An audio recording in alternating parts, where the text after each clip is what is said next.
Do as I say. Give me a disgusting helmet. That's not it. Try again. Oh shit!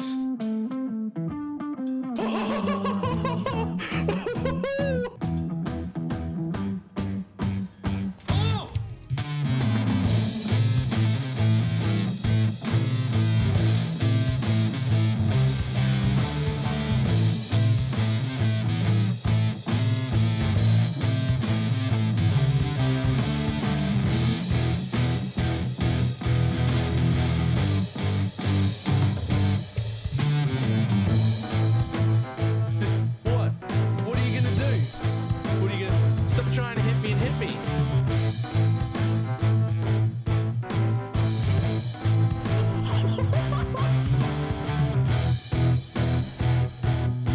Hello, sir? Hello, sir? Sir? Sir?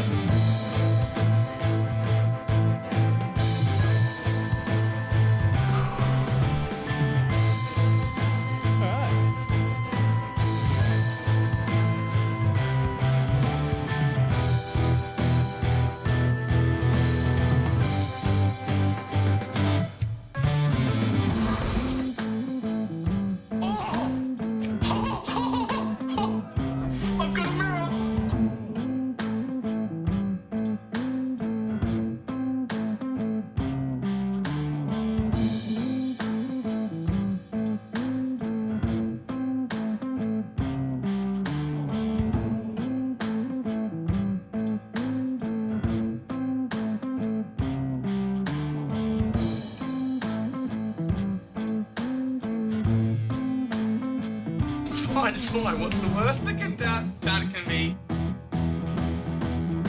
Oh, fuck, cunt.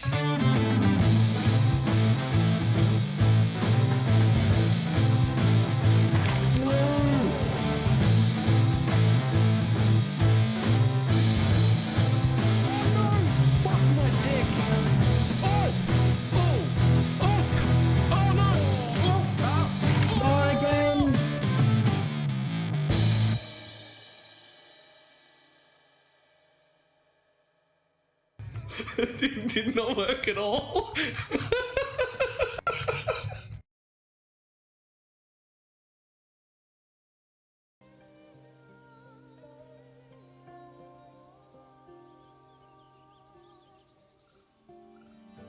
Why, hello.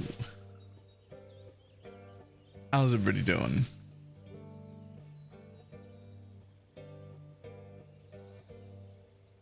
I'm feeling very addicted to Last Epoch right now, which is a bit, it's good, but it's worrisome. I mean, I don't want to enjoy this as much as I enjoy PoE, because then how the fuck am I going to have the time to play all of the games? I don't know what's going to add. There's too many. I can't like all of them. Ready to have your mind blown? I'm always ready to be blown. I mean, to have my mind blown. What's up? What do you got? Look at stuff right at the beginning.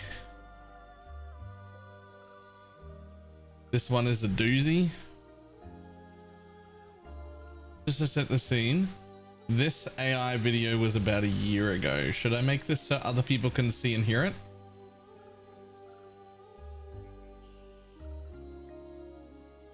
Okay. So this AI video was about a year ago. Oh, that's hot.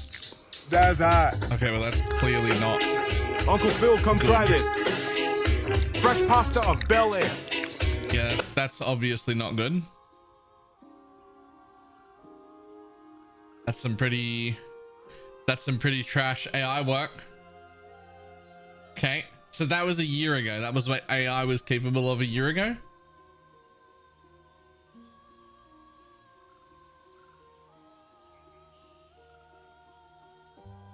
OpenAI showed off this today. Creating a video from text. Actually from Sora without. Okay. How do I play? Oh.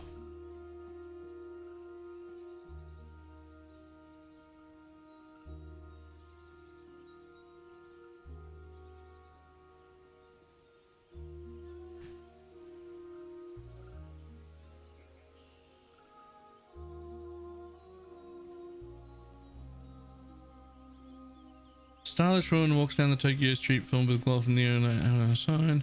There's a black leather jacket and a long red dress and black boots. She carries a black purse. She wears sunglasses and blue lipstick. She walks confidently and casually. The street is damp and reflective, creating a mirroring effect of the coloring like so many pedestrians are around.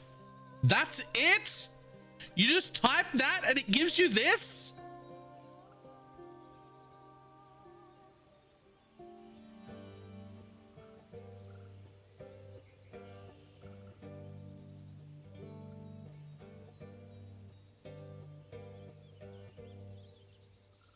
I can hardly even tell that that isn't a real video. There are some tells, but barely.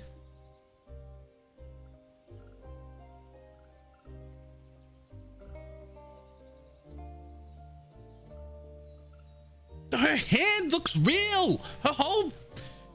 Nothing about her looks false at all. Nothing about her looks false at all.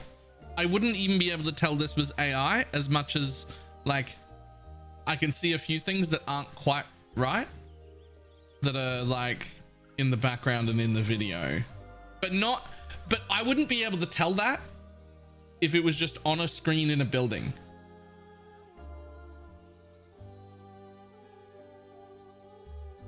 If it was just on a screen like somewhere, I wouldn't be able to. The only reason I can even see that something is off is because I came into it already knowing it was an AI video.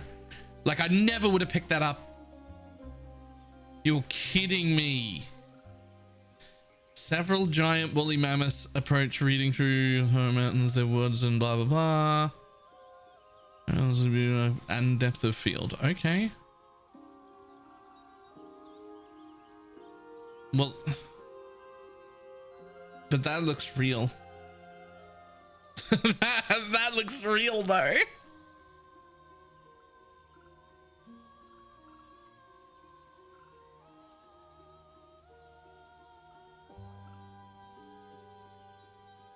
Even the way the snow's breaking looks real, and some of the snow is sticking to the bottom of their feet. It's so good. What the fuck? A movie trailer featuring the adventures of a 30-year-old spaceman wearing a red woolen knit motorcycle helmet. Shot on a 35mm film with vivid colors. Are you kidding me?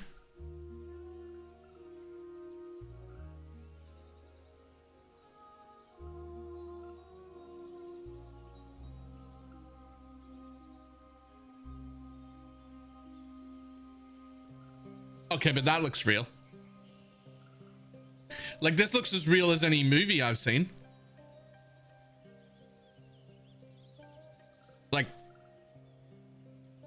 Like it just looks like it's recorded with the camera. I don't even know what's wrong with this one. I can't.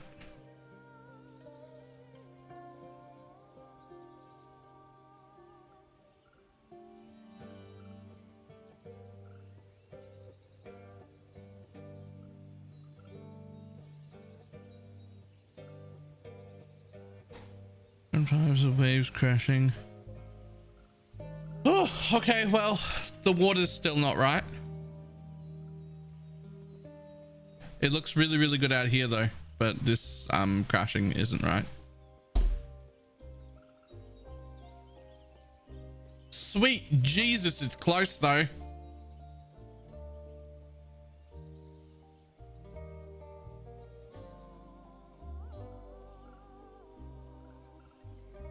Why do I look at the water and know it's not right?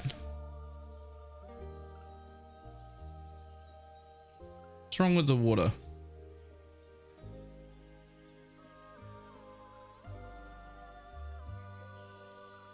don't know what's wrong with the water, but I know that that's not right. The line is straight. The line should be straight, except it shouldn't be. The line should be straight, but it should be breaking the line and bending it when it approaches rocks, because that's just how it works. Like, it's a perfectly straight line until an obstacle is there, and then you don't actually get to the obstacle before you break. It breaks the line on the way to the obstacle, and that isn't happening.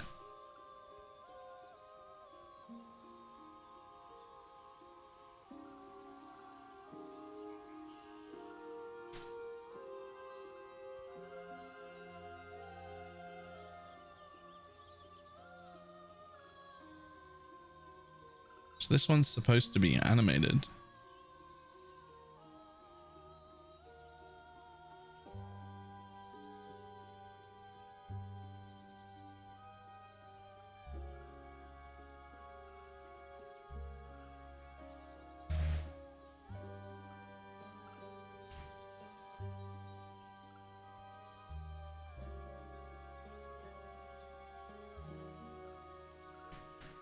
If it was wrong, it doesn't matter. This is animated. That's good enough. That means if you give people access to this, that means anyone can make an animated film on their own. What you need is a script. What you need is an engaging story. You don't have to worry about.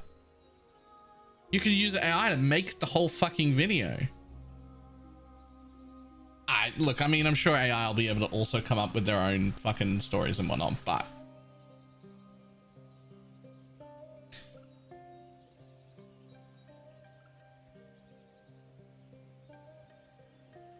holy shit. You know what? I was thinking to myself, Uncle Boof, how you doing? I was thinking to myself, so there was this, what do you call it? Pirate Software. I saw another short of his the other day, and I thought to myself, that's probably overkill. You probably don't need to worry about that. Thought he was being like a little too worried about things. And now I'm thinking maybe I should do what he suggested. It's about the bank. Yeah. Yeah.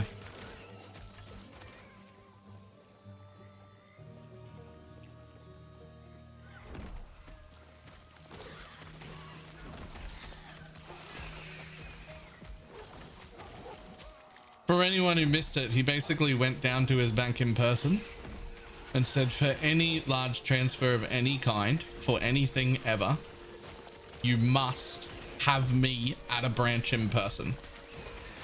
You are not allowed to transfer my money anywhere without me in person. And when they asked him questions about it, he just says there's thousands and thousands and thousands of hours of me on the internet. You can AI my voice in a heartbeat. There are hundreds of thousands of hours. You absolutely can fake anything of me whenever you want, and it's just getting worse and worse. So I must be here in person for any big deals. You must. And I thought, well, that's a big deal. I thought maybe that's like an overreaction. Now I'm thinking maybe that isn't an overreaction. Maybe that's something that everybody, at least everyone who's a creator, should do.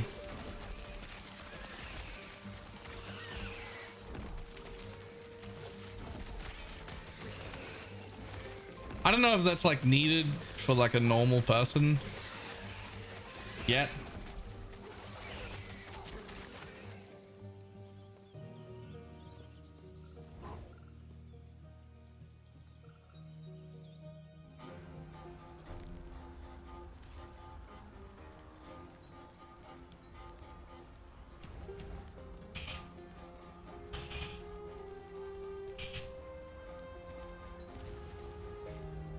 Yeah, I don't know if that's needed for like every person yet, but I think maybe if you're even like a medium to small size creator, like you've put enough You've put enough, I've put enough content on the internet that you could, AI could now not just clone my face or my voice, but also my mannerisms and have a live conversation.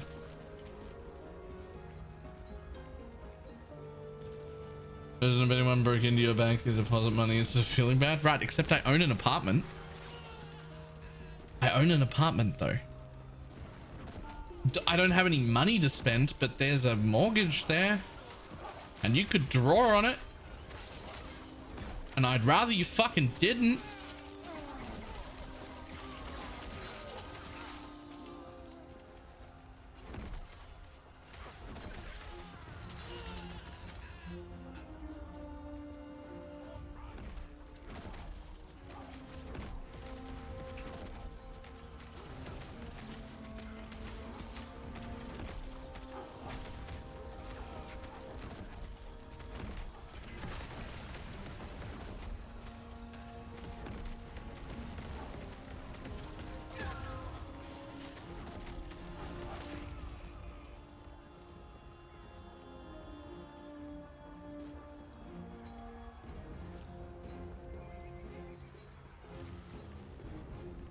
So Baylor, what's your mother's maiden name and tax ID again? Don't ask why.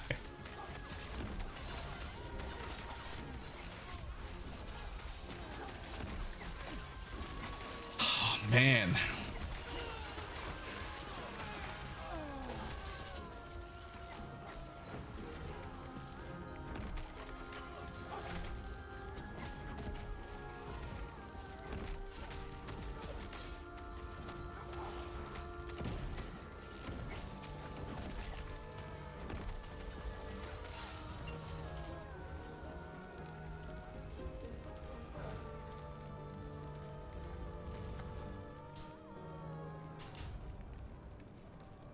That is crazy.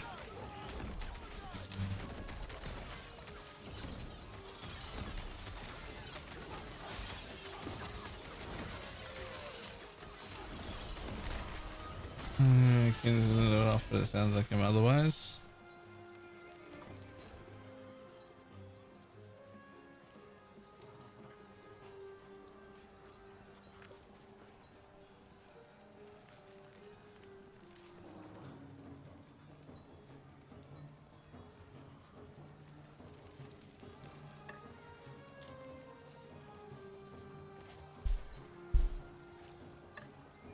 Yo!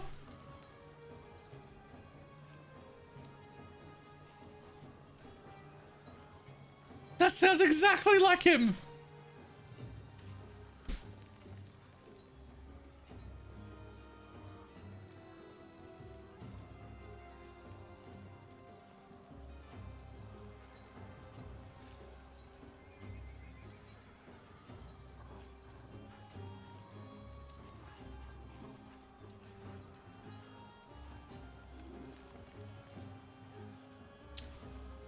Ha!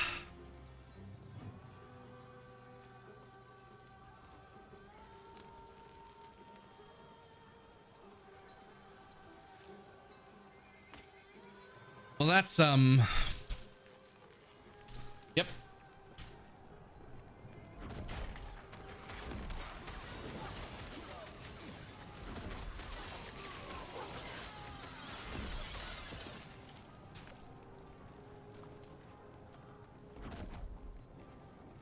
You can make videos even faster for you.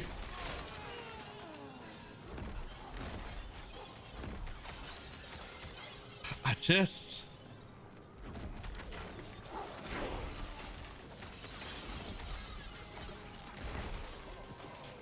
It feels like we're already at the point, we're already there. We're already at the point where basically, if that person isn't literally in front of you in real life, there's absolutely no guarantee at all that they said or did anything you saw. You literally can't believe anything.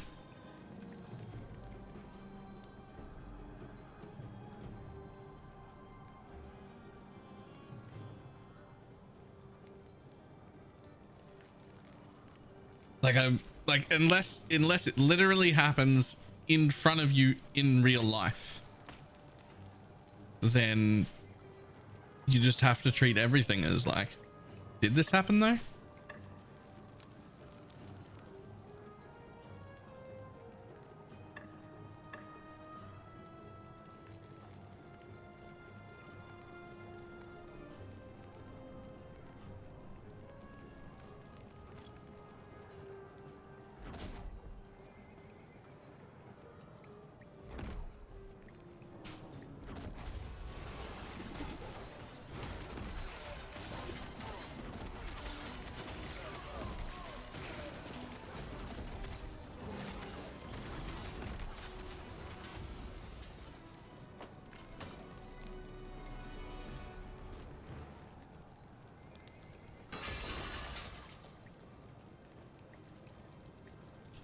That's crazy.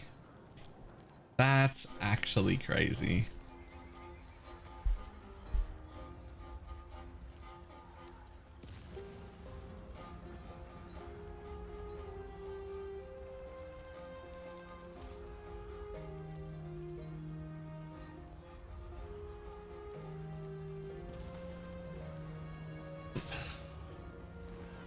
Oh, there's one with an octopus and a crab fighting.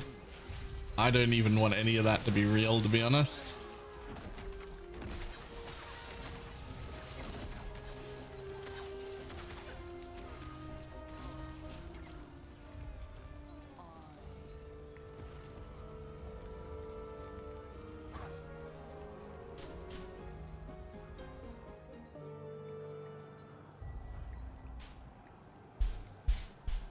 Dum, dum, bum, bum, bum, na, na, na.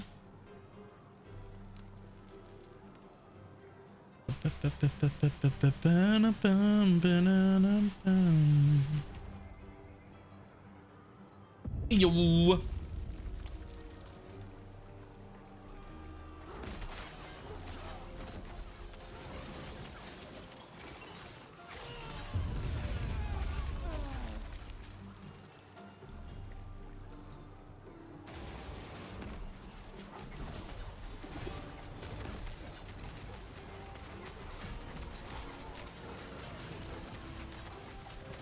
I hate to tell you, but no one's worried about America much anymore.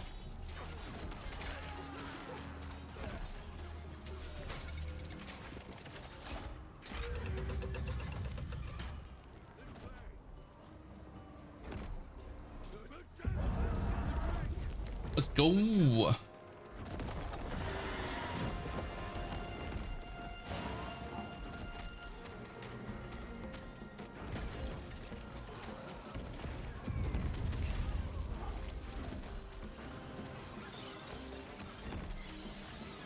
They're very perpentential. I don't know what that means. Perpetual.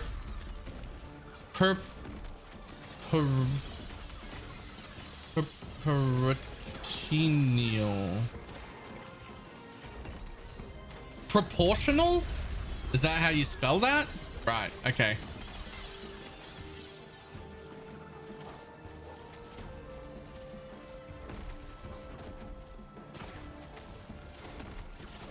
My bad. Sometimes the things I can't read make me seem real stupid. Seem? Just thought I'd jump in there before someone else.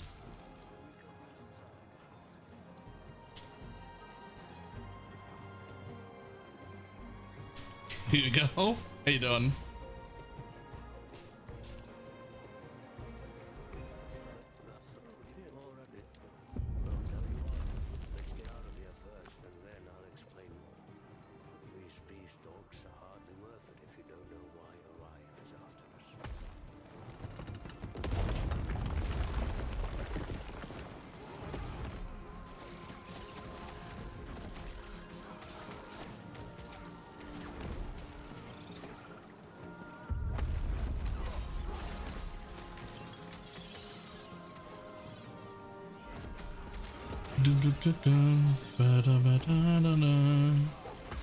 Last epoch superior to D4.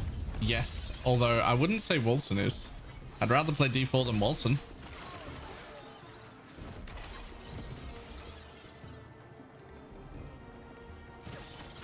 I'd rather play D3 than D4, but that's neither here nor there.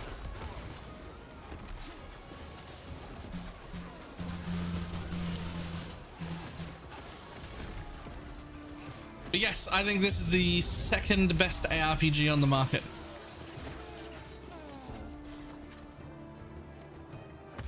And I think long term that it has the ability to compete with grinding games. Not right now, and certainly not soon, but long term.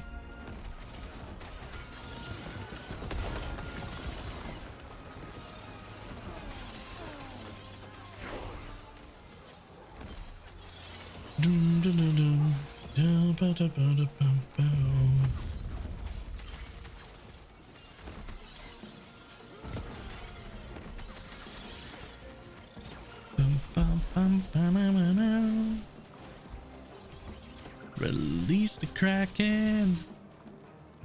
Culture of satanic rage.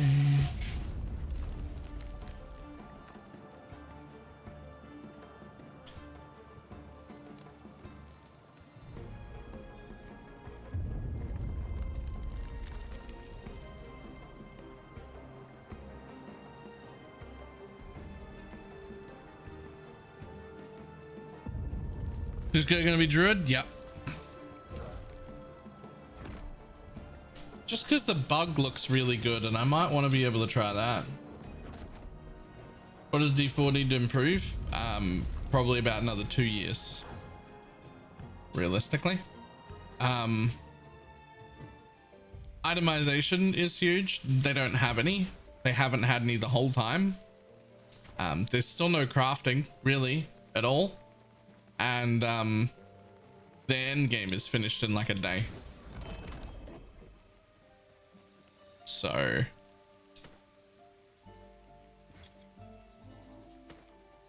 a little less railroading me in builds would be nice too, but like honestly I'm not really that picky about there being like variety when I play Diablo games. Like, oh, build customizability, like it's fine if there's some I'm used to that from Diablo. If there's these set builds, that's it. That's fine.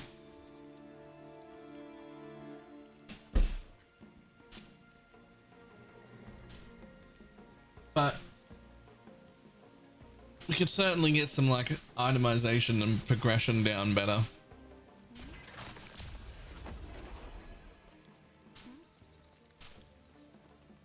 Also, and I'm normally the one that's against this, but in Diablo specifically, it still takes too long to level, like to make it into world tier 4, because they set the stuff up that way, where like everything you get in world tier 1 and 2 is irrelevant the moment you step into world tier 3, and because everything from world tier 3 is completely irrelevant the moment you step into world tier 4, it makes everything before world tier 4 literally 100% worthless. Which is fine if that's the way you want to do it, but you need to not make me spend hours doing literally nothing, just hoping to get to world tier 4 soon so that I can get gear that might matter, right?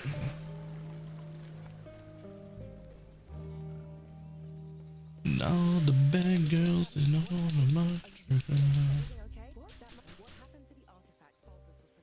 And it's good enough to get to world tier 4. Yep.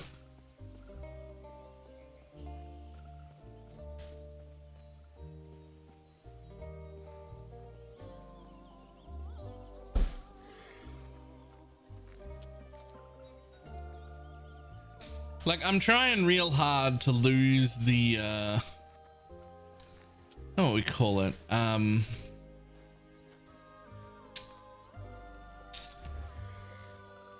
Arrogance part of my brain, I guess.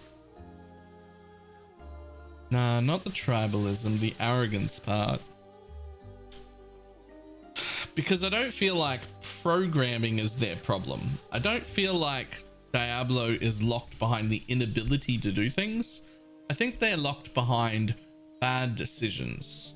And I feel like if I got to make the decisions, the whole game would be 100 times better. But I'm just like one dude who's never made a game in their life. So what the fuck kind of attitude is that to have? Like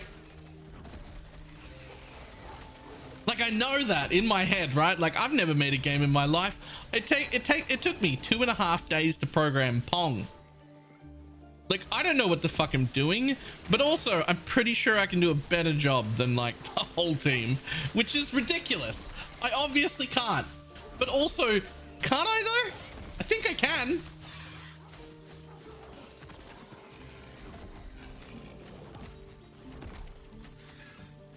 But like I shouldn't think that. And I know I shouldn't think that. That's a ridiculous thing to think. That's a ridiculous thing to think. That's stupid.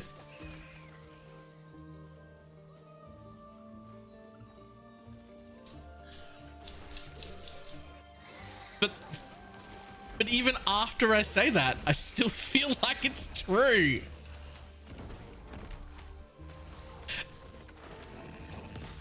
Yeah, I don't know what's happening in Queensland today, but for the first time in 2 weeks, I've been able to open all of my windows. It's like cooled down here today, just magically, just today. We've also been having heat problems, and then suddenly today's great. I have no explanation, but I have every window open in my house.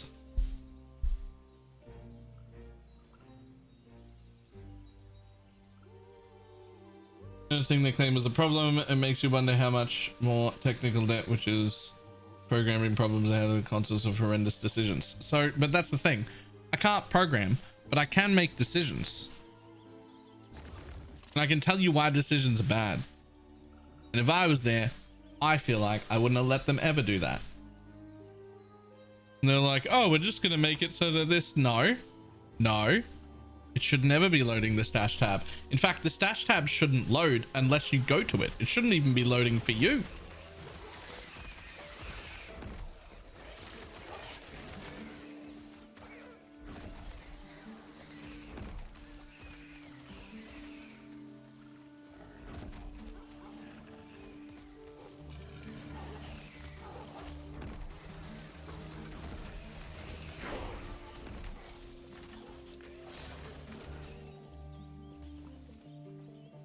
But the hands are pretty tight when it comes to decision making.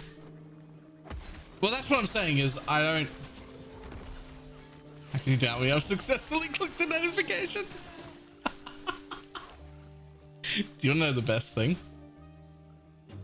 That notification has 5 times as much interaction as any other notification I've ever written. I'm getting way more people clicking on it than I ever have before.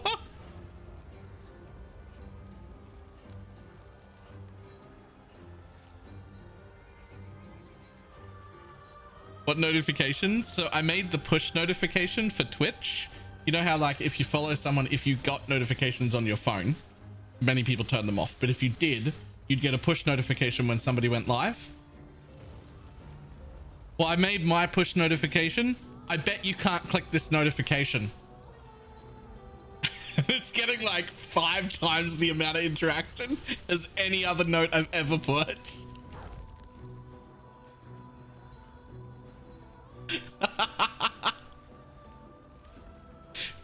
People do not like being told what they can't do, but here's where it gets worse.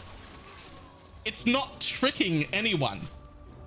GH is my name right here. Didn't get conned into that. They saw that notification. They knew full well what I had done, and then were compelled to press it anyway.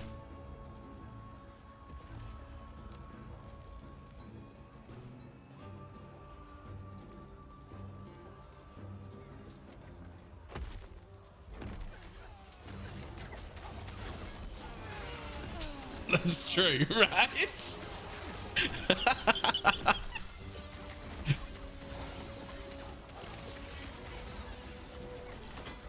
Did you also feel just a little bit defeated when you pressed it?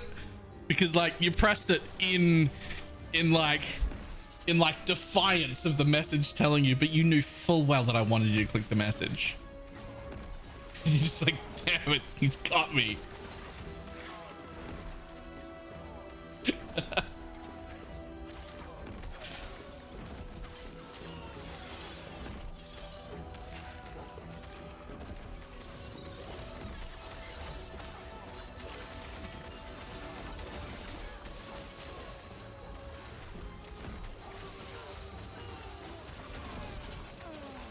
I just wait till I see you streaming in Discord.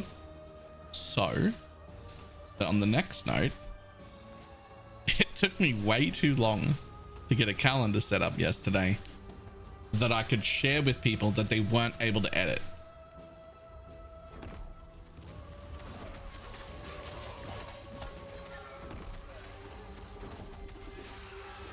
It should have been way easier than it was. I made it hard by being stupid. But I have a calendar now. It isn't filled out. I'll be filling it out over the next few days and then sharing it with people.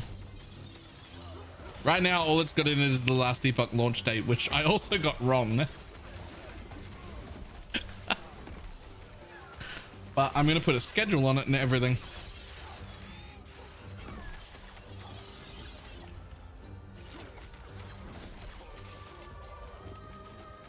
Something I made it hard. I did. It was actually way simpler than I thought it would be, and I made it difficult. I made it difficult by being stupid.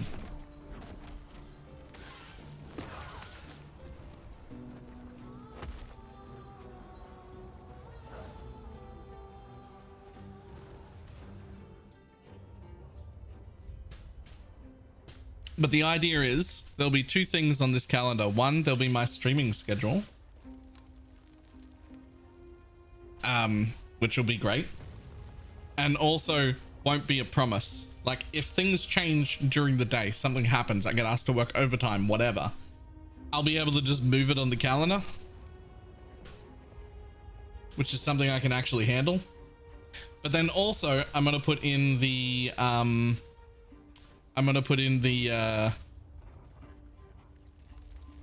all the releases and interviews for games that I care about. So like the Last Epoch launch will be in there, the League launch to PoE will be in there, an announcement stream when that happens, that'll be in there. If there are any more interviews set up by GDG, we'll chuck those in as well.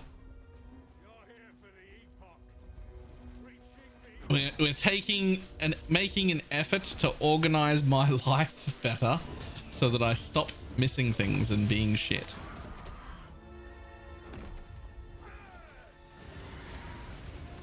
And then as a side effect, we get a calendar that we can share with people so that you can also know when things are coming out without having to look them up yourself. I don't know about a YouTube upload schedule because it's not like what videos would I made in the last 2 weeks that would be useful? Like what could I possibly have made in the last 2 weeks that would have been like good, useful content for anyone? Spoiler, the answer is there isn't any.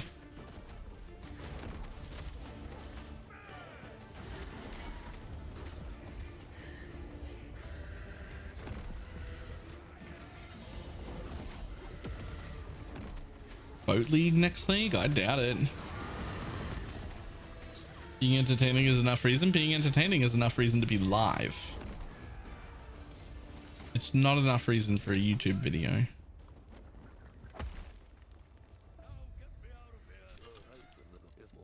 What are the cons of Last Epoch right now in your opinion?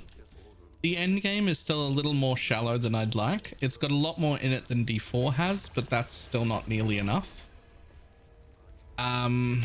Right now, some of the load screens are insanely long. You're watching one right now. I've already entered that camp. Hello. It's about time. I'd like to see. There we go. Now there's the load screen. So that's a little bit of an issue. And there's still a few growing pains with the controller support, which probably only matters to me.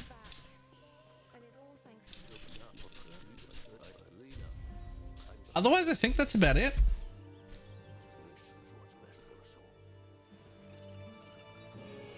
Character animations are still pretty floaty, but it's getting better. Yeah, there's also like, they don't look nearly this bad when you look at any of the footage from 1.0. So I'm not really counting that anymore because you see a few of the 1.0 clips we've got around running and they look fucking good. Like they look much better.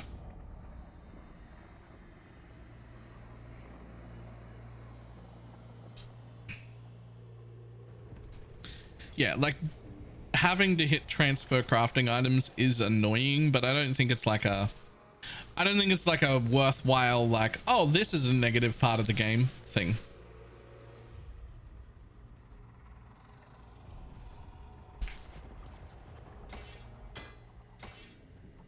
Yeah, a year or two ago, there was a much longer list, to be honest. Like there was a much longer list of problems a year or two ago. Frankly, the dev team have been doing, as far as I'm concerned, a fucking phenomenal job adjusting to, well, not just adjusting to feedback, but like taking the feedback as like not an insult and rather like a, how do you say,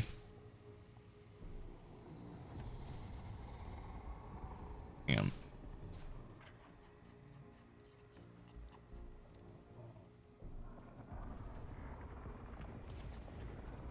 Cool. Like they've done a really good job of being like, yes, these are the things people are annoyed with, let's find ways to fix them, and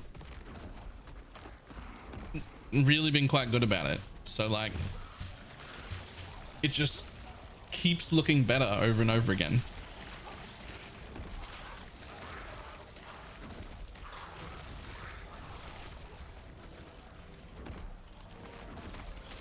It's not even just that they take constructive criticism well, they actively seek it out. Like they want you to tell them your problems. If something is annoying or shit or feels bad to you, they want to hear about it. Not just willing, they actively go looking.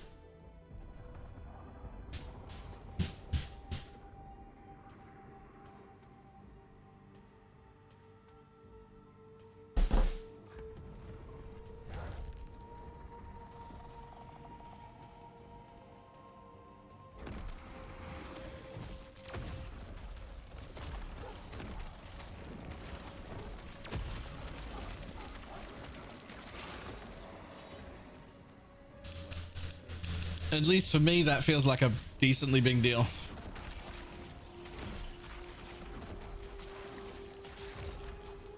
How come no one's created,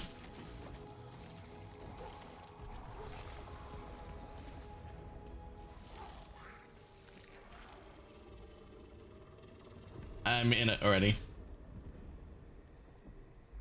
I joined that in the last few days. It took a little bit to get in. There was way over like populated. A bajillion people joined it. It took me a little while.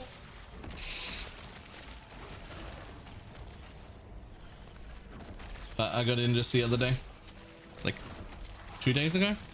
So I'm looking out for that stuff now too.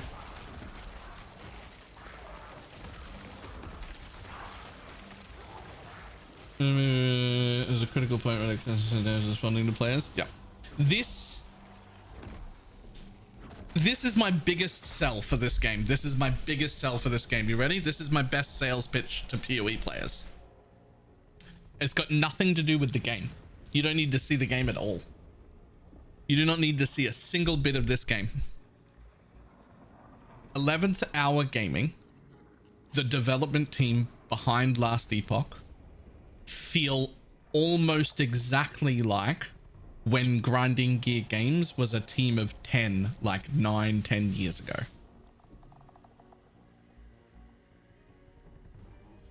That's the feeling. That's the link you get to them. That is the feeling of being in that community.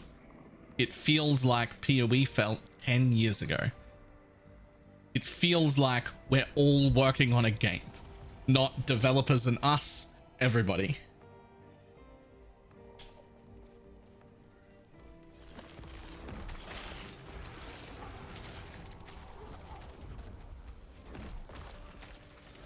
That is the best sales pitch that I can give it. That is the number one most important thing to me. That's the thing I think outstrips every criticism anybody could ever have.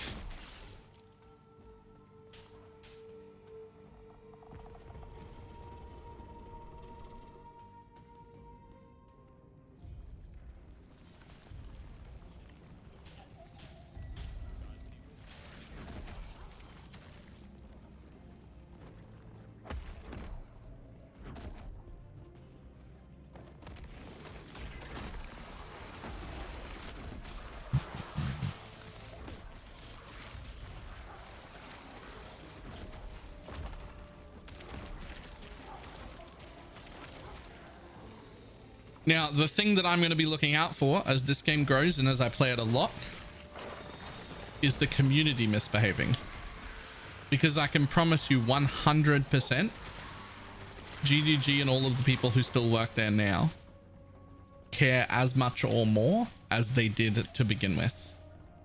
And the reason we do not get the same level of communication and we do not get the same level of community feel is our fault, not theirs.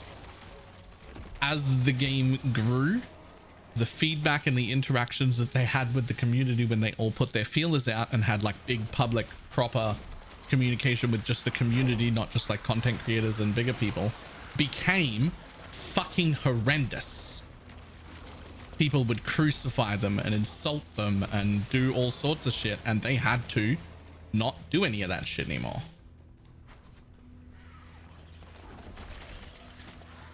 Now, I don't know if that can be avoided. The only mistake was caring about all the people on Reddit. No. Reddit was a fucking great place to be. Now, I'm not saying this caused the problem, but right around the time where, do you guys not have phones? And then that happened, and then PoE blew up as a result of that. Right around then is where the PoE Reddit turned to shit and became something that was like a joke to be made fun of. Before that time, PoE Reddit was fucking fantastic. It was a great place to be.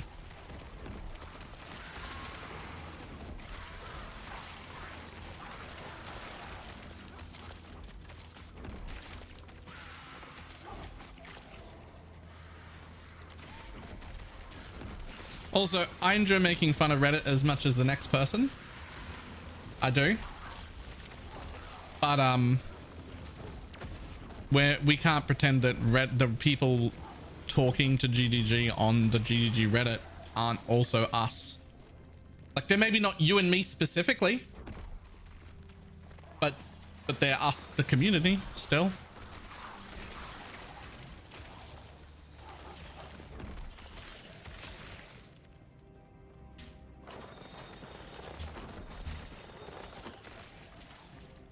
I haven't tried it yet. You guys have been saying expectations and it also scares me. I've got hopes more than expectations.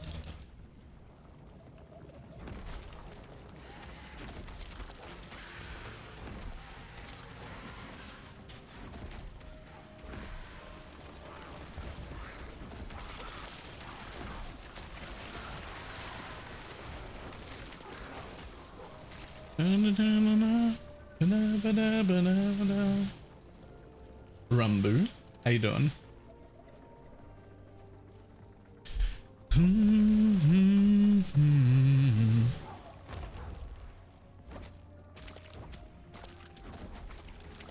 I promise you'll easily get $35 out of it. Oh yeah. Oh yeah. Also, if you haven't bought it already, I would love it if you would use my Nexus store to purchase it if you're going to. At !Nexus.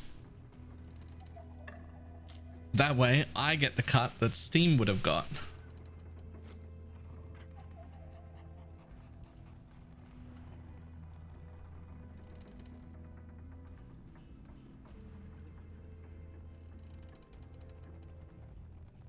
I've tried Paladin and Marksman. Who next? So Primalist and Acolyte are the only two left that you need to play. So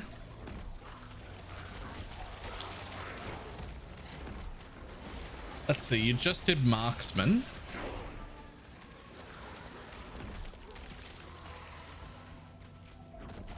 So let's go with Mage. We'll go with Mage, I think.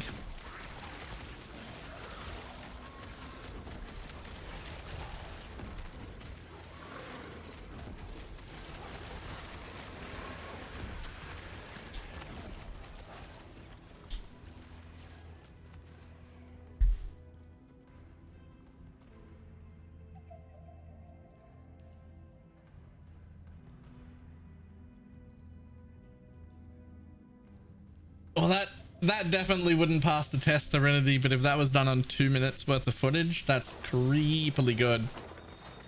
Because there's thousands and thousands of hours that you could pull.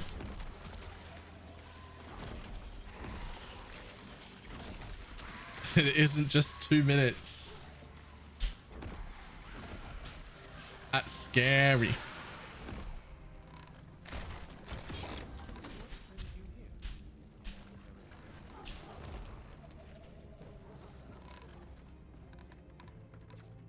I remember to use a shot to buy it. Thank you. No space.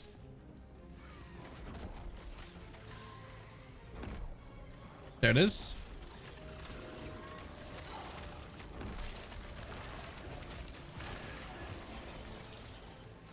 Do not wake. It's a scene about me.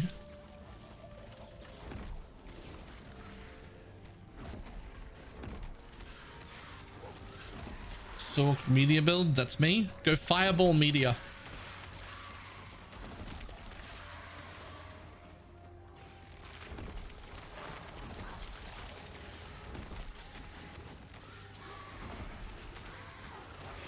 I think the Rune Master's actually stronger than a Sork, but you have to pay more attention.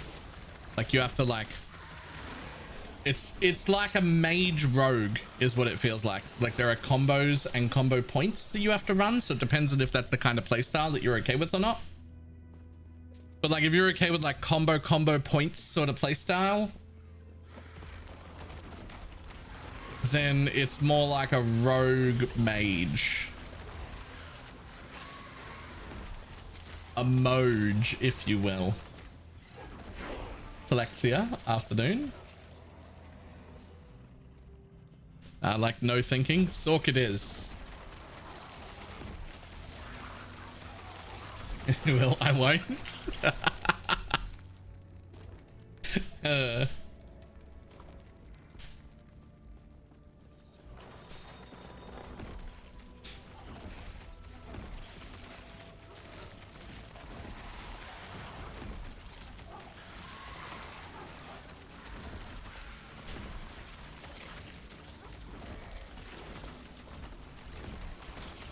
Between the and you walk away, nothing more to say.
Man, every single day I think to myself, I wish you guys could hear the music I'm listening to.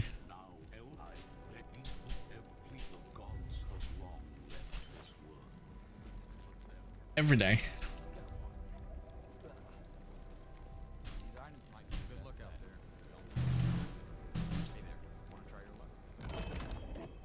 We did it again. I just got here. I haven't actually done the quest.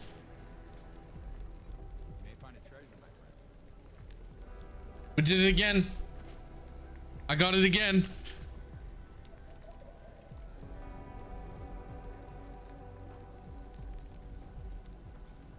Both quest rewards. Let's go.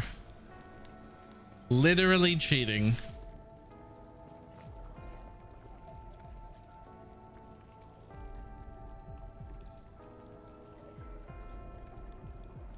I wish it could also be a separate audio channel so I could mute it if I want it. Oh yeah. Oh yeah. I want to be like legally allowed to play music on stream. And then I want you to have a little advanced button next to the volume mixer that lets you decide to split the two tracks and just be like, okay, no more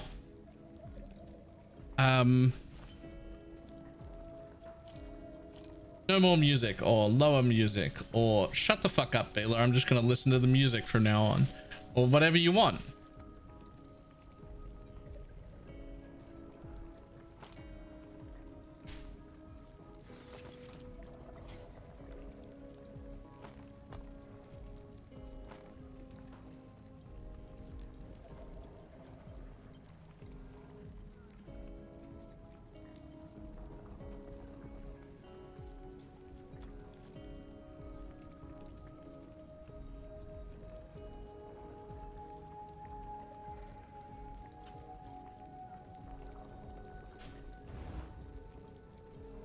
Sure. You'll do. Just mute the music forever.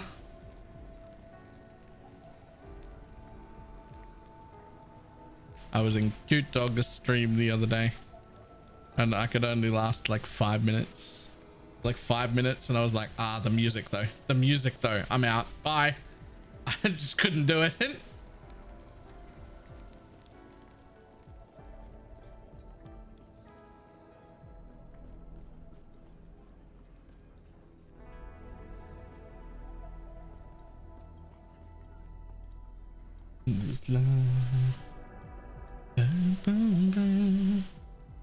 He listens to like a lot of like weeb music stuff, which is like fine. Listen to whatever you want, I don't care, but I don't want to listen to it.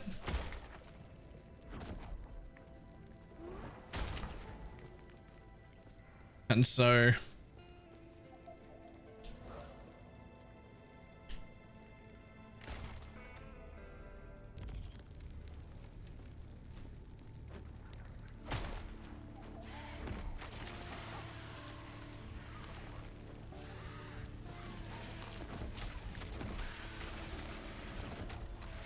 get to me tonight.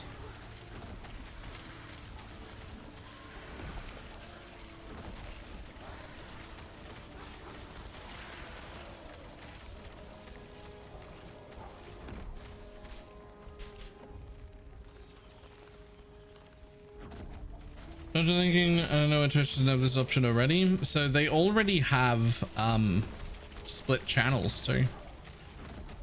Like you can already put your music on one track and the rest of it on another track, and one of those tracks don't get saved to the VOD,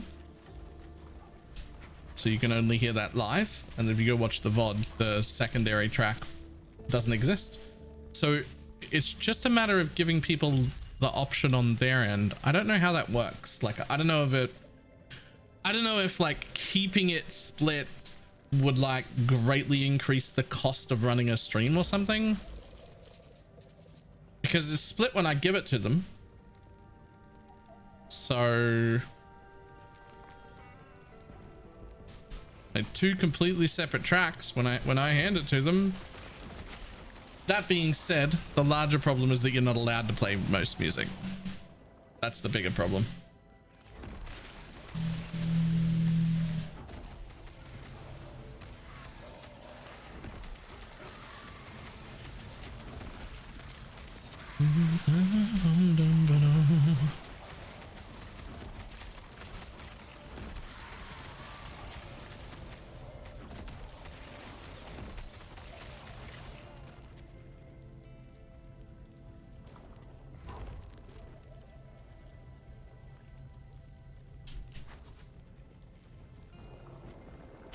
Damn it.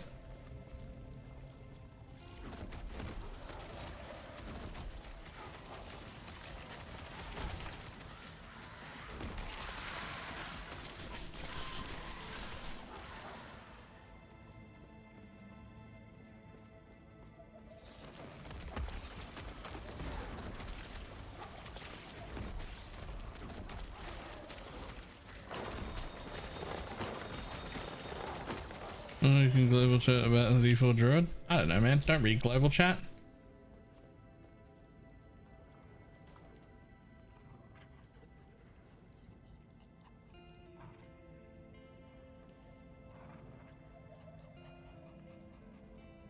I fixed it.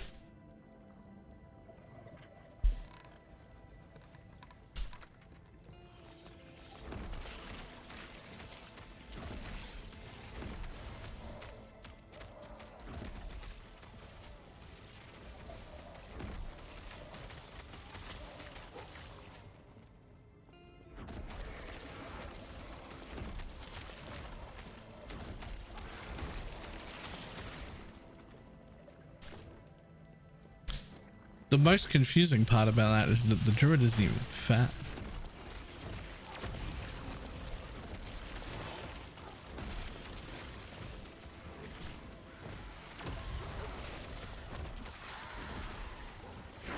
Like, I'm not confused by weird bigot takes. There are weird bigots everywhere. I'm confused because it's not even that fat.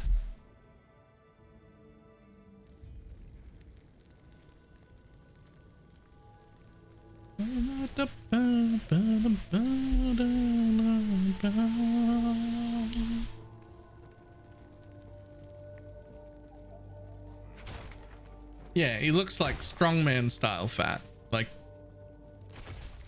but that's not really fat. Not really.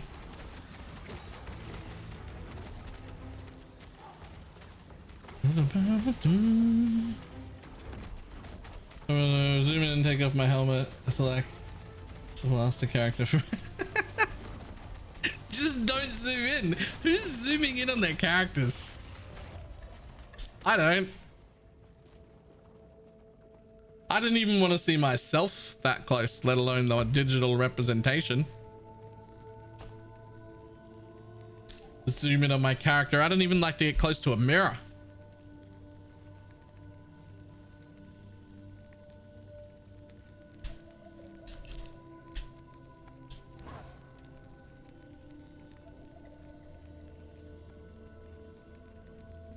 Is there a damage type aura? We can tell. We see the stream. You like it better now? What about now? How about now?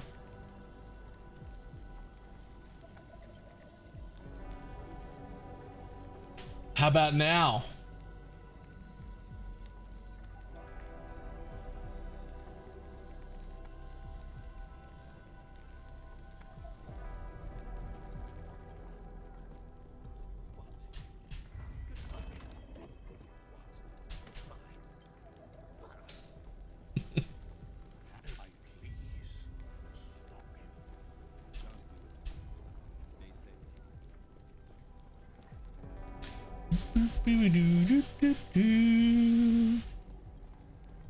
Please wink. I need this.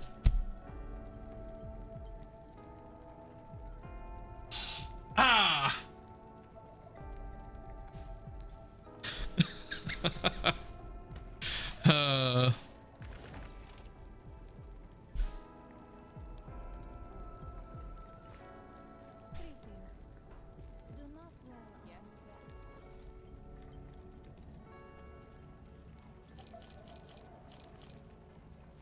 The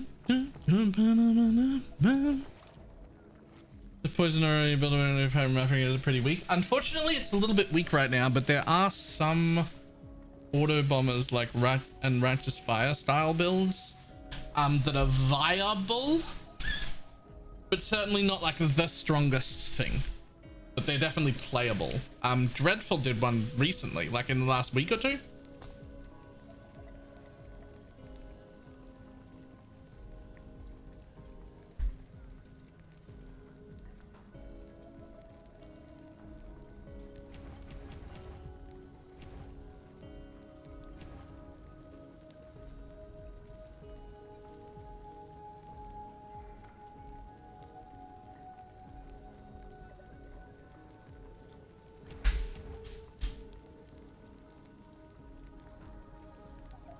The Void Knight one? I honestly can't remember.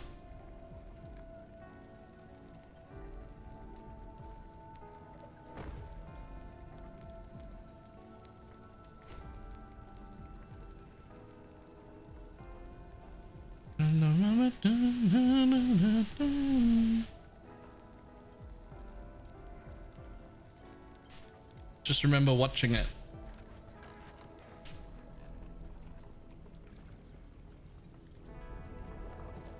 Tenki did a video on a Void Knight Hammerden, which is a build I've played in the past. I think I've actually made a build guide for it in the past, but like 6 years ago. No, probably like 3 years ago. But made like a good updated version of that just recently. It was pretty good. Why do I still have a wolf pet? Get out of here.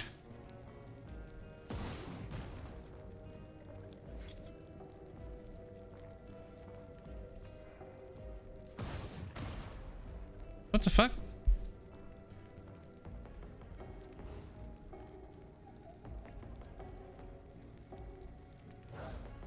There.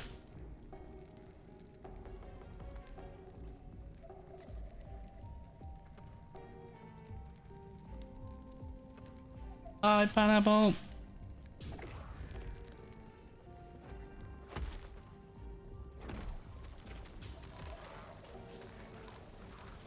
In my veins whenever it takes.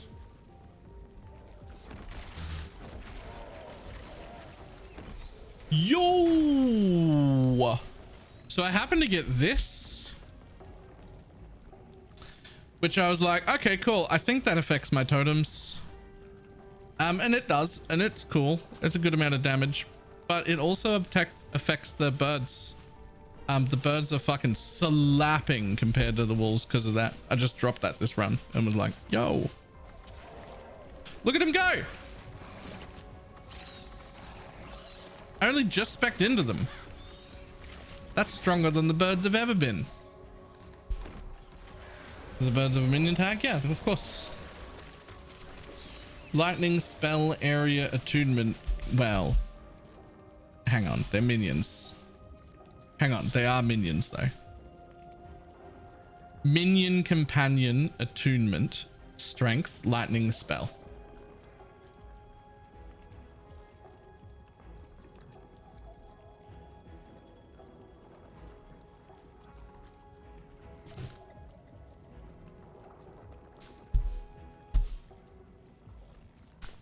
I'm not surprised that it affects it. I'm just like saying, yo, look how strong they are now.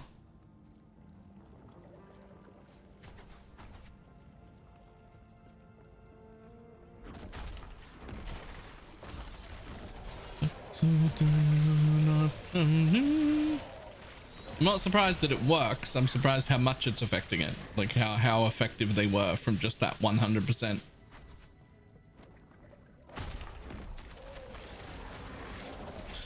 Why Icy Thorns? Honestly, because I mispressed the button. It doesn't even exist next league. Or on league launch.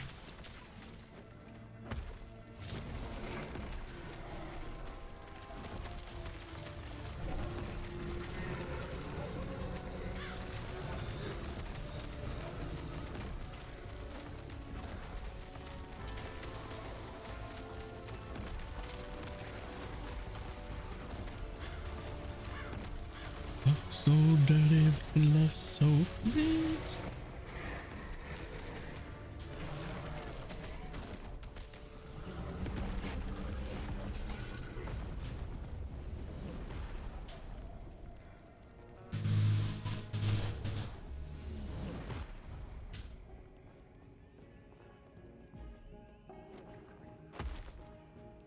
Yeah, it's on my bar, but only because like there's nothing, and you can't like clear it either. Yeah, I'll put a stupid skill on.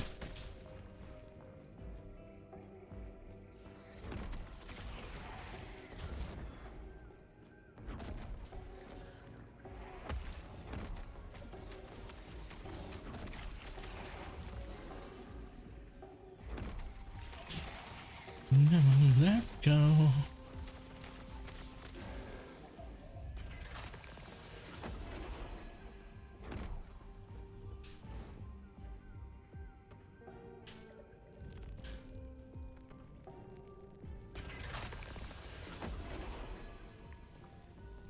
New temperature seem cool when Trevor's of fire tornado gloves. It looks really cool, except for one small problem. None of it seems to work with the Spriggan form. Which means they took away what, in my opinion, is the best of all of the shit options for Spriggan form. And didn't give us another 5th skill. Now, is it a huge loss? No, not really, because all the 5th skills were shit options. But my favorite option is the one they took away, Icy Thorns. I like that one the most.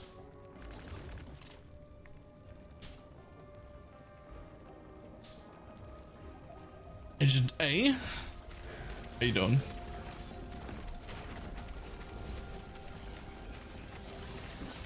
But at least it looks good in general. Yeah, it definitely looks quite good in general.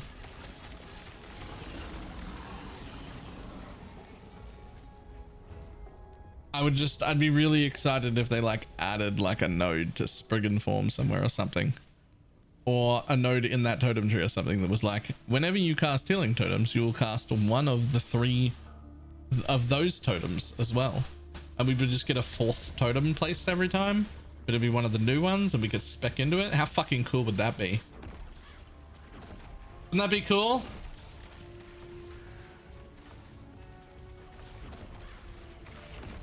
Playing so this game is actually fun when you aren't a melee build. Yeah. You mean like every ARPG? Melee sucks.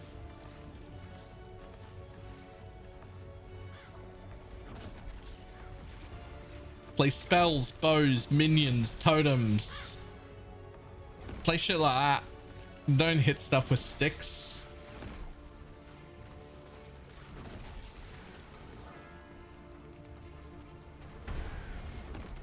P will 2 will fix melee. They fucking won't though.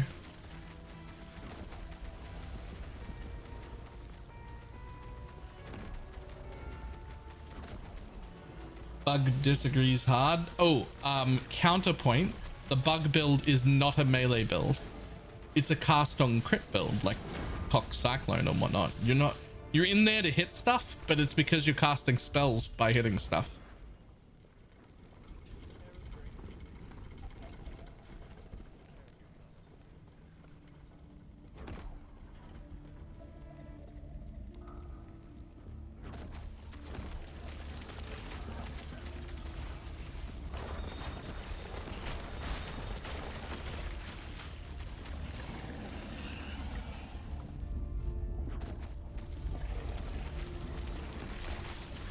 It's indicate you still have to be a melee, right? But like Cock Cyclone builds exist in PoE, and those are fun.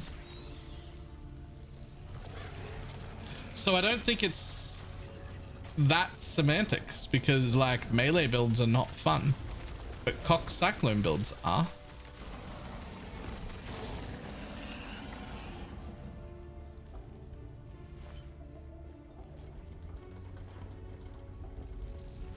I quite enjoyed playing Righteous Fire, and that involves you being in melee range. But it isn't actually a melee build.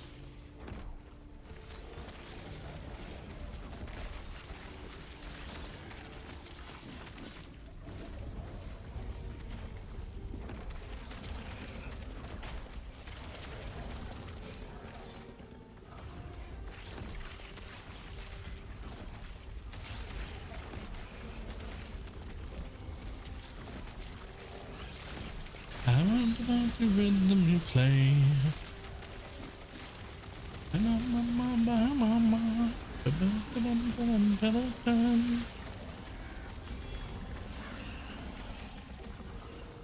So fun, just go to monos. Nice.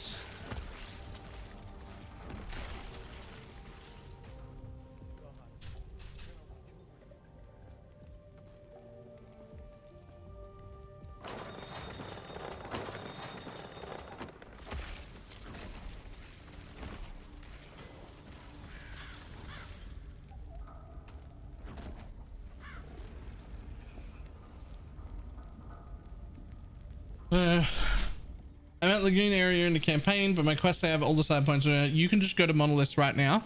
The one thing that you'll be missing is completing the campaign gives you +1 to all stats,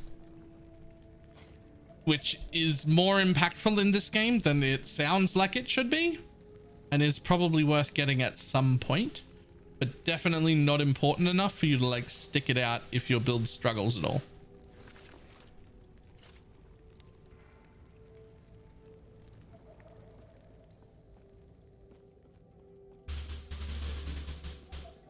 If you're breezing through content, my opinion is that you should just finish the whole campaign. But if you're playing a build that's starting to struggle a little and you're like, this is slow or shit, I wish I had better gear, you should go to monoliths, get a few levels, get better gear, and then go back and finish the campaign later. An argument though to be made is that, hey, I'm just bored of this and I want to go to monoliths now. That's also fine. Just at some point you want your +1 stat. Like at some point you're going to want that +1 stat. That's all.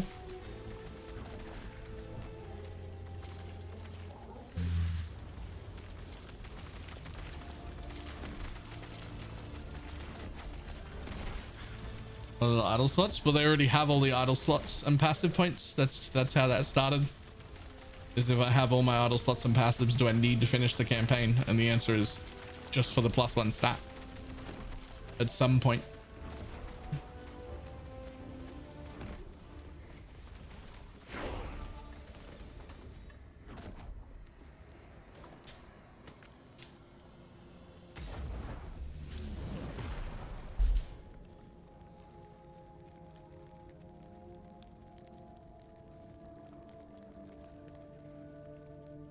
Many things like Sunder, Earthquake, Tectonic Sam with plenty of range on melee. So right, when we talk about melee being shit, the solution to melee being shit is to make it not melee anymore. That's kind of my whole point. Like you can leave stuff with a melee tag as long as you give it enough area that it's not actually a melee skill. And it's like technically a melee skill, but not actually melee, then it's fine. But if you play something that's actually melee, then it's trash to play. That's the whole thing.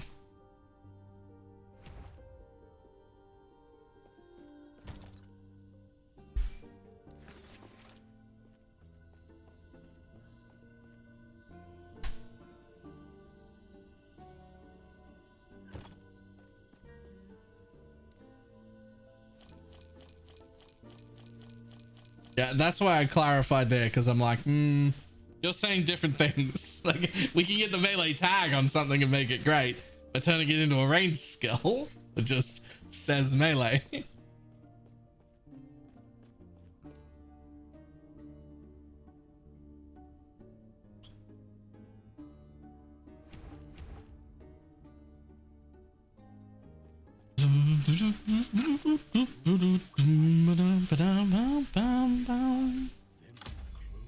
Okay, so we're gonna try Druid, but I feel like it's only gonna be worse. It's lots of life though.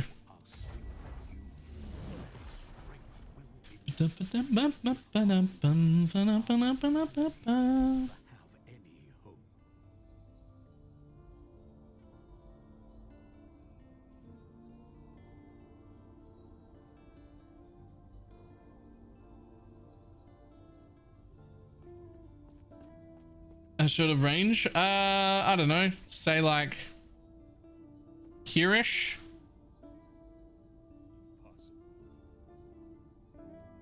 Like here to that chair. I'd say that's melee range. If you can hit a mob over here, it's not melee anymore.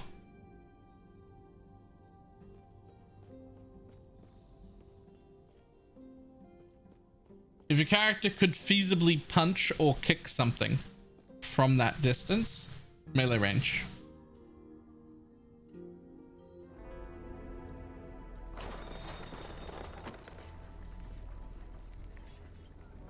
Which is also why I think melee range is always, like, melee builds are always shit in like most of these games. Because the only way to fix melee is to make it ranged. Just give it the melee tag so melee players can be like, I'm playing melee, but they're not.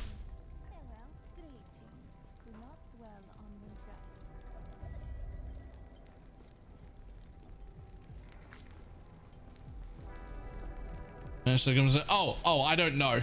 I don't know about this game specifically. I just generally don't like melee because being in that melee range is awkward and shit.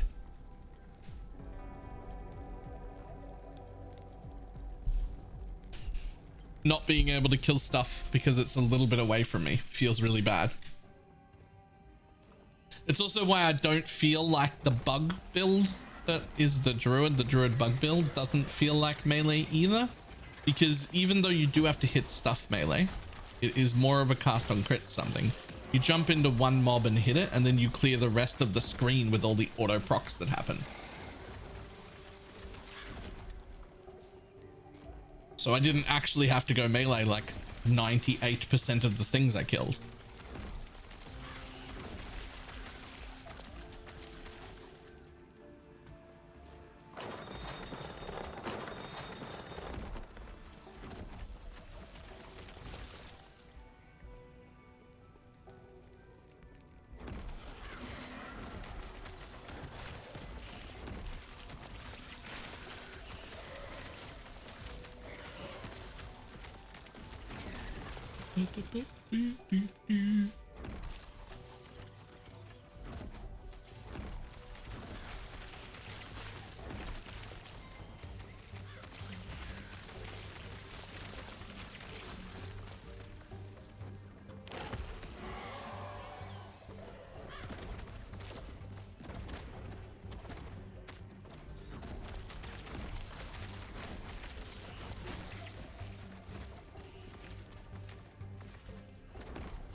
I still say they give violence and passive points. Is that true? Are they lying? I mean, there are far more quests that give passive points and idols than there are extra passive points and idols. So you can just pick the quests you want to do. And you don't have to do any more than that once you've got them all. There probably is some sort of like optimal best path. I don't care. I don't care to look it up. I don't care to figure it out. I don't, like, whatever. But I'm sure there is one.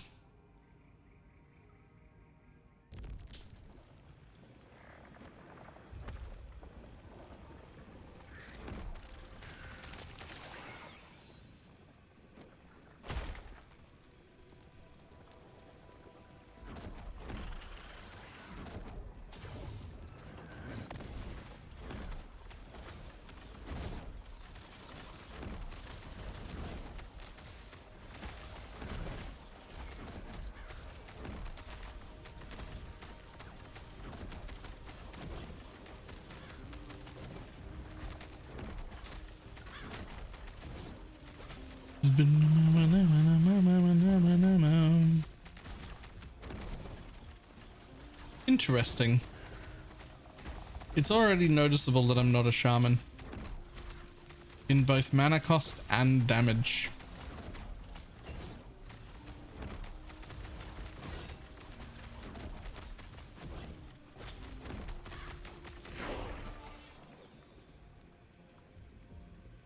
pretty big buff.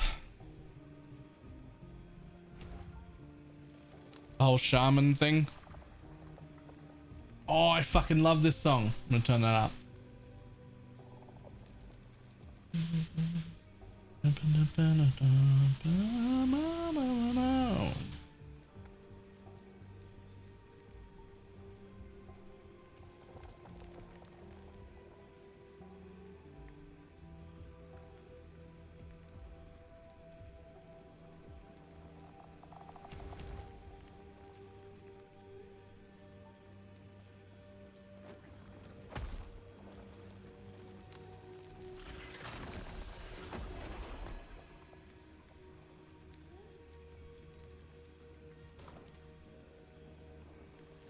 This is where I wanna go.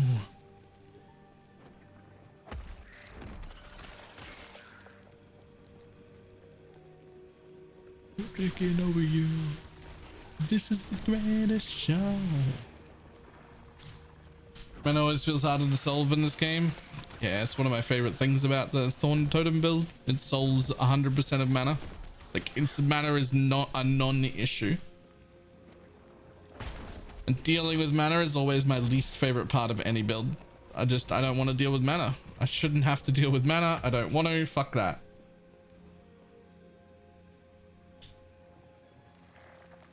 In traps of PoE components can fall into frequently in last epoch. There's a few. One, resistance is not nearly as important as you think it is. That doesn't mean you shouldn't cap it, but we shouldn't be setting its priority like super high, especially early when you don't have good gear yet.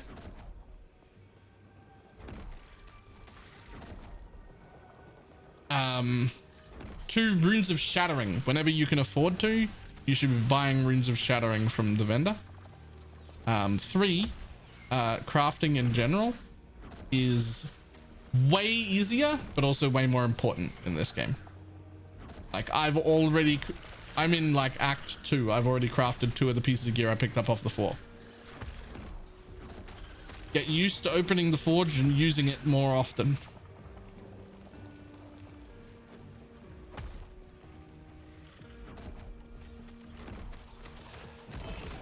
Looking over you. This is the greatest show.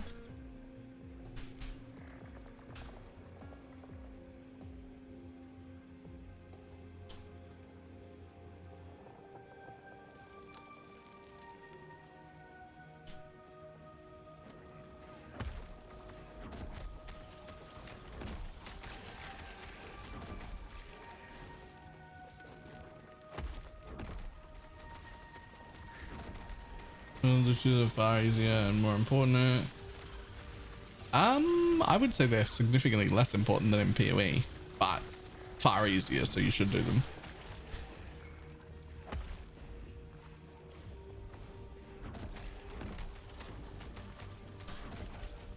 Did you get it? Did you get it explained to you why resistances is far less important?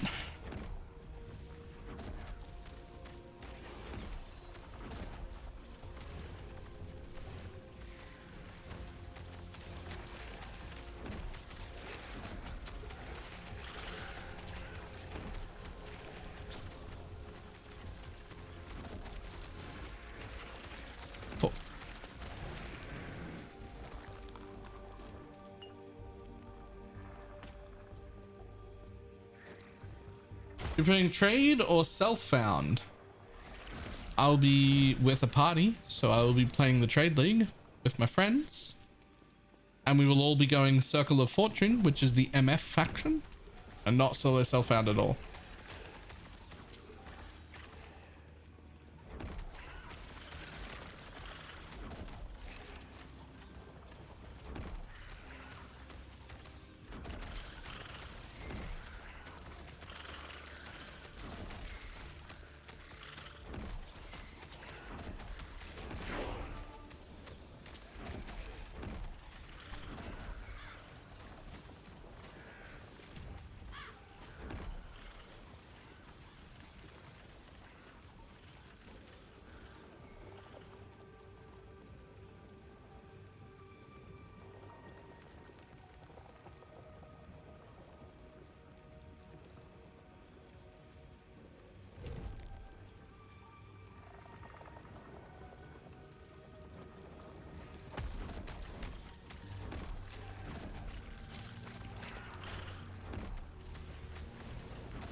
classes, this could be good. And then hide the rest. Yeah, it sounds alright. Mine is similar-ish. All exalted. The specific exalteds that I want for the build. A catch for 3 tiers. This could be good. Experimental and personal gear. All the stuff that I need that's like specific shatters. One of my best idle affixes, or 2 generic idols, which I will turn off as soon as my idols are full. And then this is show all unique and set. And then these are the specific uniques that I'm after for my build, so they show up differently.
The guide. Ah, yep.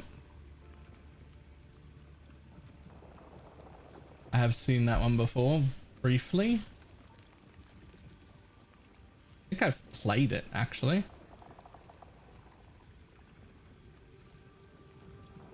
We're go to hell, cause we're already there. Ba-da-ba-dum, bum-ba-da-ba-da-ba-bow. Take a shit you have a particular brand you buy. I do not. What I do most of the time, I have 2 kinds of shirts. I have t-shirts, which I don't usually wear on stream. I buy them from people's merch stores. Whenever I need new shirts, I buy merch from people, because generally speaking, it's the same price as buying shirts at the store, except instead of fucking Target getting my money, some creator I like does.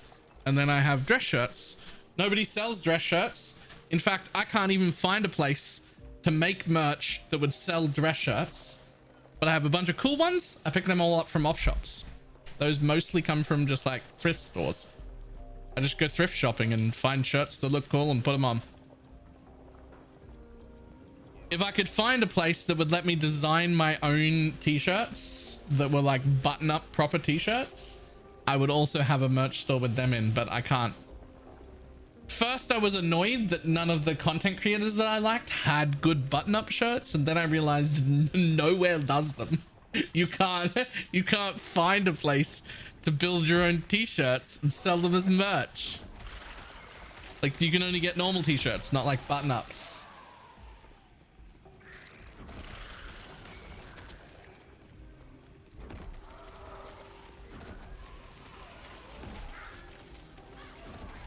So yeah, thrift stores and people's merch shops. That's my whole fucking wardrobe.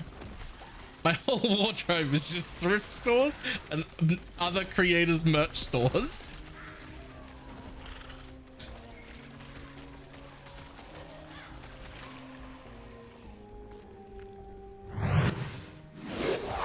Can't go to hell cause we're already there.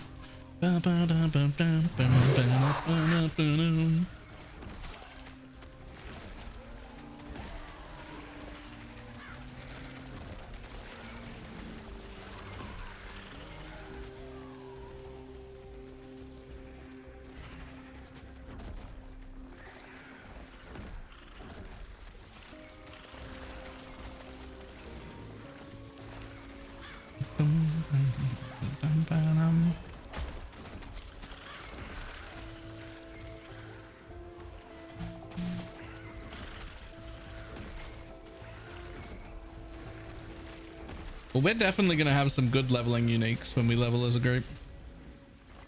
Like, you find quite a few leveling uniques every time you level. It's just, you might not find one for the build you're leveling, but we're going to have 3 or 4 different builds. Like, you're going to tell me fucking, look at this thing. Shads will take that off my hands immediately. You'll be like, yoink, thanks, it's mine.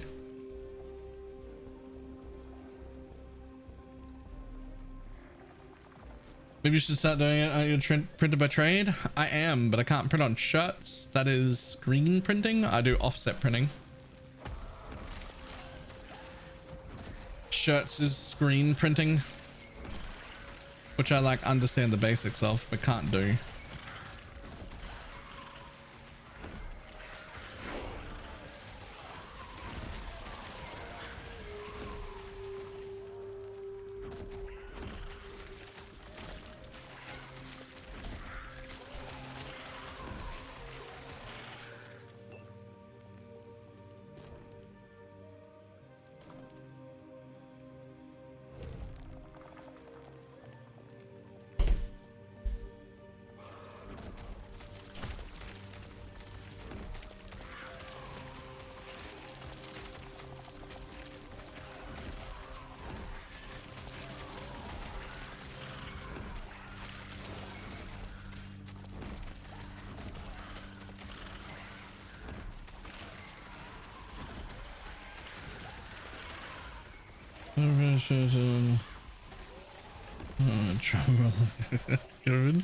Yeah, I can't do shirts.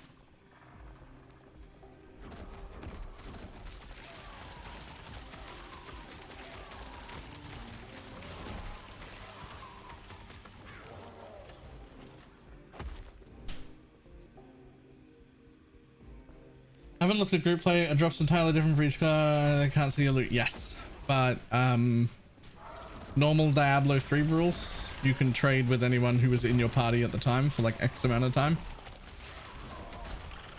Like Shads wouldn't have seen that book that dropped for me, but I could just hand it to him if he was here. And then the resonance thing, which is like separate.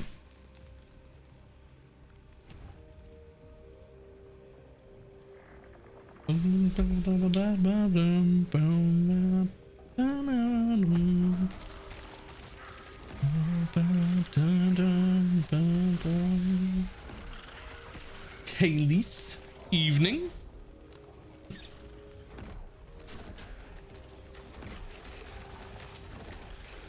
Little girl, don't stop the devil. Ba-na-na. Can you explain that experimental? The only thing I don't really understand right now. I know how you get experimental. So personal items are a specific list of items that drop with exact stats on them at various points in the game. So far, I haven't seen any worth using. That doesn't mean there aren't, and that doesn't mean they won't get balanced, but they're like named mobs that drop their gear.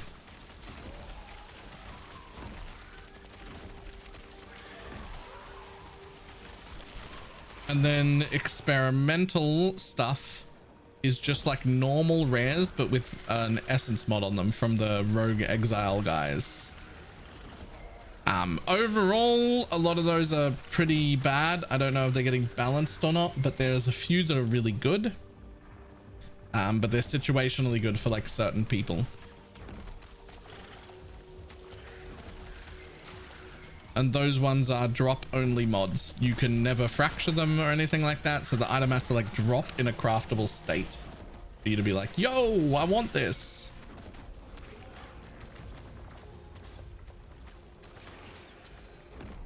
Turn into a Spriggan at a certain point with totems. Yup.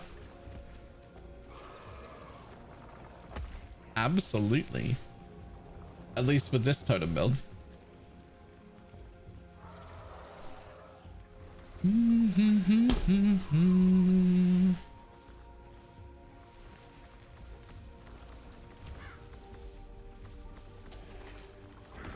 can also turn mods into experimental ones, so there's some glyph that interact with them. Not to my knowledge, but I could be wrong.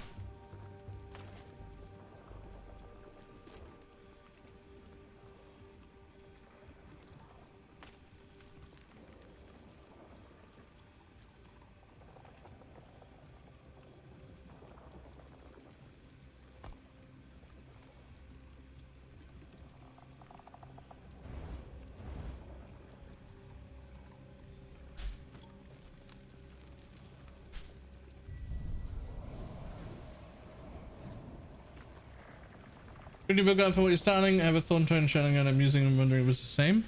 It won't be the same. Mine is made quite a few changes. I'm testing out the druid version this time, but I don't think it's as good. But mine will be a little different. I made some changes that were like, technically speaking, perhaps slightly worse, like in numbers, but feel way better to play. I prioritize smoothness and better feeling things rather than like raw numbers. I will have a guide. I don't currently.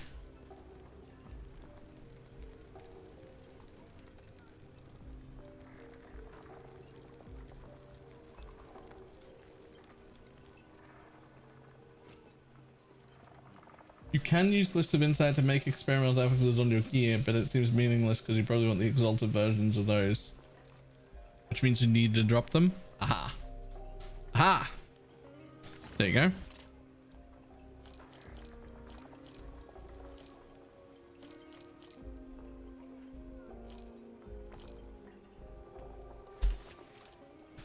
Oh, excuse me.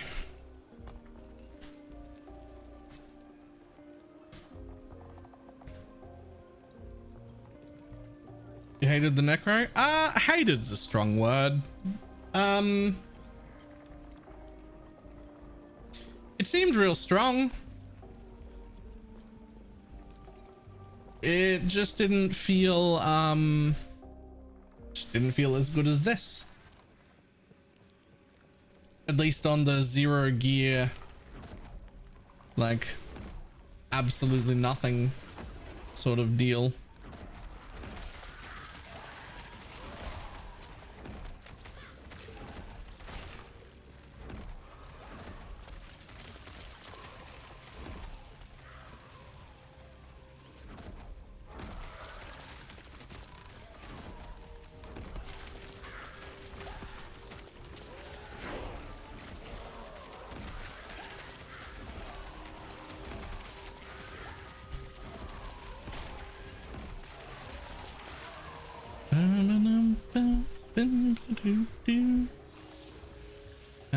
Don't want that yet. I'm gonna put Spriggan form in there.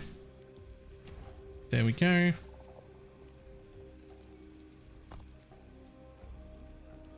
Spriggan form. The best.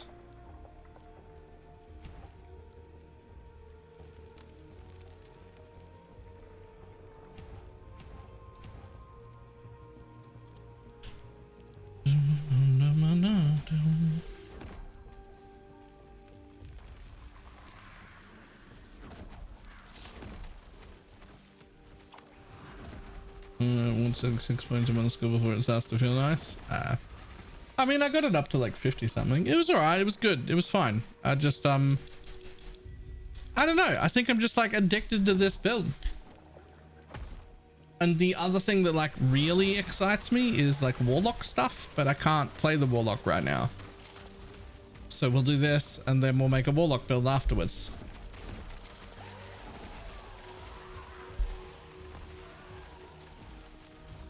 How dare you enjoy one build, right? It's also, here's the bad part, it's not one build. I also really enjoy the cold dot werebear, and I also really enjoy the bug, which means my 3 favorite builds are all primalists. I guess I'm a primalist main. I don't know.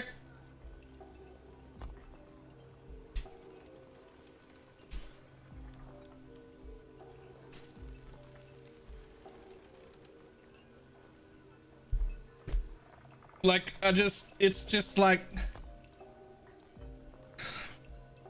the cold dot werebear is really good. The swarm blade build is really good. Spriggan is really good. I'm actually really excited to try the new totem build that's coming on launch as well. Like, that one really was like, yo, that looks great. I want to try that as well. Right? And so like that looked good.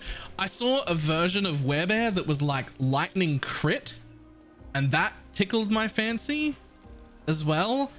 And Beastmaster's squirrel build all look really good. Like all my favorite builds are primalists, all of them. All my favorite builds are primalist. I guess I'm just a primalist main. I don't know what to tell you.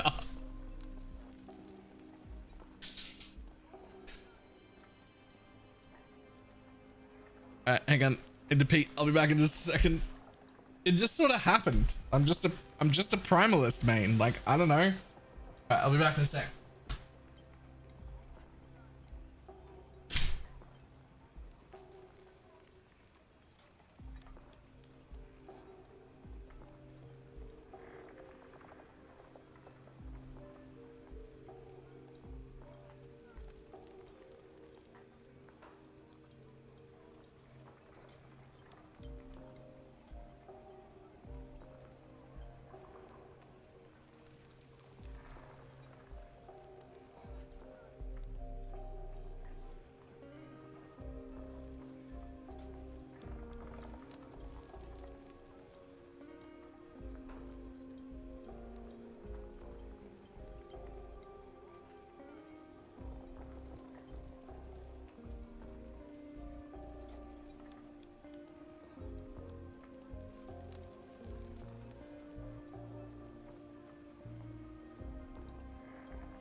Okay. Ooh.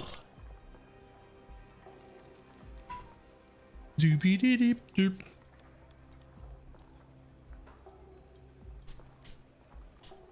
Let's go. All that going to be available on release? Yes.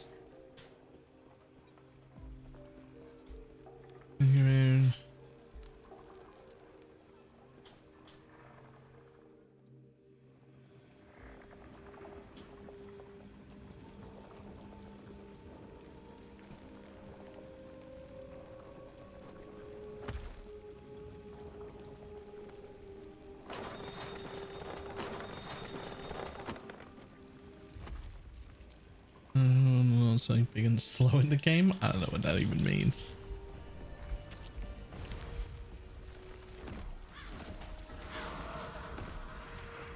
In case doesn't show.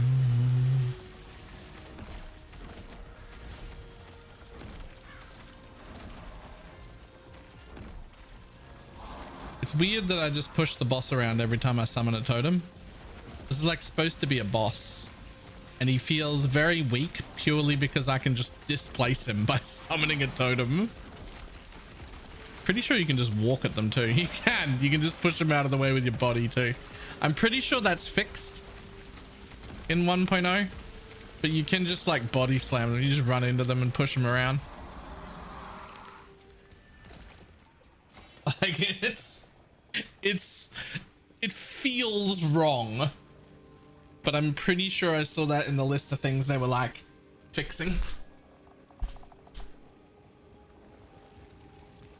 Pretty sure. 1.0 will fix everything.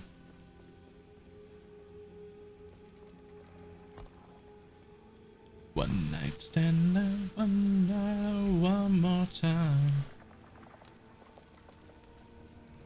How did you spec your Thorn Totem's first 10 points? Like this? Well, no, like this.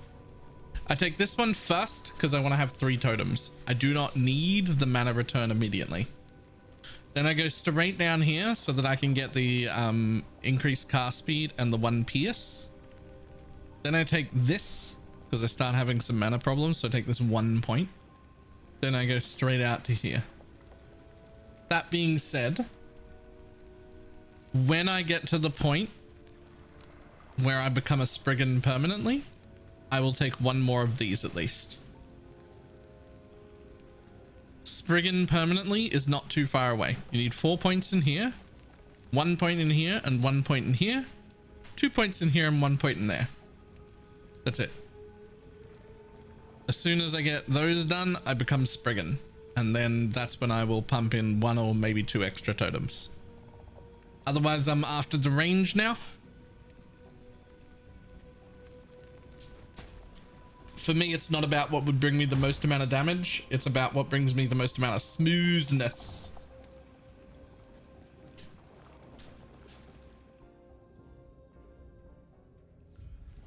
And so far, for me, this setup has been the smoothest by far.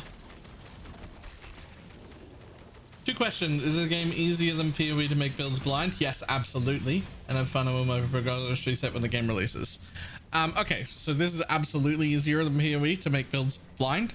In fact, if you want to, it's a very good idea to just play on release, which is like 5 days from now, completely blind. That'll be fine. It's also very, very, very easy to respec if you do fuck up your build so badly it's not good. It's incredibly easy to respec into something else and change what you're doing. As far as will your progress reset on when it releases, yes and no.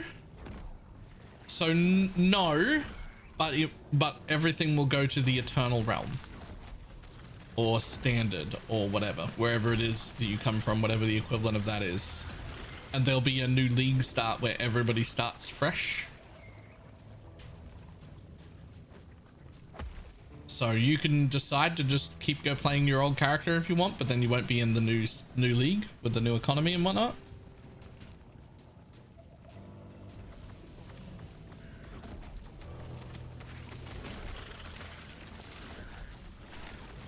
However, unlike D4 and PoE, at least for now, whatever new mechanics are added will be added to standard as well. So you're not really forced to play the season if you don't want to. If you don't want to reset your progression, if you just really like your character, you just want to keep playing in the end game, you can just do that.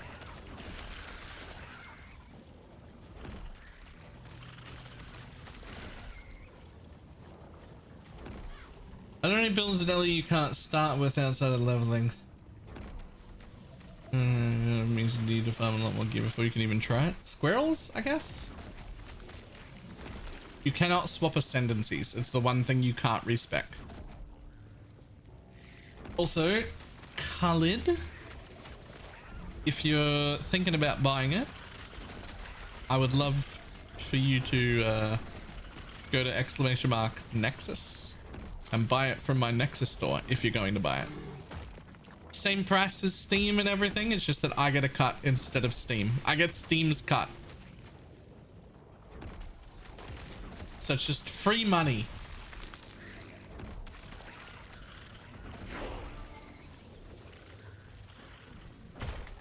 It does take you like an extra few clicks because they'll give you the like code and you can just sync it into Steam and download it like it was with Steam anyway. I just get Steam's cut.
Please don't try to do with higher level. I'm trying out the druid variant of it instead of the shaman variant of it today, just to see how differently it feels.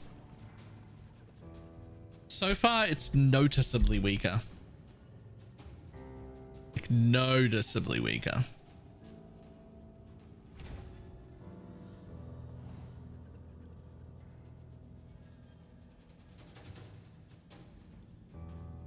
The reason why I was thinking about it is because I was like, I really like the bug build as well, and it would be great if I could just like respec and be like, boom, I'm the bug build later on if I wanted to try that.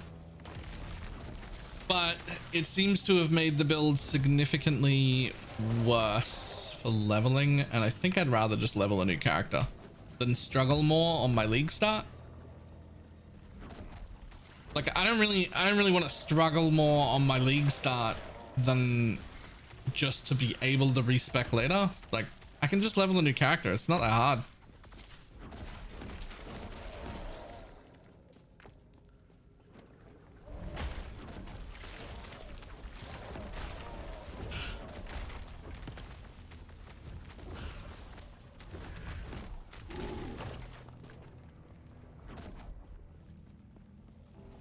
Plus you'll have twin gear. It's that bad? Look, it's not bad. Like if I hadn't played the shaman version, I'd still be really happy, right? But like, let's have a look at really quickly what I've got right now. So I have 12 attunement total, right? That's all the stats I have, right?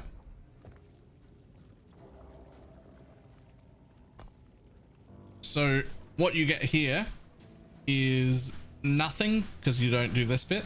20% increased health and mana. That's really all I've got here. That's helped a little with the mana issues, but not like a lot. What do you get if you're a shaman? -5 to the totem mana cost, 10 flat attunement, and 50% elemental resistance. just for being a shaman.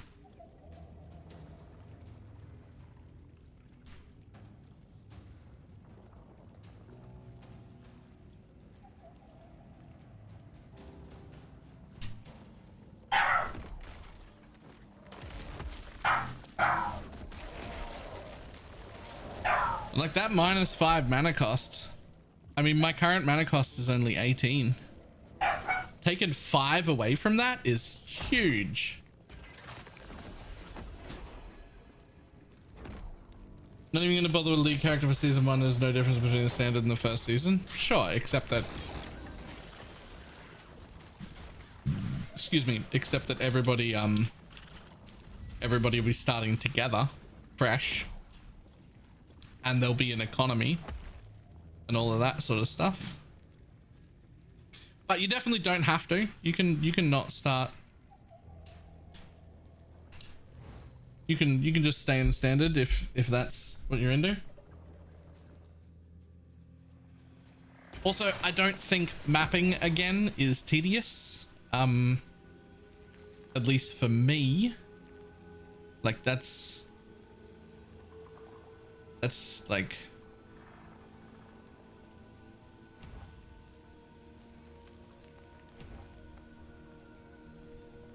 that's the game.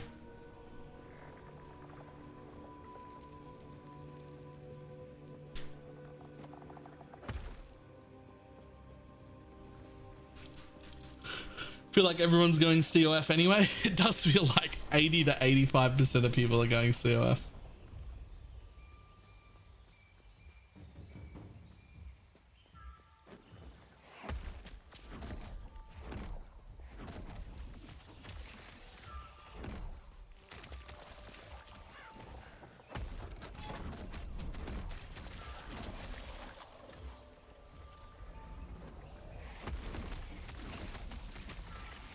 I think for me, I just like the fresh starts, and I especially like when everybody is fresh starting together. Because like if you're playing in standard, to me, I can be like, you'd be like, yo, this new thing is so cool. I did this thing, and they're like, oh, where are you up to? And you're like, oh, corruption 400, and then they're like, wait, are you in standard? And they're like, yeah. And they're like, oh, never mind. And just move on. Like no one's excited. You didn't get something cool. You got something in standard. No one cares. And so for me, that matters. For me, that changes how things feel. If that doesn't change how things feel to you, yeah, there's no reason to, like, there's no reason to, you don't have to. You could just stay in standard and it's fine. But for me, that part matters. Like I will feel better playing in the new league.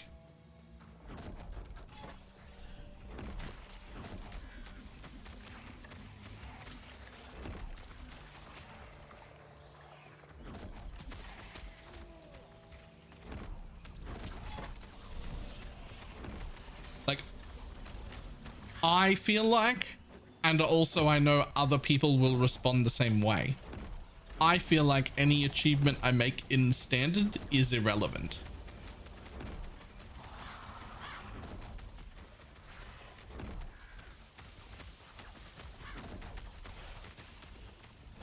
And I know that that's not real, right? Like that's not real.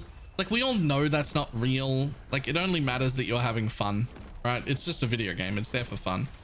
But for me, there's a competitive aspect to ARPGs, even when I play solo, even when you're playing solo self-found. The competitive aspect isn't necessarily like competitive, but it's like, yo, look at these things I'm doing. Look at how much better I'm doing. And I don't get any of that. If I go play in standard, it just feels like I've done nothing of note.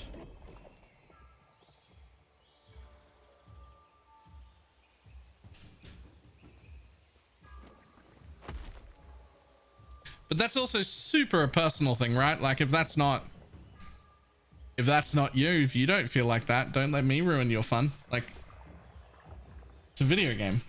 You have fun the way you have fun. I'm only warning you about that feeling in case you think about it and you're like, oh, I've felt like that before actually. Well, it'll happen again if you do it again. If you're that kind of person, it'll happen again. And I'm that kind of person.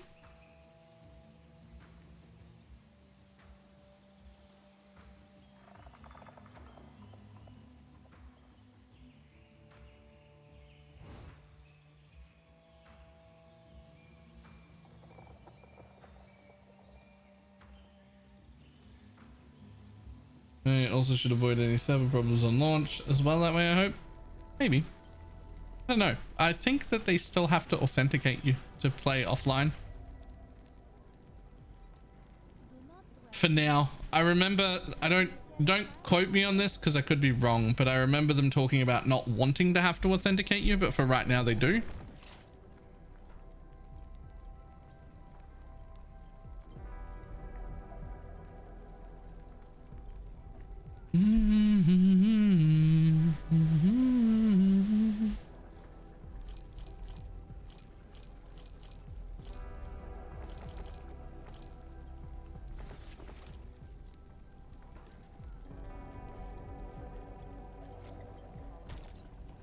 Heavy metal rock band. Want to make an insect blade build? Nice. I do very much love that build. Because it's a primalist. The best class.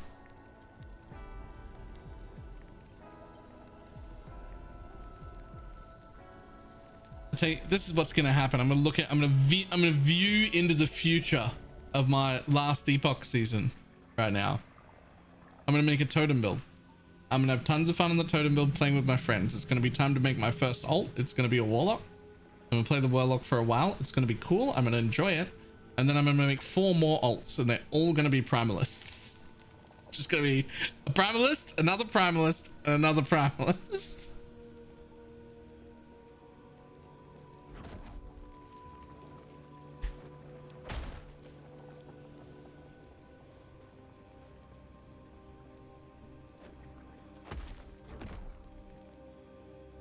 Yeah, and then it'll be the new PoE League time. Yep.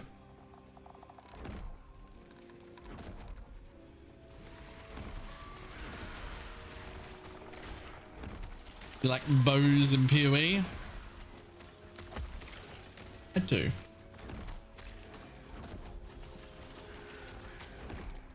What's the suggestion for somebody who starts Poison SRS every league? Fire Wraths. Look for Necromancer Wrath build.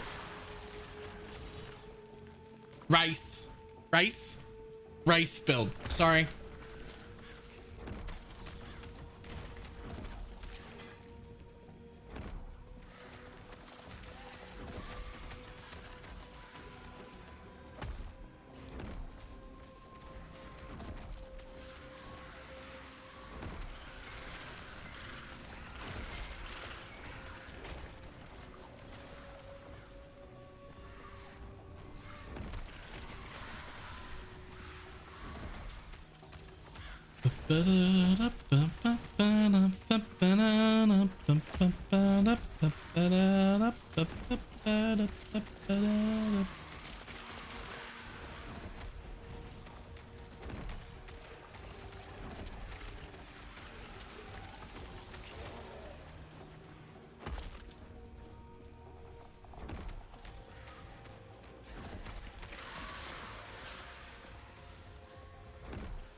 Tom's Diner? No, but I love that song. That was Centuries by Fall Out Boy.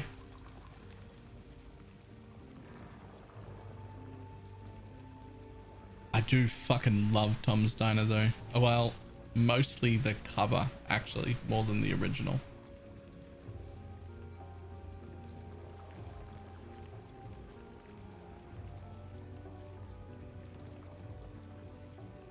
In fact, I'm gonna play it now.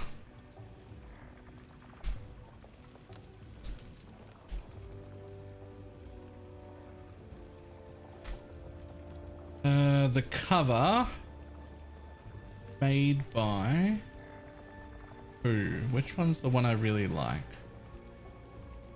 There it is. There it is. Giant rocks.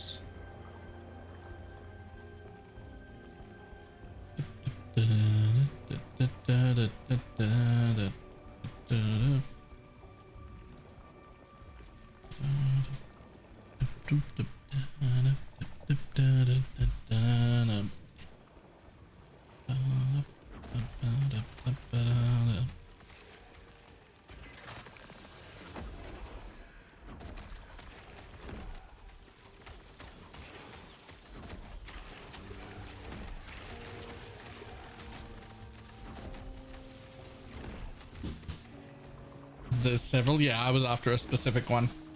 These people. Whoever they are. Who are they called again? Giant rocks. Yeah. Such a good cover. Such a good cover.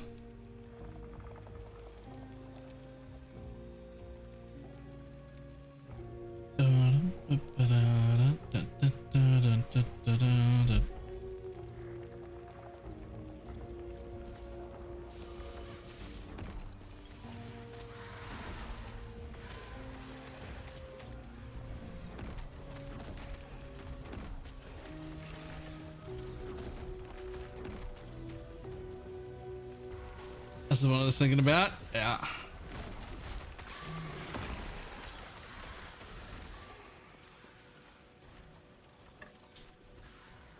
I can't explain to you how loud and with all of my soul I would sing this song were I not streaming. Like I sing when I'm not live. Like you guys hear me hum and like say words, but I like sing when I'm not live.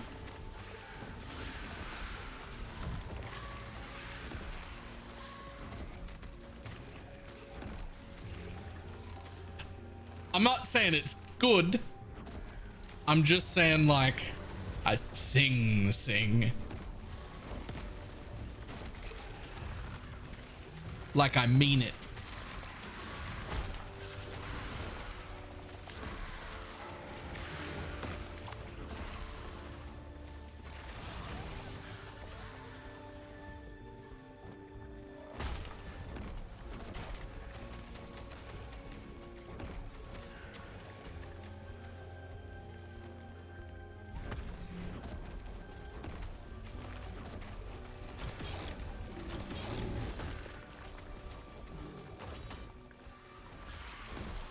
If you can understand that right, I don't do karaoke. I can't like sing properly in front of other people.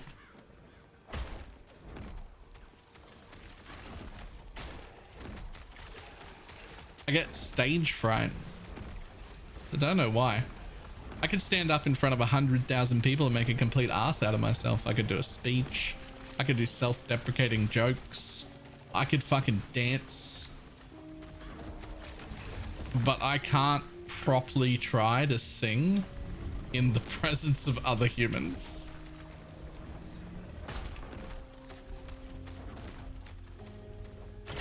I don't really know why.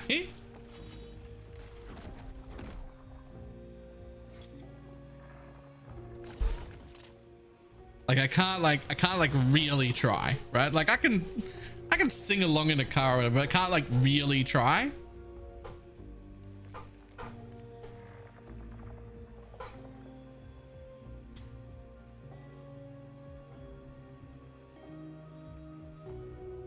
And I really can't explain why that would matter at all. I just...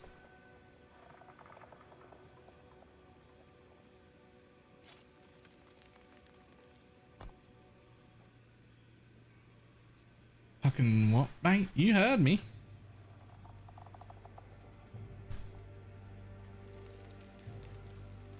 I think I know what you're saying. Your body does a different lower voice when you're around someone, but as soon as you're gone, it automatically goes back to normal. Nah, I don't have that. I don't have that.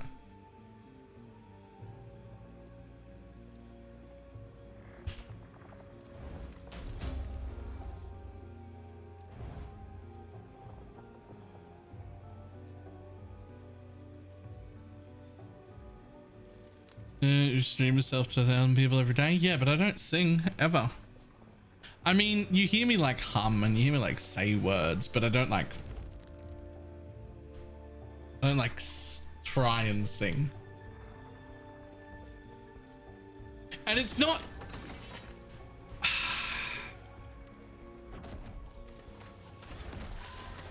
it's not the same. I don't give singing an honest attempt in front of other people. And it's weird because the few times I have, I get complimented. Like, it's not bad, but I just can't do it. I don't know why. I don't know why. I don't have an explanation.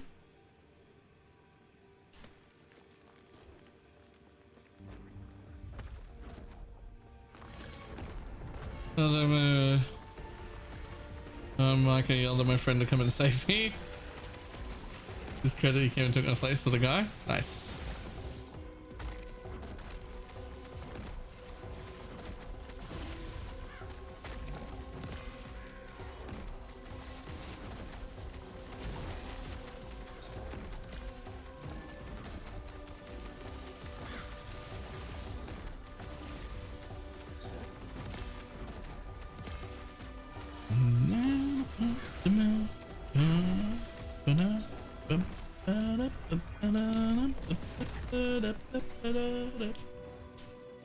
What's interesting about not wanting to sing in front of people is that when I'm alone,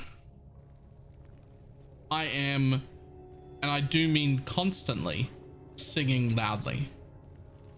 And when I say constantly, I mean constantly. You can't walk into my house without there being music playing and me singing loudly. You could never pass me in a car without me singing at the top of my lungs. Never. I'm always singing. Always.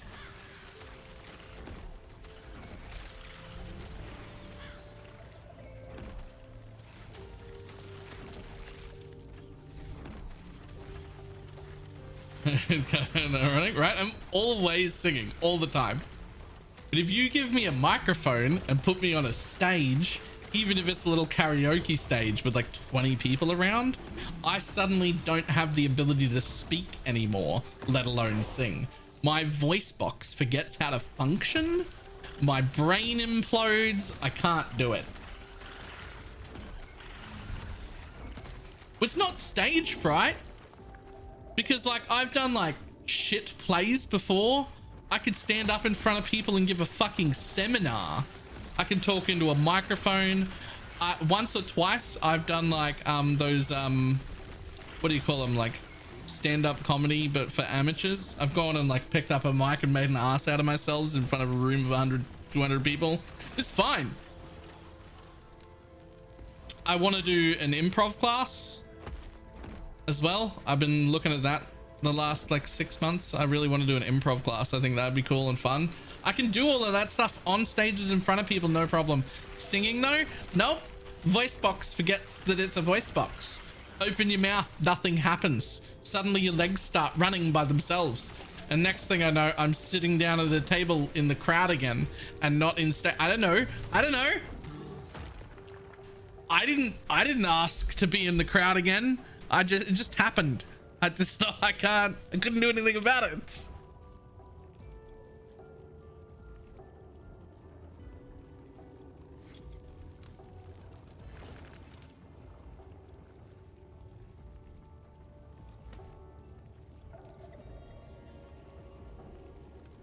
Not stage fright while describing not being able to open your mouth in front of a group of people. Right, okay. But I've been on stage with like hundreds of people doing plays. It's fine. I'm actively excited to go do improv. It's fine. I can do stand up, although I'm not great at it. It's fine. So it's not the stage. I'm not scared of the stage.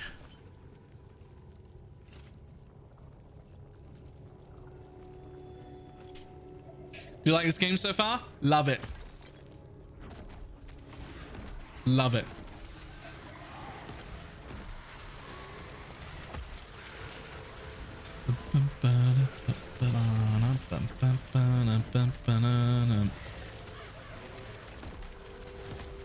I think the VODs are gone now, so I can mention it. At one point, somebody who used to be around, some OG people will remember, Turi made me do like a Twitch sings thing. So there is actually a clips somewhere that exists of me singing. What's up? No, I want to leave all the doors open. Hang on.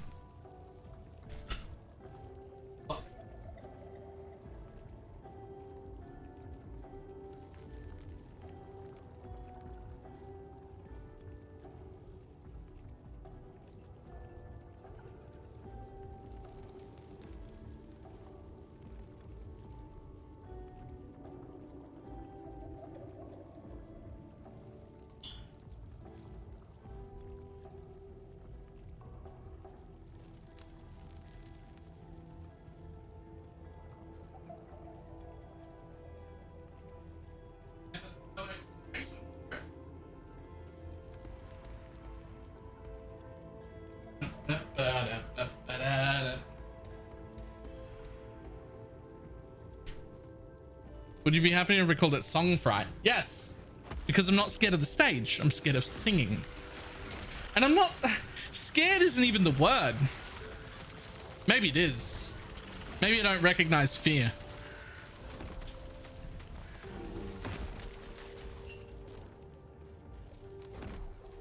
How long have you had that chair? And would you recommend it? I have had this chair for probably 2 years, and I had another version of a chair from Secret Labs for about 6 years before that. As far as would I recommend it, it heavily depends on your budget. This is, in my opinion, Secret Labs make the best gaming chairs on the market. However, if you've got just a little bit more money and you can buy a good office chair instead of a good gaming chair, it is way better. Way better. So if you can afford a Herman Miller chair, that'll last you 20 years and be 10 times as comfortable as this.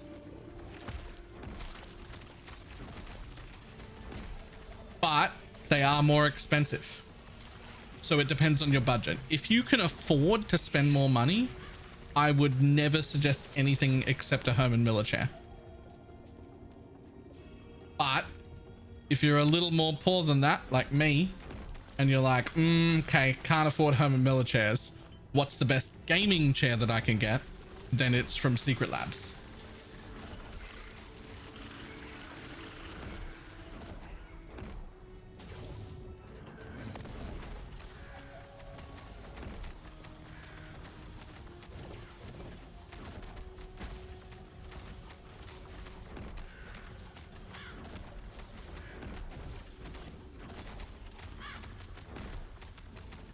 Did they patch yet? No, that's the 21st. So 4 days, 5 days away or something?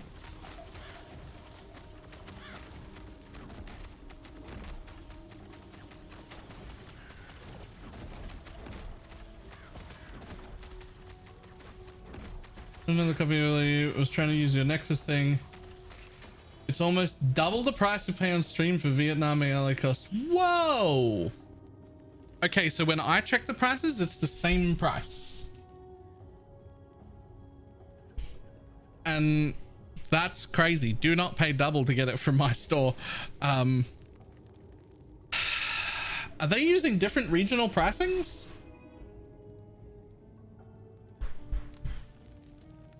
Yeah, like that. Herman Miller. Exactly like that.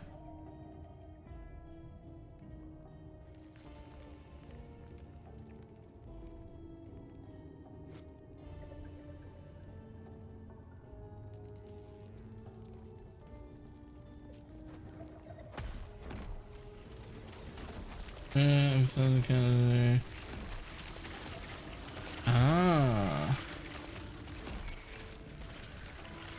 Huh.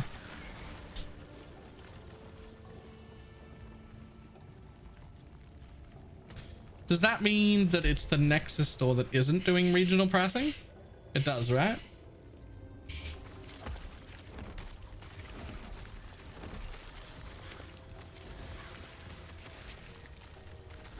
I should warn people about that then. I was unaware. I thought their prices were the same, because when I look at them, they're the same. I didn't even realize that they were doing regional stuff.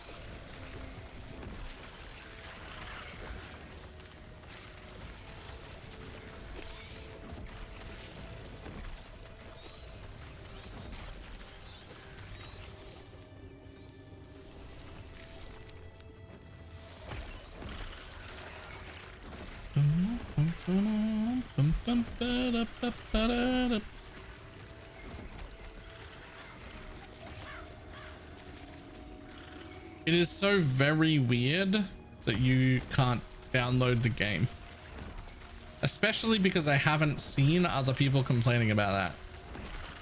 It's so very weird. I wish I knew how to help with that, but I don't.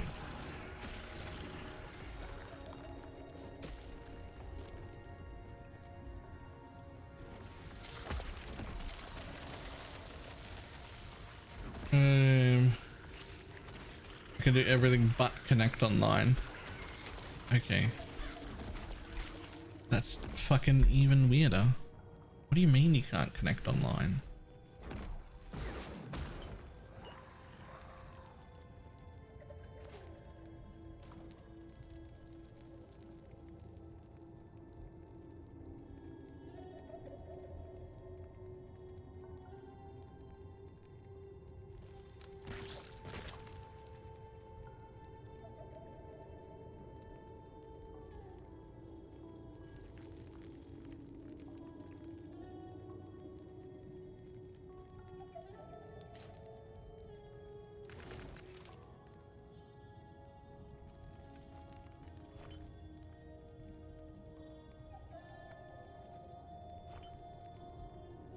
That pops up after seeing a connection spinny thing for a while.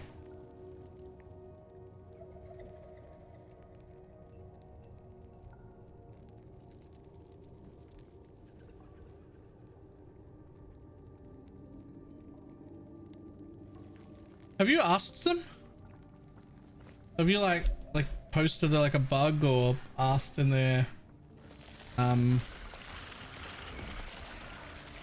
in their Discord or anything like that?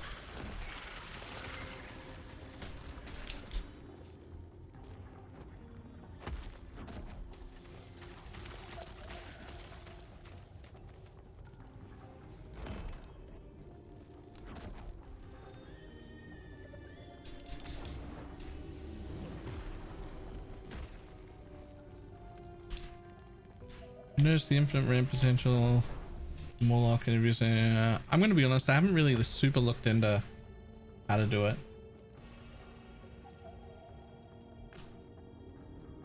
So many people have none of them have worked for me. Have you asked them? Like they're very, very, very active. You don't have to be a content creator to talk to them.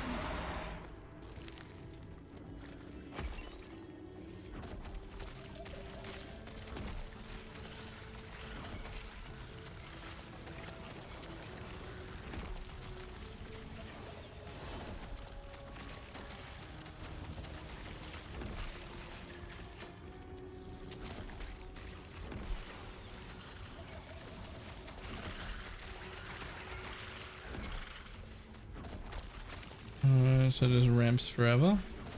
That'd be cool. Warlock is my second build planned right now. I don't know what yet, just Warlock.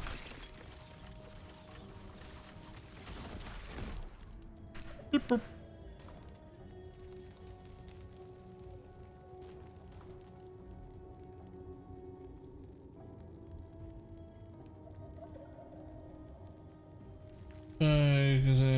I don't know what that even means. We all downloaded it through Steam.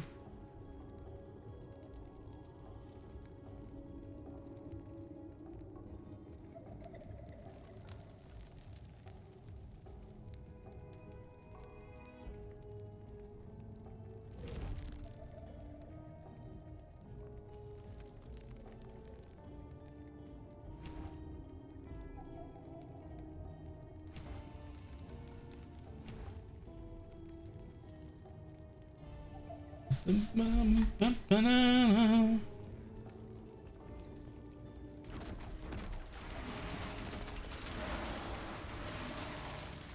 was a poison primalist starter in hardcore. Nice. I personally have no interest in hardcore.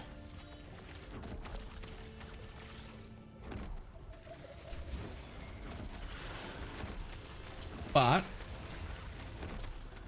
primalist my favorite class.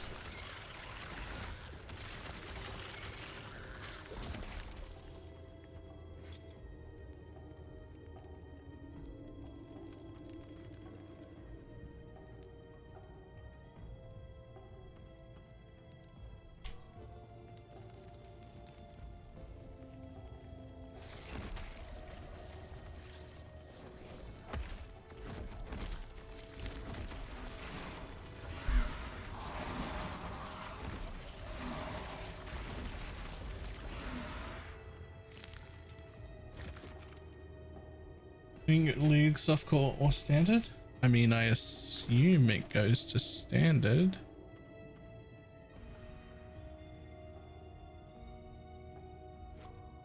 Assume.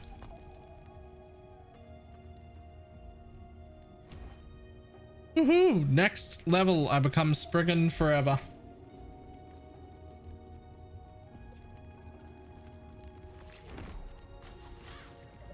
Well, not like next level, but next level.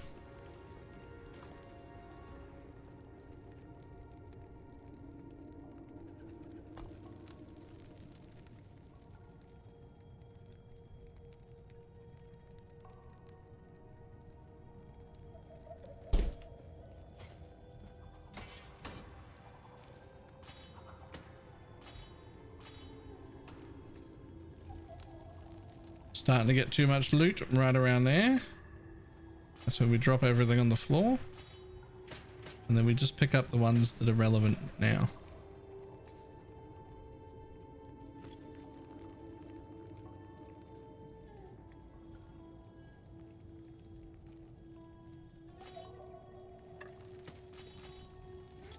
That's better. Much nicer.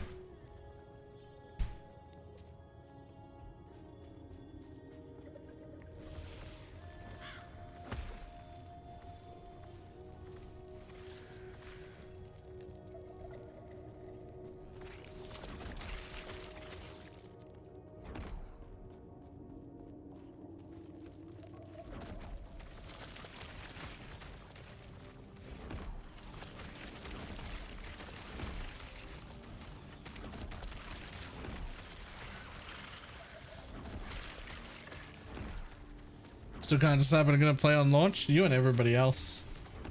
I bet somewhere close to 70 or 80% of people who are planning to play on launch have no idea what the fuck they're going to play. They're just like constantly like, everything's fun. What do I do?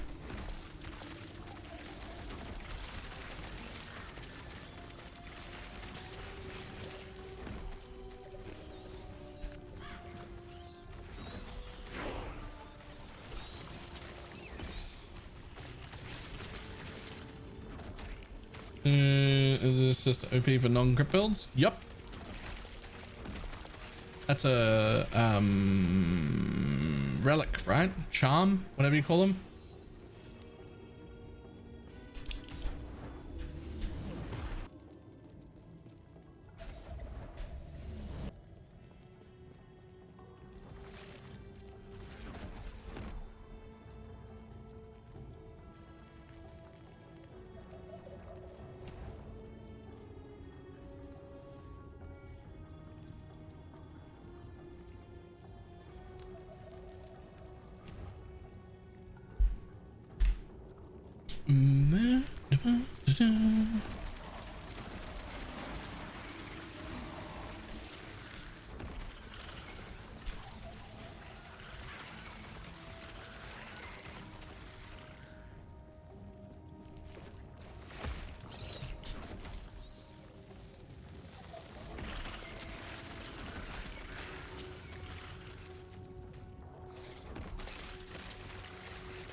Wait, Yellow, you're in?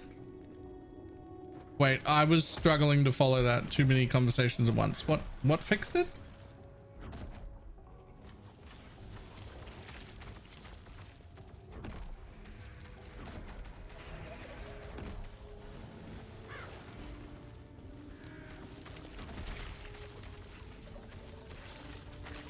The Cloudflare. Basically a pseudo VPN. Oh, so you are VPNing now and that fixed it?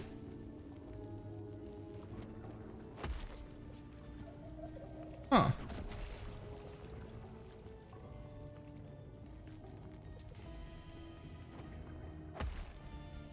I mean, if a VPN fixes it, you can always run a trace route to try and find out where the problem is, but that might not help you.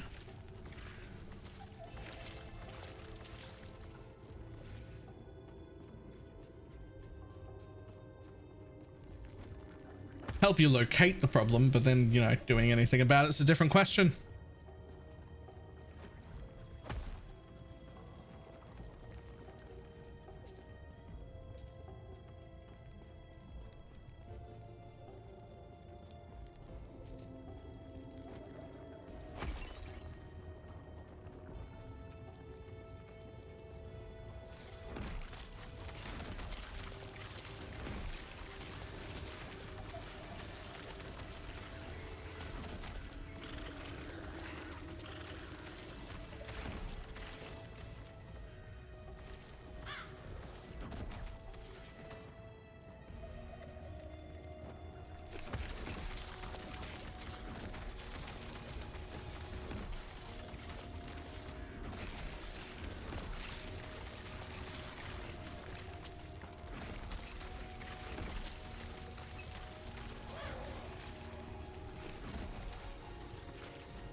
Do you not count as physical? +1 to physical skills. Minion totem mature. Oh, the minion has the physical tag, but the summoning of it doesn't. Oh. Well, I mean, it still gets me this though.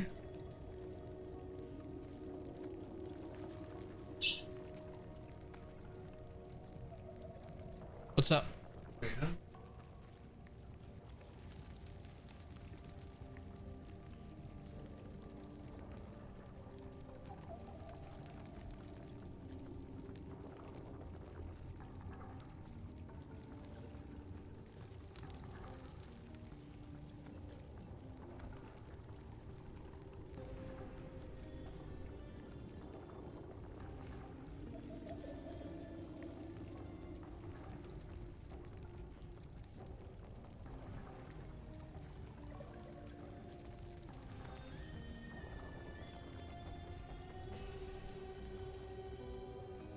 I'm gonna work out whether it's better.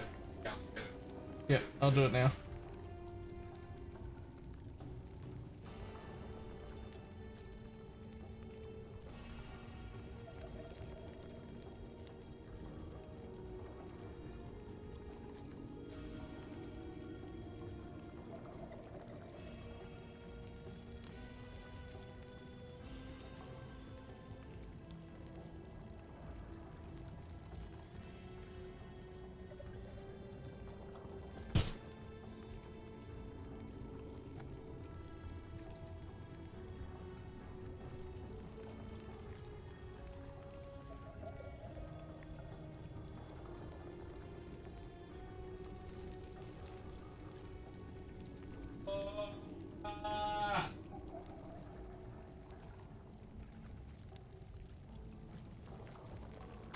There you go. Done.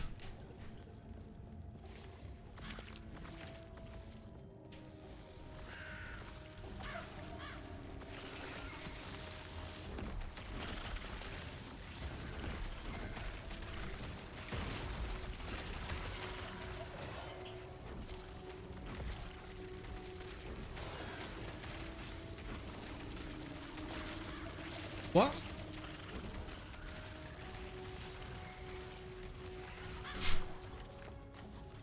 Okay, whatever. Boop. There we go. Alright, permanent Spriggan form obtained. So you tend to get it around mid-20s. Before level 30, you're permanently a tree.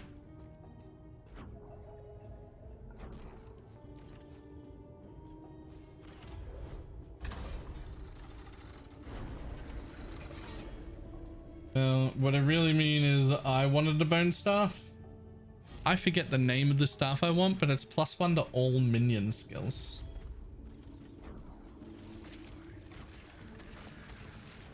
But at least for leveling, it's going to be pretty hard to beat this that I found this time. Because it's 105% spell damage and 10% cast speed for minions. Like, very easy to beat once I'm at Monolith, but just for like leveling at this level, that's huge. That's a huge weapon.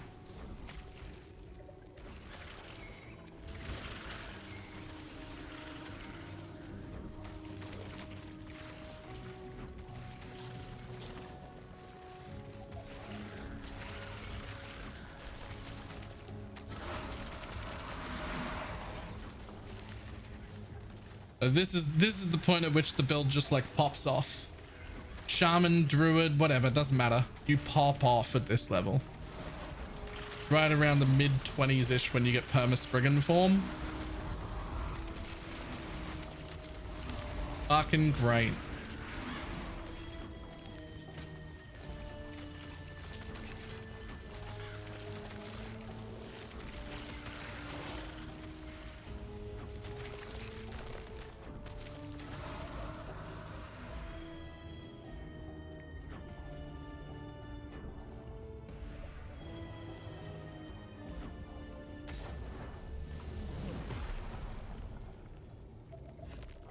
What level are you? 28, I think?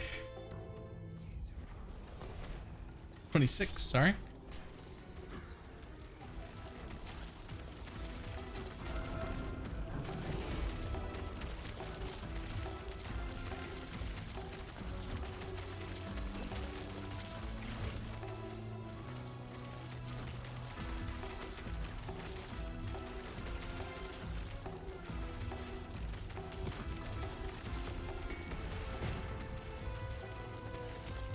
I need to be playing this forever. I mean, I have various versions of it. This is a druid version that I just started today. Technically, we're 3 hours into stream, but like, I haven't been playing the whole time, right? We looked at some AI shit. I stopped and talked to chat. Fucking. We're not trying to be a speedy.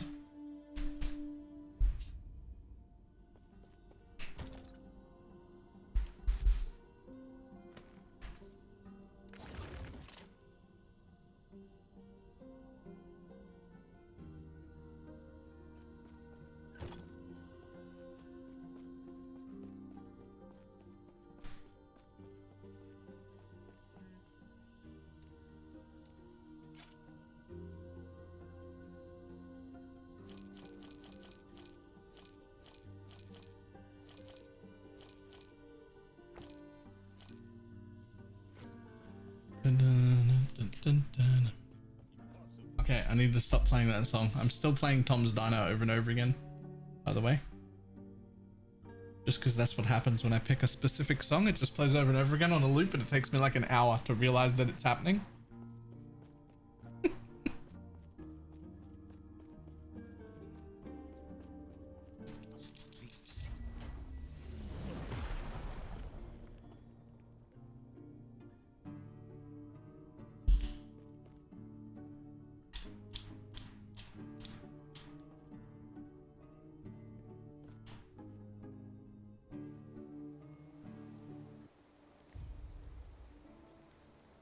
is this? Best version of it?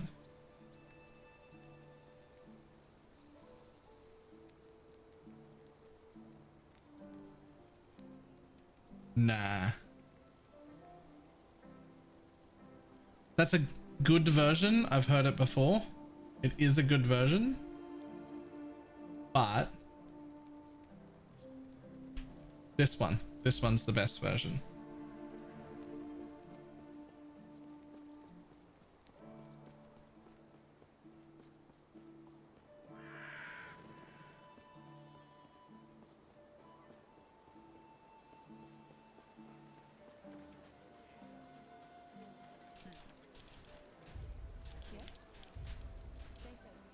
And I've all been work with ward decay so quick because I page the game so much, but it goes away so quick. So they stack. So there's a few things. There's ward retention and ward decay. So ward retention is like the minimum amount of ward where it won't lower below that automatically anyway. And then ward retention rate is like the rate at which it loses. So you've got 3 axes to play with: the amount of ward you gain, the amount of ward you lose per second, and the minimum threshold that it's counting. So it'll act as if, like, if you get 100 ward threshold, it'll act as if 100 ward is 0. So you retain more, gain it faster, and then raise the threshold of it, and then you end up having quite a bit.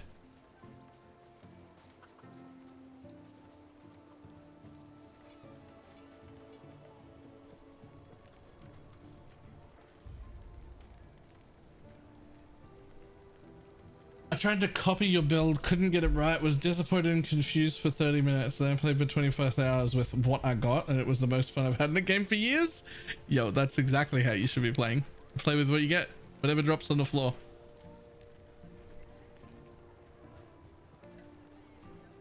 Shown you this one yet?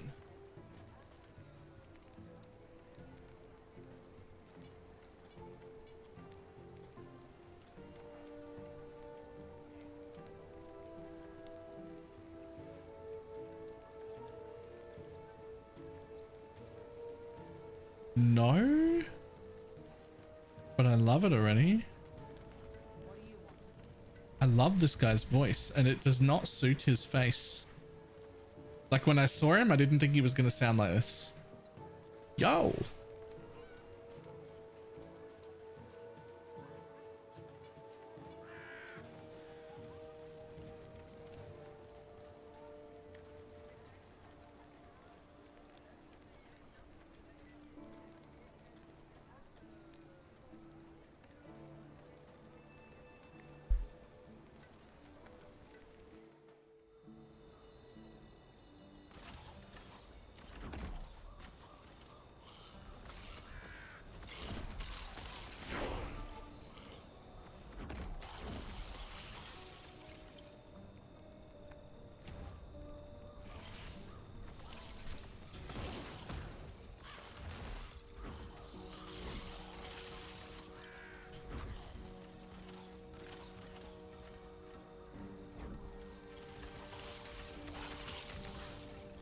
He's amazing.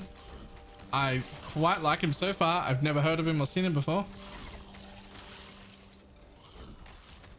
I always really love it when the way somebody looks doesn't at all mesh with the way they sound when they're singing.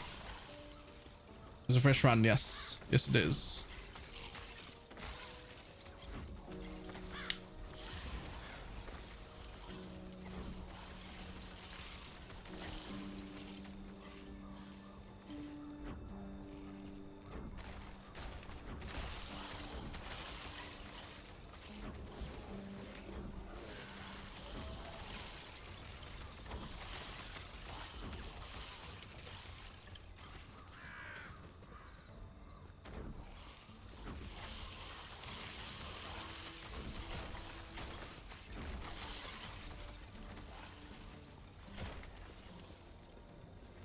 This is absolutely a fresh run. Only shit I've found off the ground.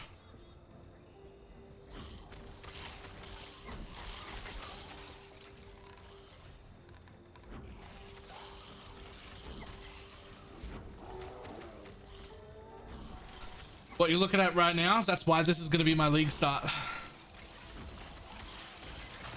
It's like decently good up until the mid-20s, and then you become a full Spriggan and you just like fucking run through everything, so don't care about nothing. Nothing can kill you. Everything dies quickly. You don't have to aim. You don't have to think. You can spend all your time looking at chat.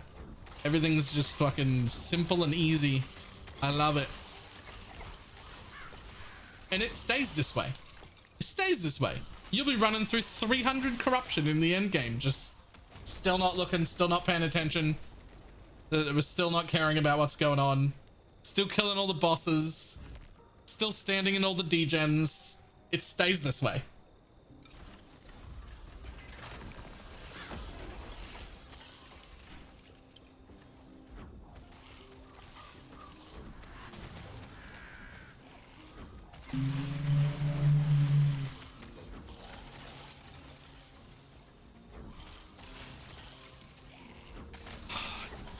You have absolutely no idea how much of me wanted to just shout the words in this like D2, just like at the top of my lungs. I had to suppress it.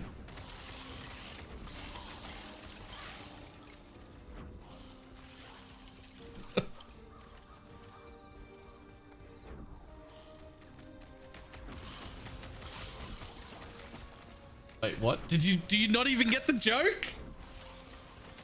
Can you shout like this in D2?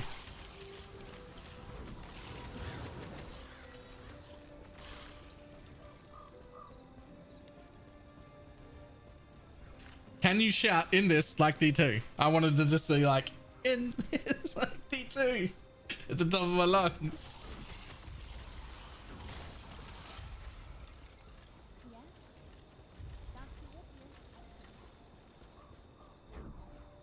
Is Tash salted at all? No.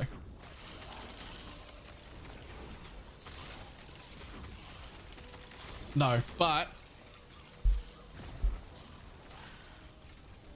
Alright, hang on. I need to look this person up real quick.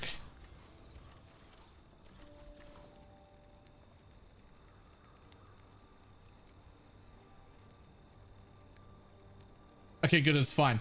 I just discovered somebody new who is apparently quite big because they're filling out concerts, and I didn't know they existed. Who is like surprisingly good and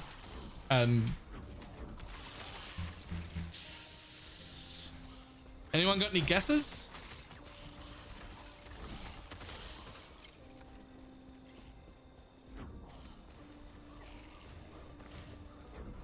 No, everyone knows who Taylor Swift is.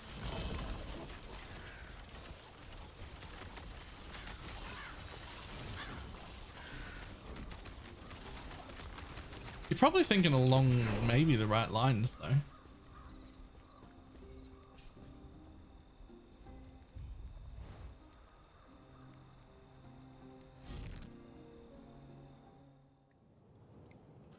Ooh.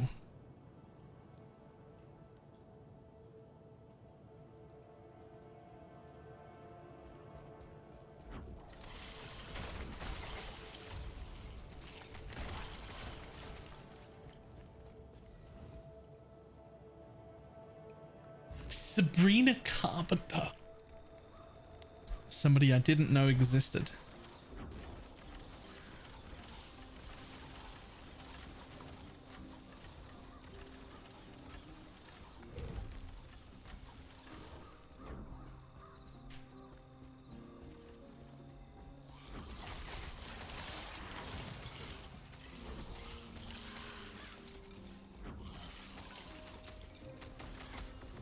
Also, you know who she is but couldn't name one of her songs? That is about Taylor Swift. You might not be, I can believe that you can't name one of her songs, but I fucking guarantee you know well at least 10 or 15 of her songs and just don't know that they're her songs. You literally, you can't exist and not know some Taylor Swift songs. Like, it's not possible. You might not recognize it as her. Like, you might not know, oh, those are Taylor Swift songs, but you do know Taylor Swift songs. You just don't know that they are Taylor Swift songs.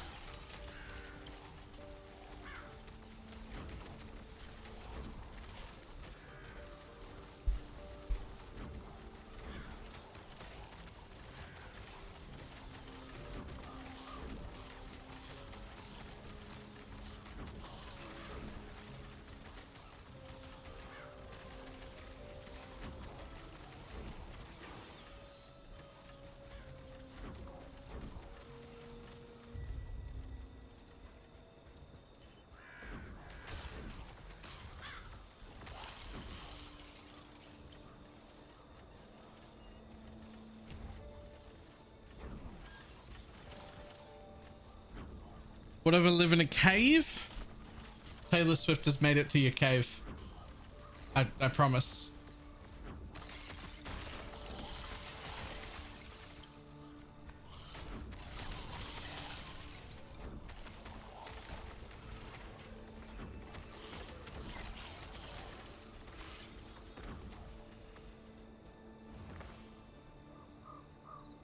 Like, I can accept not knowing that it's a Taylor Swift song. I can accept not being able to name Taylor Swift songs.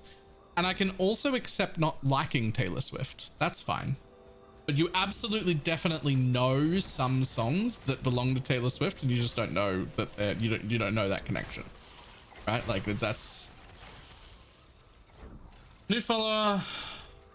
Last opinion on D4 versus last epoch. I really want to migrate from D4. Do it immediately. Absolutely. Come over here. Welcome. This game hasn't released yet and won't for another 5 days, and it's already got more content in it than D4 will have this time next year.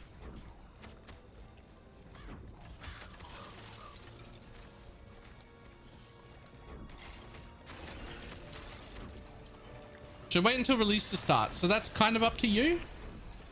So there will be a league start where there's like a full economy reset and everybody starts at 0, and that does start in 5 days. You won't actually lose your progression. It will all just go to standard, and you could play there if you wanted. But this is also not the kind of game where you need to be super familiar and know what you're doing and have a plan beforehand. You could go in completely blind on the day of release and have a really good time. And if you do somehow manage to screw up so much that your build is trash, respecking and changing your entire build is super easy and affordable and will not be a hassle at all. So you could just start on the day with no knowledge and it would be fine.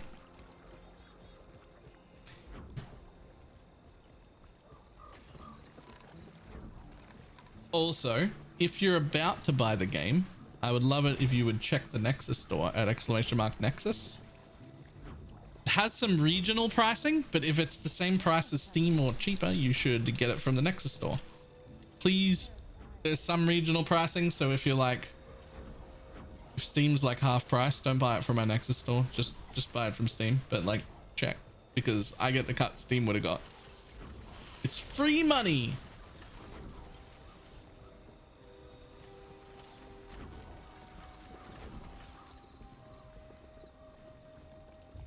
Is it easy to respec a new ability and get it to 20 in the end game? Yeah, if you completely despec an ability and put a new one on and run one single thing, like one single dungeon map, whatever it is you want to call it, it's already like level 19, sorry, like from 1.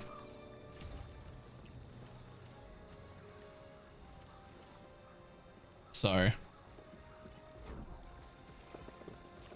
that's a level 90 skill.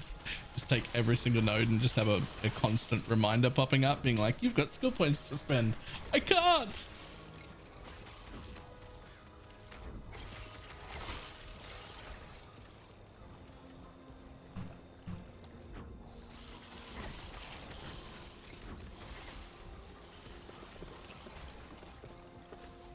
Leveling another one with a sanction info. Yeah, super easy. Super easy.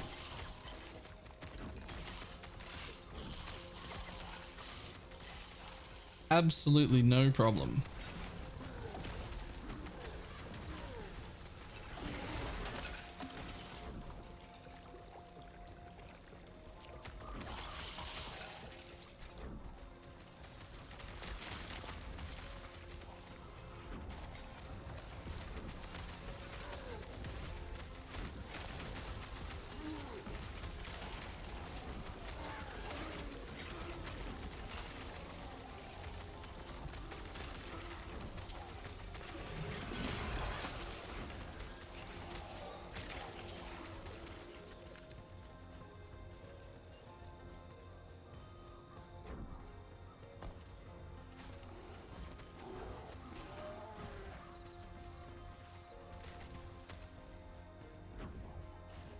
Lagoon Fire. I hate him.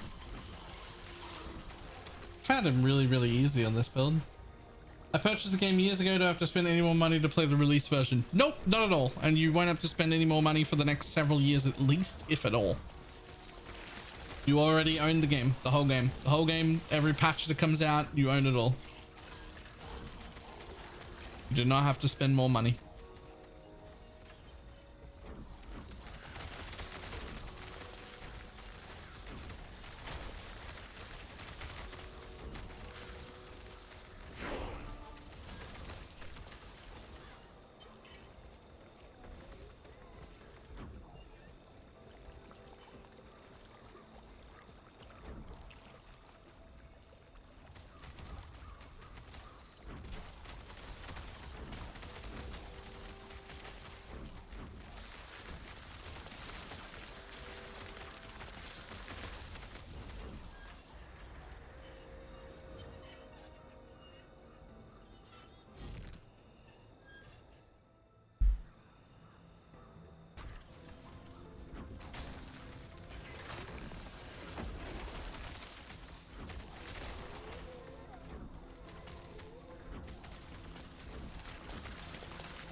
Feels like an air totem's a bit automated.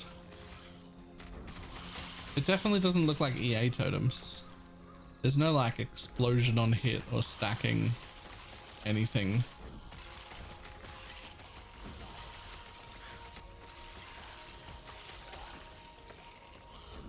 Master loot for them, not impressed. As better. Good. I'll have a look at that one, see if there's anything I want to pull from it at all before I make my own master one for all classes.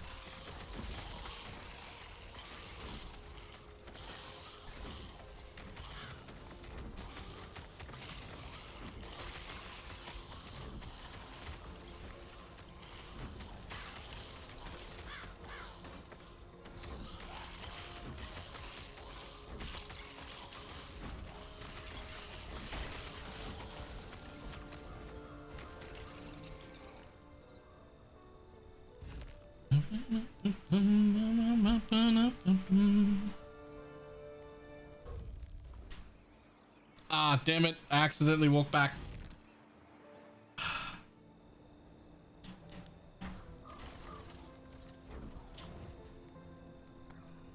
hate it when I do that.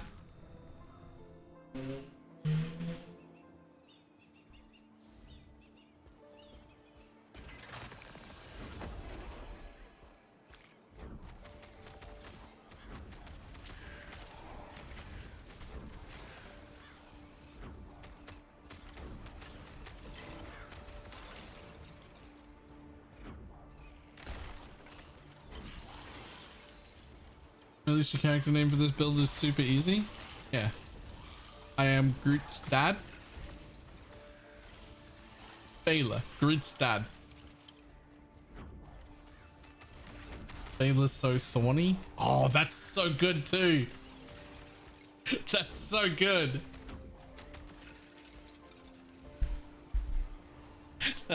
That's also pretty good.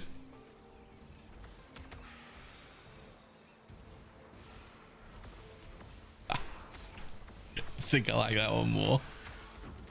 I think I like that one more than Groot's dad. But like, tell me that's not Groot's dad though.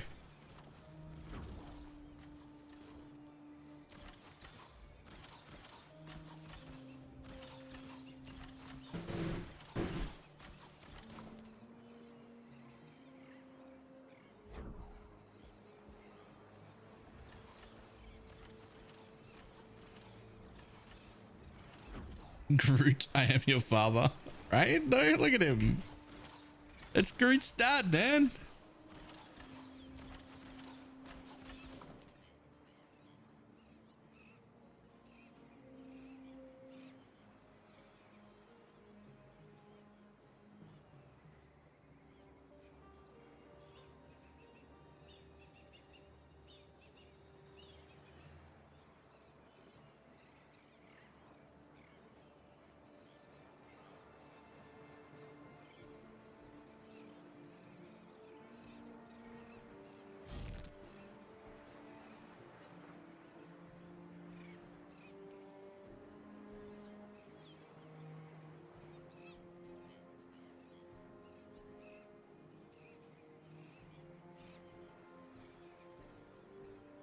Does it make changes in the transformation modes? That would be cool.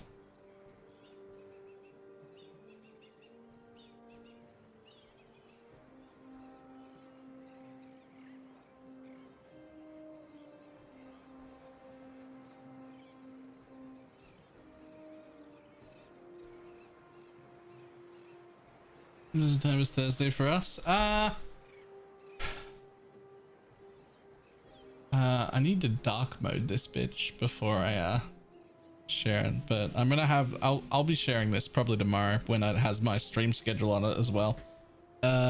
For us, Thursday 3 a.m. for me in Queensland. So I have this plan here.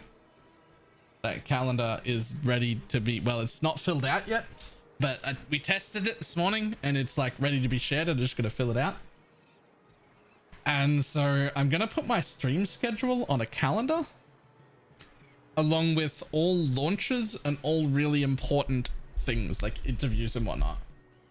And so if people want it, they'll be able to just like add my Google Calendar to theirs and just have like dots of like when my stream's gonna start and also where interviews are, like if there's like a GDG interview happening or league launches or like any big events that I like care about online will all be in that calendar. Podcasts. Yep. All that sort of shit.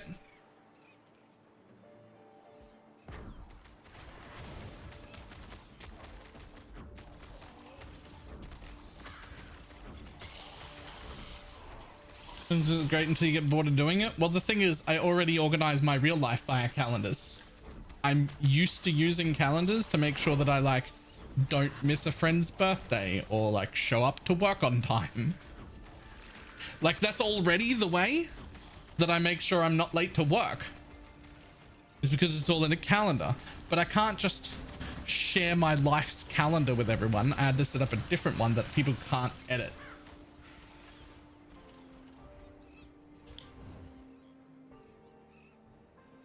Yeah, if I knew what I was doing with that website, I would stop it from working. I only have a website purely so that I have an email account. So that I have the app BalorMage domain. I don't know how to run websites, man. I turned it off. It's so outdated, it's ridiculous. But I'm not, I don't want to lose my domain.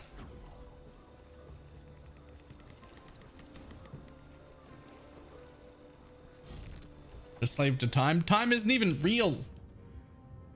Time isn't even real. But yeah, I'm already familiar with using calendars to organize my life, so it shouldn't be a big stretch. And I don't know why I didn't do it earlier. I don't know why I didn't set up a calendar. Because it's like not the normal way content creators ever like share schedules and stuff. Or anything. But like the normal ways don't work for me. The normal ways don't work for me.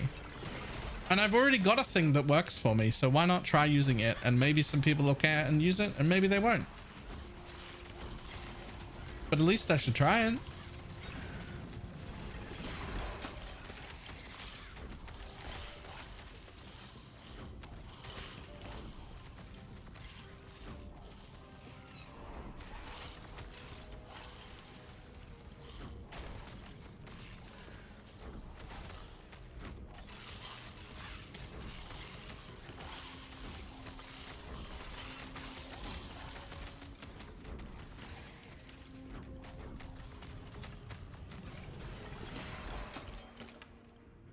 Who's friend and who's gonna look at the bed in the morning?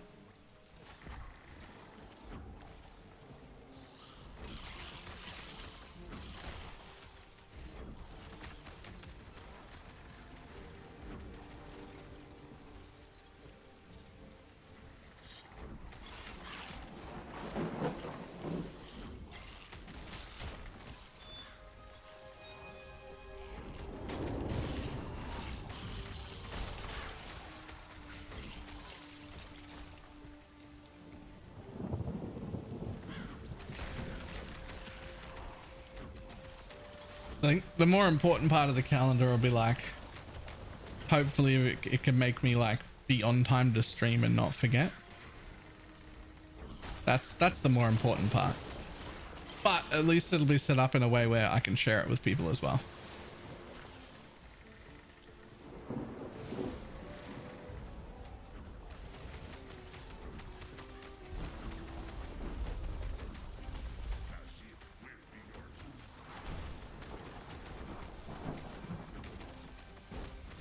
Don't want to get to a point where you feel like a slave to the exact time though. Oh, it'll never be exact.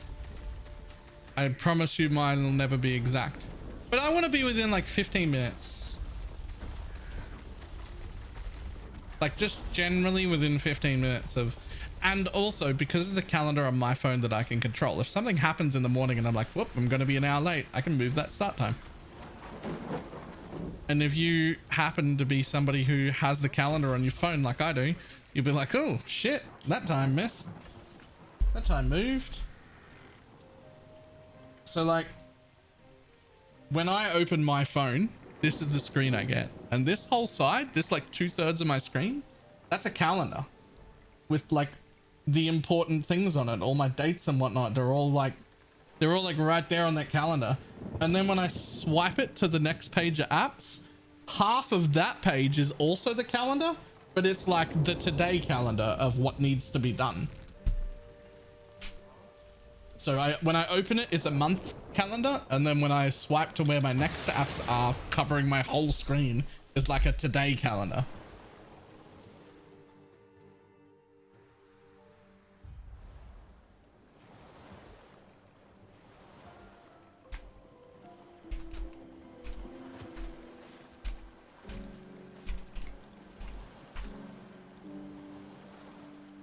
And it's not a phone that's an unholy child of a smartphone or a tablet, but it's a phone when it's like this. It's just a normal phone, just a normal sized phone. And then when you decide you want more, you just open it and then it's a full tablet. And then when it needs to go back in your pocket, you just close it again and put it away. I'm never going back to a non-folding phone. This is the best things that ever been invented. The next time that I will use a non-folding phone will be when they can implant the phone into my brain.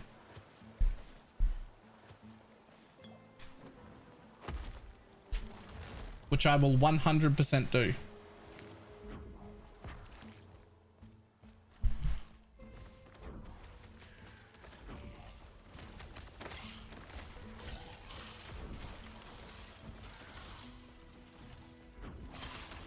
I'd like to not have ads directly into my brain.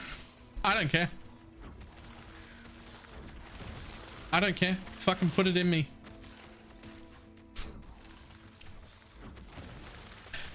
You know what? I stand by it. I heard it. I didn't intend it, but I stand by it.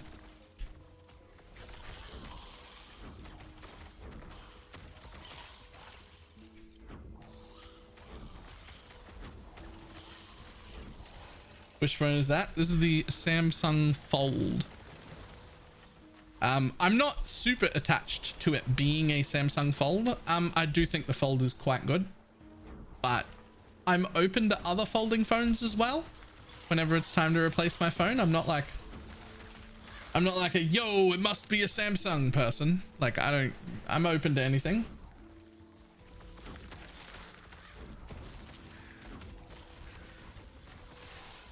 But so far I had a Samsung Fold 3 and now this is a 4 and I've been very, very happy with both of them.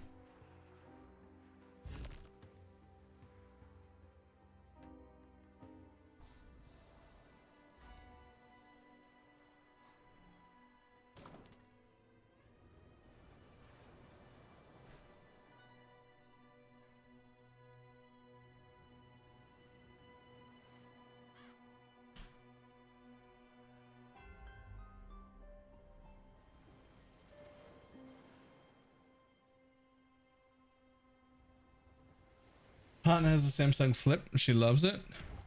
Yep. The Flip is also really good.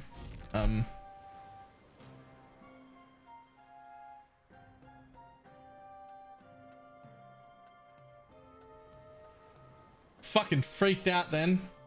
You said this playlist is fire, by the way. I freaked out thinking for a second you were hearing my music. The reason you like the playlist so much is because you have your own playlist open on a different tab.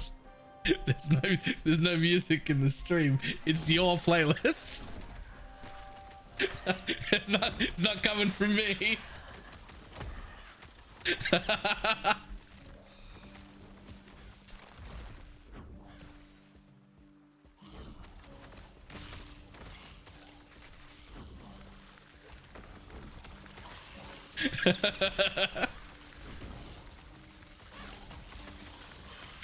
That's great. Yo, your playlist is great. It's just the kind of music I'm into.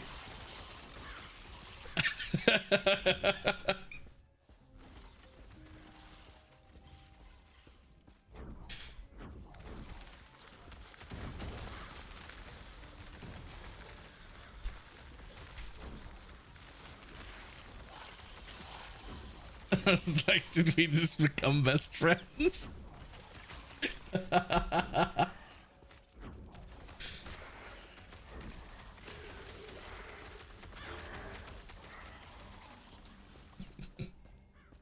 That's actually gold.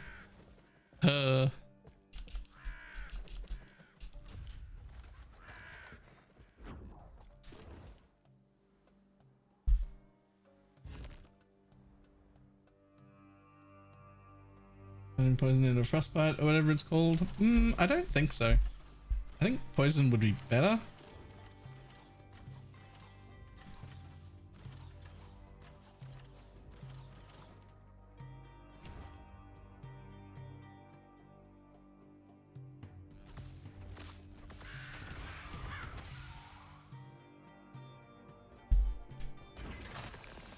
Random gloves off, kick shots.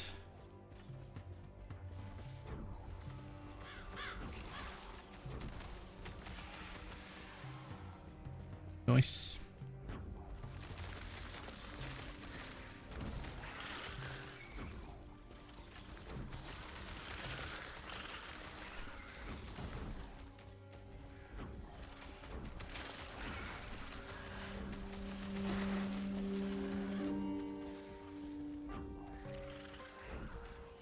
Holy crap, the phone is the most expensive Samsung phone they have. Yep, that doesn't surprise me. It's a tablet. It's a tablet that fits in your pocket. It's also the only thing I have bought for myself in 8 years.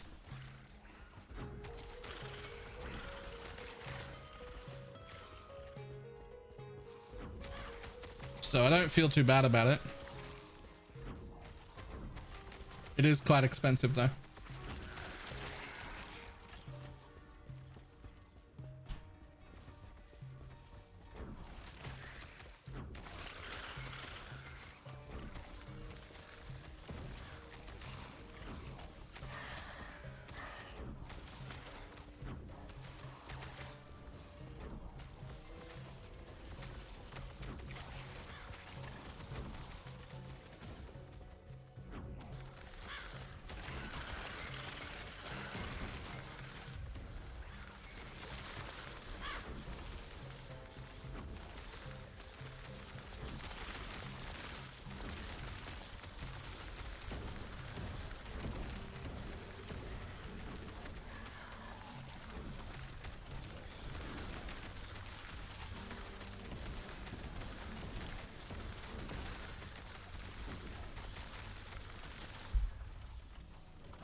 Huh, I didn't realize Frostbite was an actual damage over time ability as well.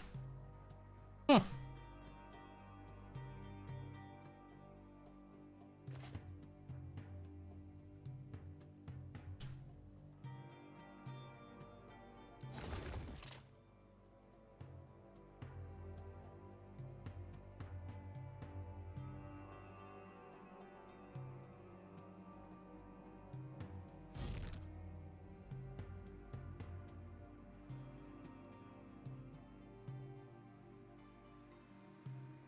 Yeah, it's certainly not for everyone. I would not suggest everybody just goes out and buys this phone. Like it's not cheap.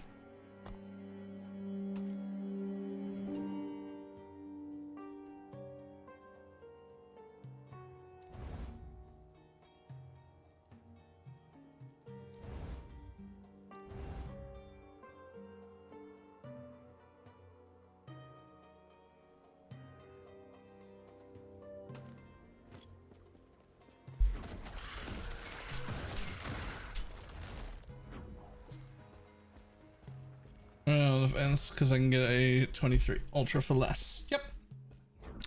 And a 23 Ultra is basically the same phone, by the way. A 23 Ultra is basically the same phone. It's just a little bit wider than this when it's shut. And it can't open. Mine becomes a tablet. Like it's pretty much, otherwise it's pretty much the same phone.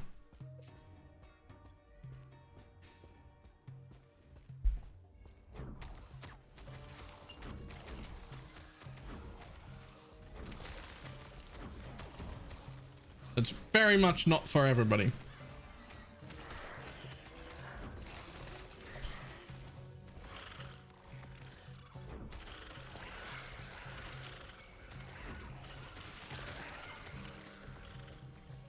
It's really good for watching porn too, if that helps.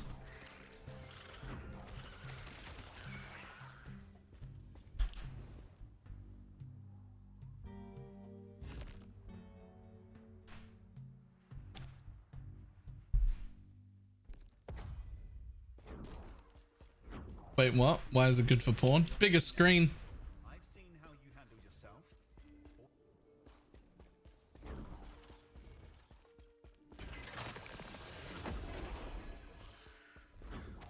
But look, ever since I became a content creator, I haven't watched a single bit of porn on my computer ever.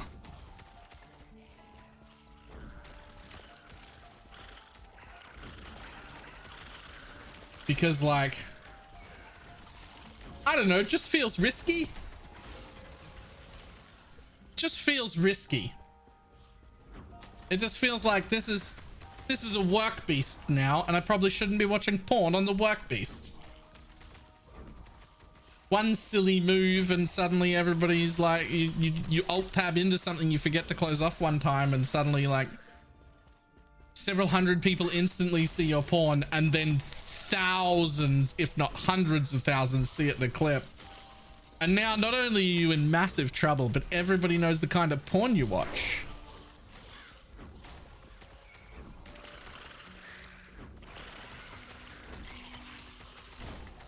It just doesn't seem safe.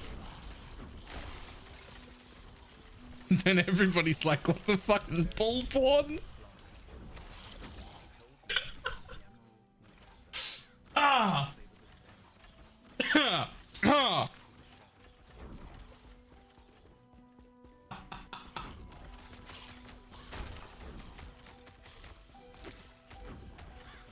What the fuck did I just come back to?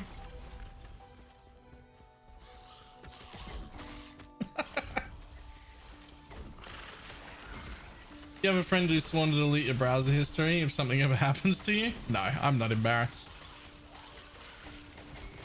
If my friends and family want to open up my browser history to find out what's been happening, that's on them. That's not, I wouldn't suggest it.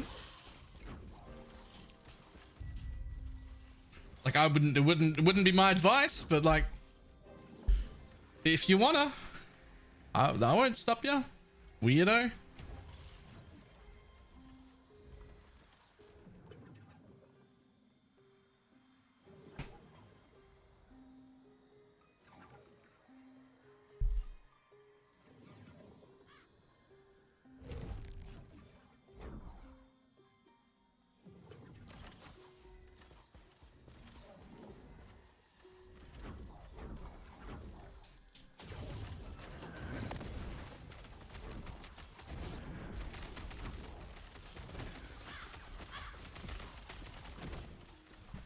Oh, the misery. Everybody wants to be my enemy.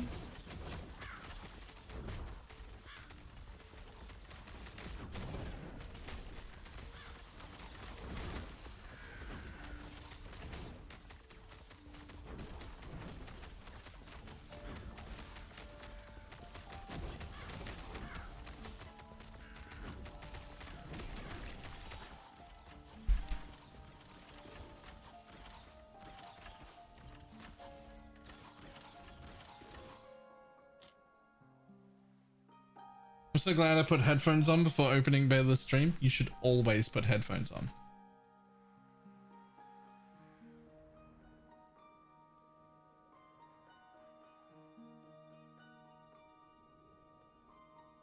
I'm believing your browser. Your live little trigger. Delete your browser history from a plugin. I'm just not embarrassed. Like there's no need for me to like hide my browser history. Like one, in that instance, I'm dead, so you can't embarrass somebody who's dead. Two, like I don't know, if you really want to look it up, I've already told everyone what's in it. The only reason to go looking in my browser history is if you're also interested in it, in the same kind of stuff, and you just like want to find a better source. Like that's I've already told everyone, man. Like I don't do embarrassed. She told me it'd take the courage of a ruby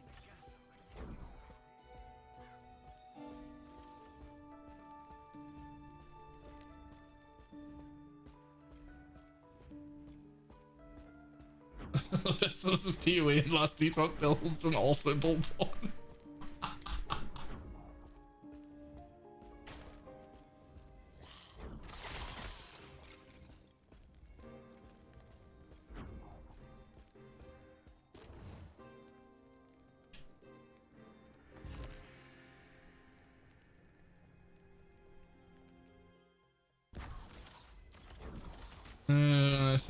Things like that.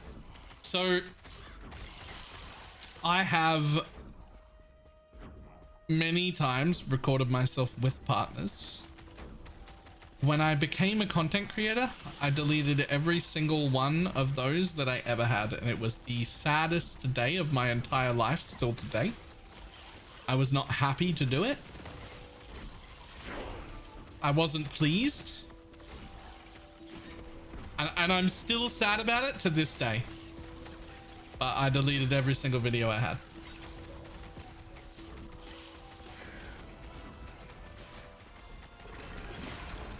Every single video I'd ever taken, all gone. Every single one of them.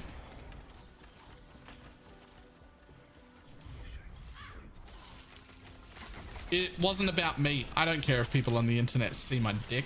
I couldn't care less. I have zero shame. But the other people who were in those videos didn't agree to make their entire lives public. I did.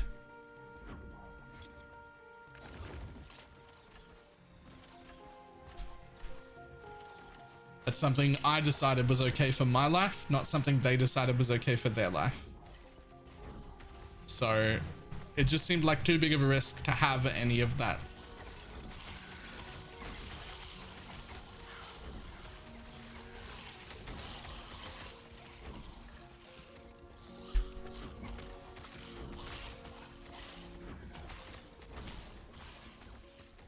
Did you not worry about accidentally uploading it? No. Y'all got the calculator app, right?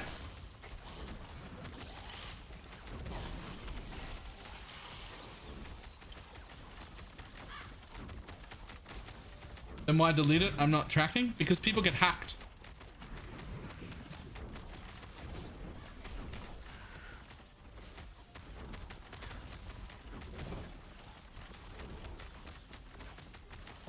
I don't think it's like a huge risk. It's still not a huge risk at my size right now, but I've become a public figure of sorts, and maybe I'm not huge yet, but I would like to be one day. And I've put myself in a position where I am in a far greater chance of being a target than most people. And I thought about like ways where I could keep them, and just, it's not like there were no ways to keep them, but like everything came with an amount of risk. And while I'm comfortable taking those risks, I am not comfortable volunteering those risks upon my previous partners that did not agree to take these sort of risks. They agreed that it was okay for me to have those videos and for me to see that content. They did not give permission for those to be shown to other people.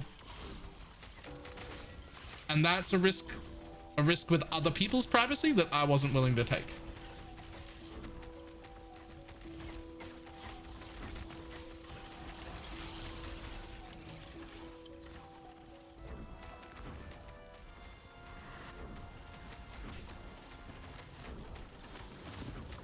I'm new to this, sorry, I'm asking for obvious questions. I see the game is available for pre-order, but you're playing it right now. I heard it's been out for 4 days or so years, but I needed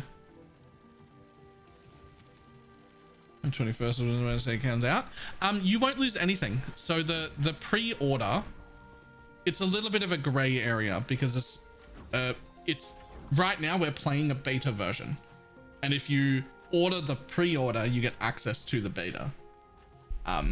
I do believe that if you buy it as a pre-order, you're going to get some extra MTXs and stuff that you will not get if you purchase it on the 21st. Like once it like officially releases, that'll come with the 1.0 balance patch, which will be like a huge patch that for balances and better graphics and all sorts of things that are happening.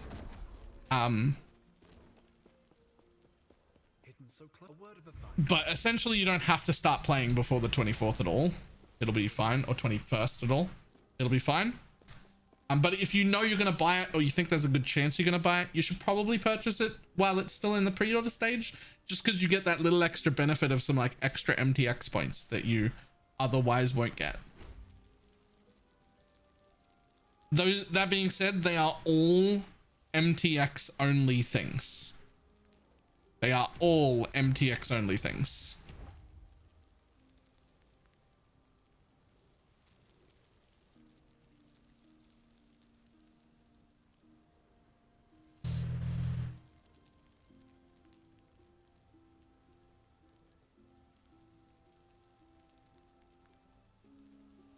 Oh yeah, yeah. And if you're gonna buy it, check out my Nexus store and see if you can buy it from there. I will get the cut that Steam would have got.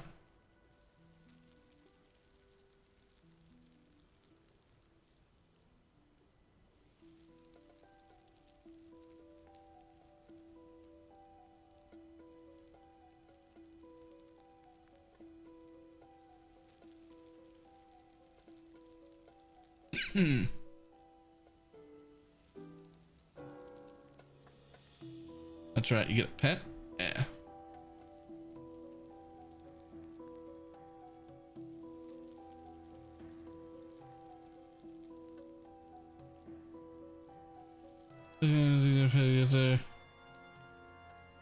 No, it's fine. I'm not like worried if people don't use my Nexus store. It just seems silly to not tell people it's there. Right? Like, you should definitely tell people it's there.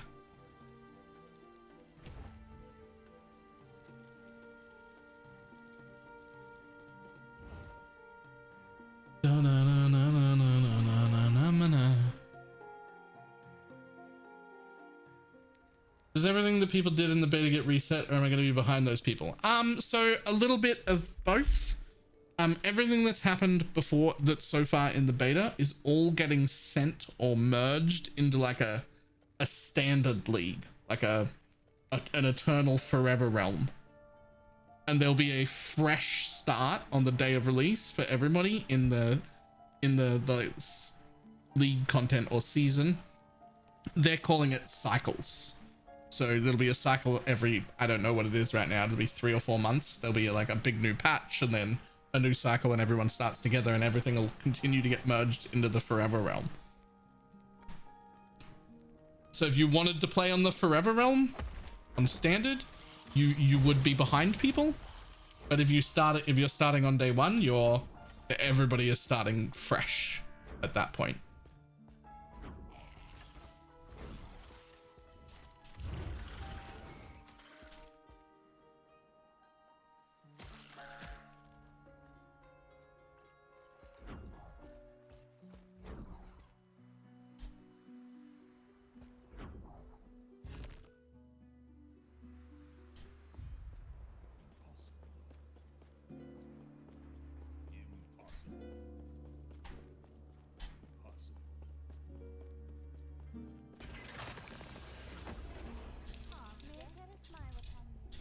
Play Diablo 2 so much.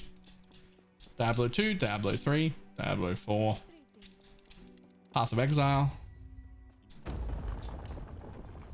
Torchlight, Undecember. Every RPG that's ever come out.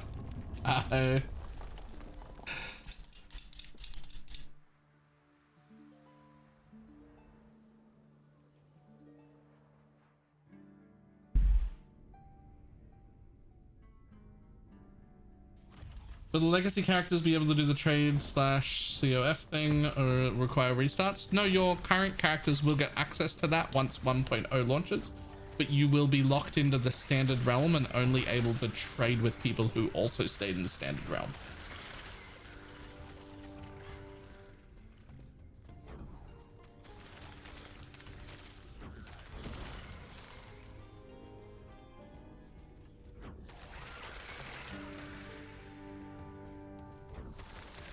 All the stuff that's coming in this first cycle is core. So the way I'm describing it to people is that this is basically season 0 rather than season 1, because there isn't actually any seasonal content. Although there will be new stuff and quite a lot of it, it's all core based changes ready. Like they're like happy that this is launch ready now. So standard or the new cycle will basically be exactly the same game, except the cycle will be a fresh start for everyone starting together. So I'm calling it League 0 rather than League 1. Oh, I believe in yesterday and the half the man I used to be.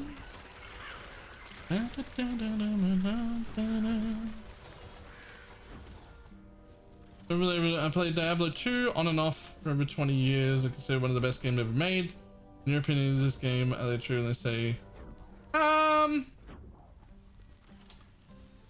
don't know who says that.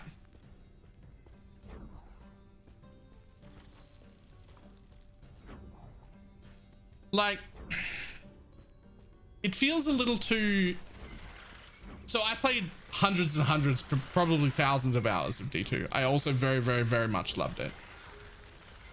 The game is so old now, it's hard to even make that as a comparison, because I feel like Path of Exile was the spiritual successor to D2 10 years ago. It's changed a lot since then.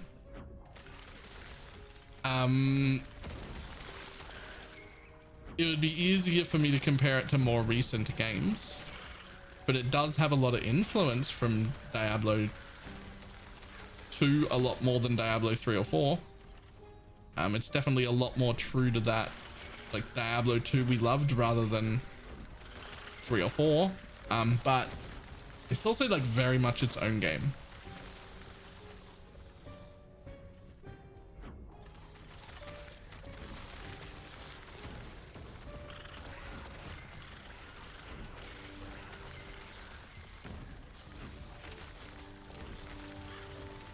Here's what I can say. If you liked D2 at all, I promise for the $35 that this game costs, which is ridiculously cheap, you will get at least 100 hours worth of fun before you get bored at all. And that's if you only play once for one season, making 1 or 2 characters and then never come back. So it's definitely worth, it is definitely worth the $35 price tag.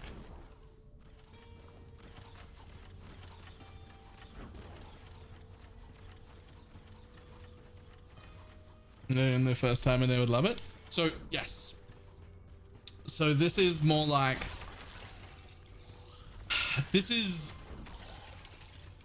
it has enough depth that PoE players are not going to be instantly bored and turned off, but it is also intuitive and simple enough that if you have absolutely no knowledge of what to play in this game or what to build, and you start fresh on day one having watched no YouTube videos at all, you will still have a good time and you will still make a character that blasts stuff and you will still be okay. And if you eventually hit a wall and you're like, oh man, I need to look up a guide on how to like do this better or whatever, and you have to respec stuff, it's also super cheap to do that. Like you can, like it's very easy to just respec your character. and be something else instead.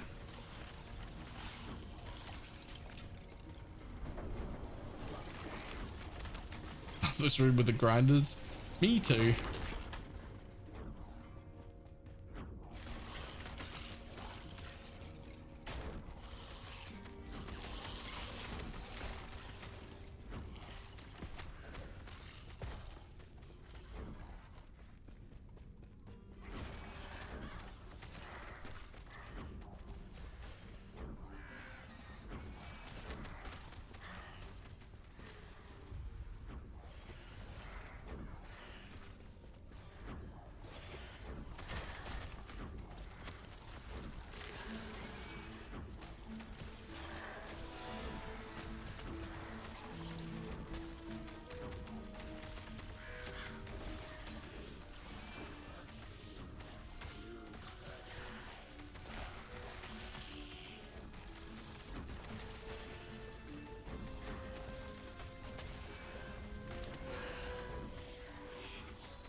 This game has sets like D2 as well as uniques, so the set's actually good.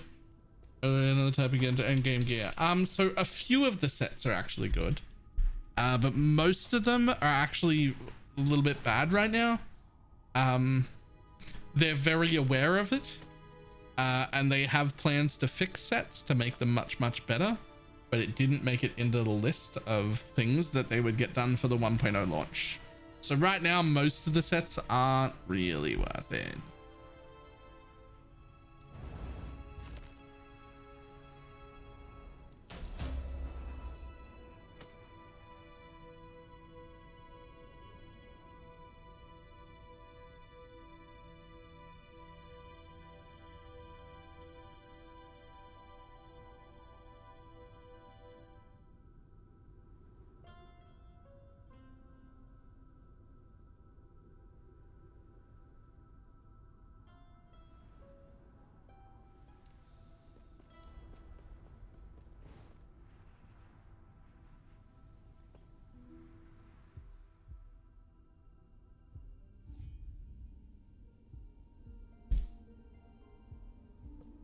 This will be the best ever combo.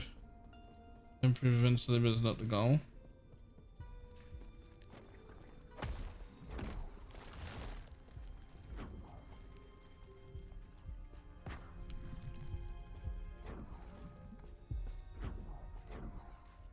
Quickly.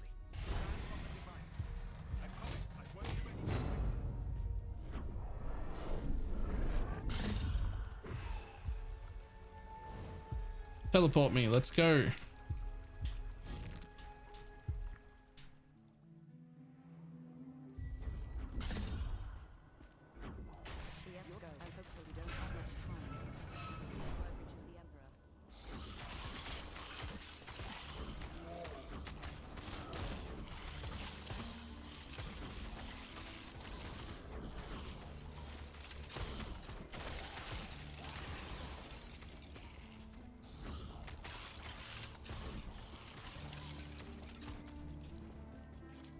And it kind of made me need to play for the most part as well world legendaries.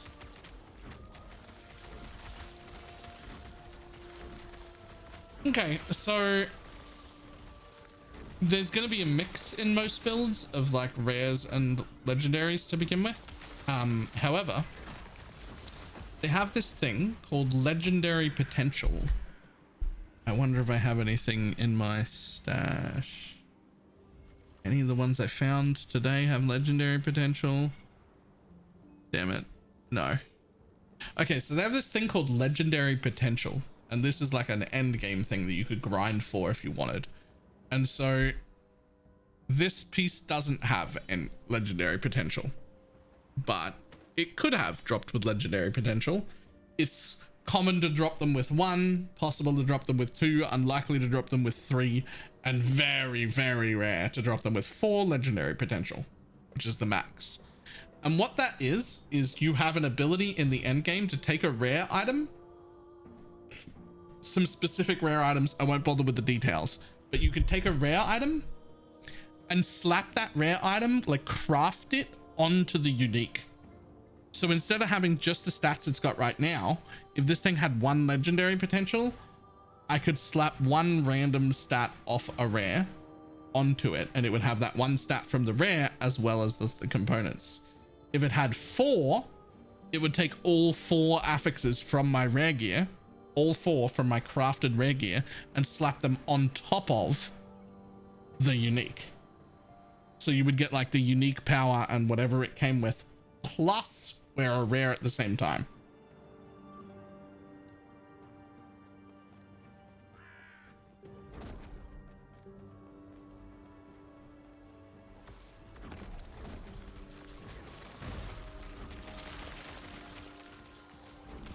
Yeah, there are some specifics on like the requirements for those things, but that doesn't matter for right now for explaining to like a new person, right? It just means there is this like,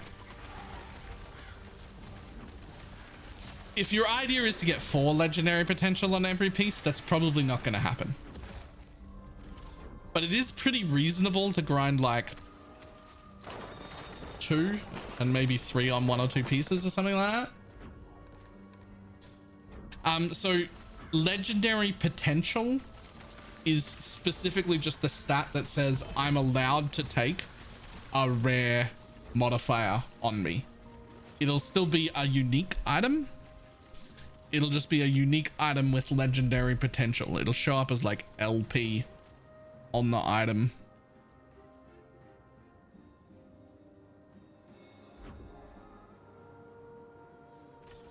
I was hoping that I had one to show. Oh, I might actually. Hang on.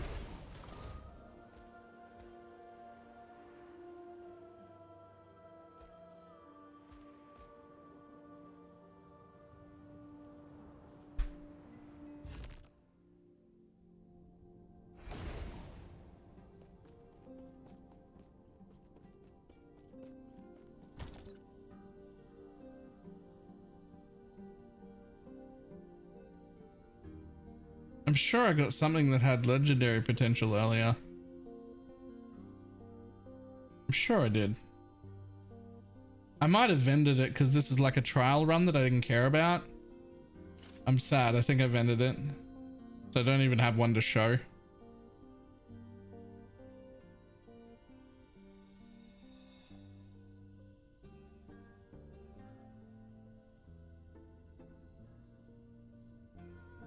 Oh, here it is. I got one. So this one just has 1 legendary potential. It's exactly the same as a normal bleeding heart amulet would have been. It just has a legendary potential on it. And that just means that in the end game, there's a dungeon I could run and I could slap a rare on it and it would take 1 of the 4 stats on the rare at random. Which is also what makes it way more powerful to have 2 or 3 or indeed 4 legendary potential, because it takes a random stat, but rare items only have 4 stats. So if you have 4 stats that are good and you have a 4 legendary potential item, then you just take the whole item, all 4 of them, and boom. Yeah, interestingly enough as well, the uniques don't change their level requirement if you slap a rare on top of them because of the legendary potential. So you could actually get some disgusting leveling gear by getting like low level requirement stuff and putting like high level requirement rares and slapping them on it. You could make some disgusting alt leveling stuff. As far as how many types of gear are there, I mean, normal, white gear, magic, rare, Exalted, which is sort of rare, but with higher drop only stats. And then unique and set, which are basically the same thing, except the sets are like green and they're sets, but they're like the same tier of rarity. It's like this one here.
The most fun, we're going to a deck on D4.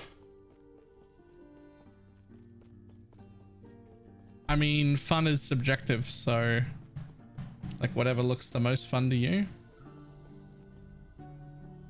Like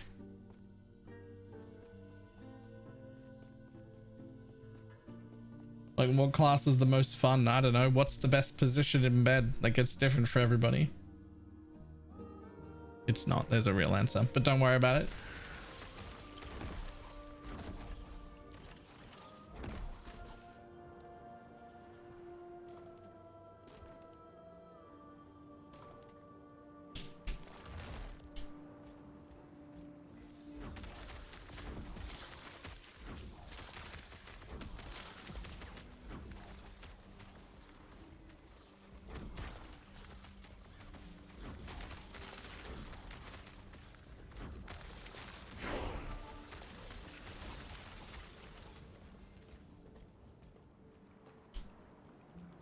But you and I have such great taste in music.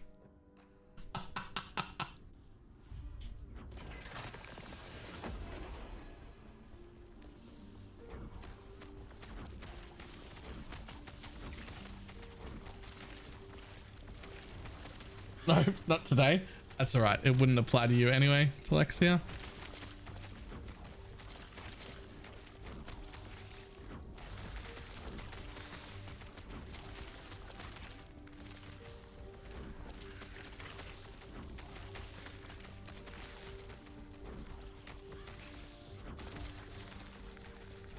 Wait, why am I going this way?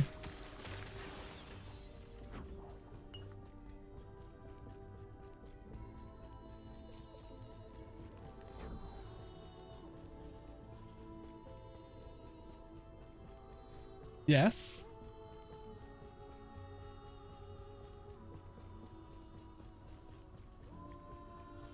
Run, I should if it weren't for you.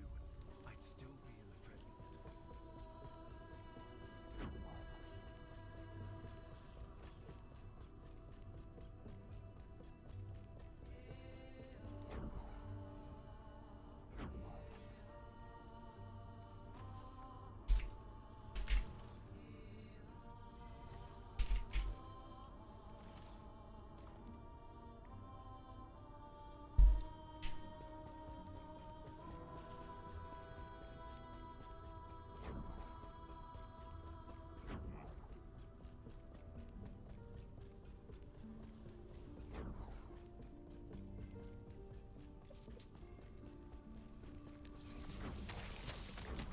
Only question, I'm fine either way.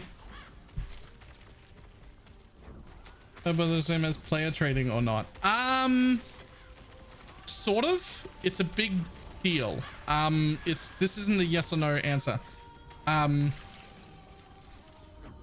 if you know nothing about what's going on, you should have a look at this. That's the landing page. Oh, no, it's not. Hang on. There we go. That's the like landing page for how their trade system will work. it's actually interesting and a very unique way of doing stuff, and I have no idea whether it will be good, bad, fantastic, loved by everyone, globally hated. I have no idea. I've never seen any game do anything like this before. I'm interested, very interested to see how it goes, and depending on the reception, it'll definitely get balanced or changed to either be like stronger or weaker or easier or better or worse. We don't know. We don't know. No one's ever tried to do a trade system like this. We'll see. We're just gonna see how it goes.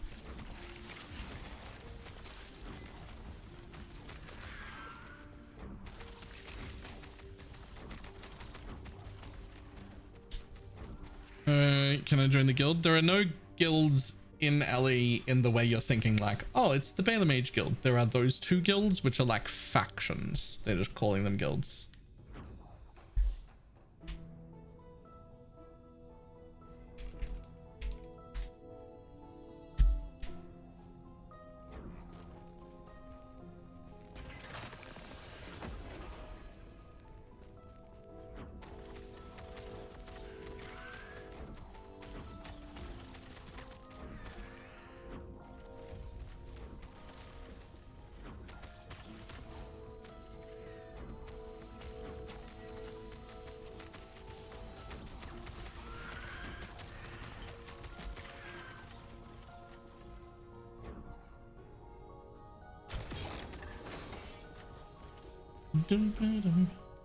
Staking the RPG community enough the PO2 really updating their trade system, which is something I never thought would happen.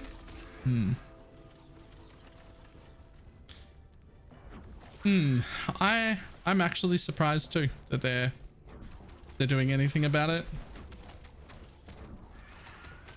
I would have at least thought that they would wait until after the launch and see how it went before deciding whether they needed to do something. But clearly, I mean, they're smarter than me, so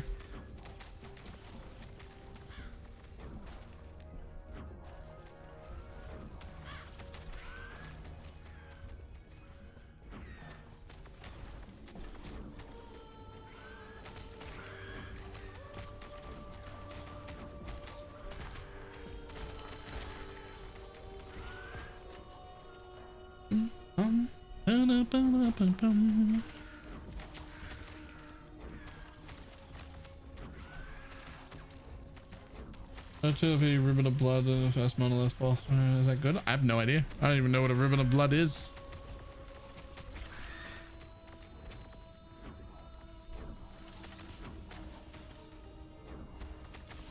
I think Jonathan is more open to change than Chris. It seems so from the interviews we've done so far with both. I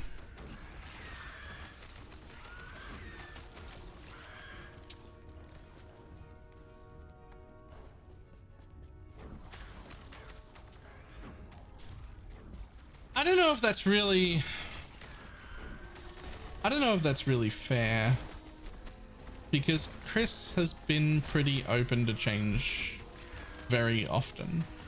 The fact that we have a trade site at all shows that, because they never wanted that to begin with.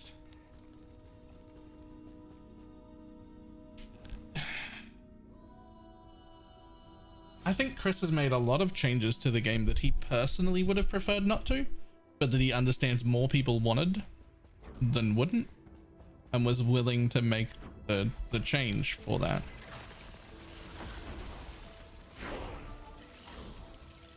I think Jonathan's just in a different position because the game doesn't exist already. So he's in a different position where he can make sweeping changes to how things work without fucking the whole game up at the same time, because the game doesn't exist yet. So I don't think it's so much that Jonathan is more open to change than Chris. I think it's more that Jonathan is in a position where giant sweeping changes can happen relatively easily.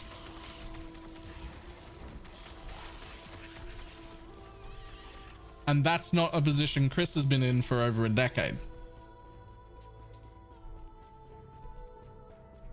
And I think that's probably more accurately what's happening.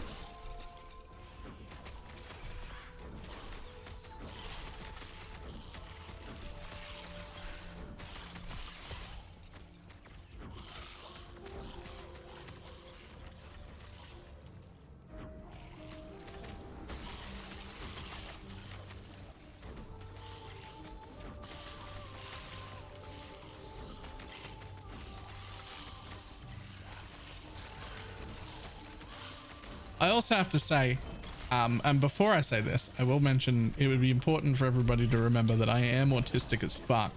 So maybe I misinterpreted. But it felt like when I was hearing Jonathan talk about trade and how they were going to implement like instant buyout trades, it didn't feel like he was happy with it. At like watching it, it felt like something that he was resigned to the fact that he would have to do, but wasn't fucking pleased about. That's the impression I got. I don't know if other people got that same impression. I don't know if like that's how other people felt that looked, but as that looked to me. But also, the misreading social cues is like part of who I am as a person. So maybe I'm fucking wrong. I don't know.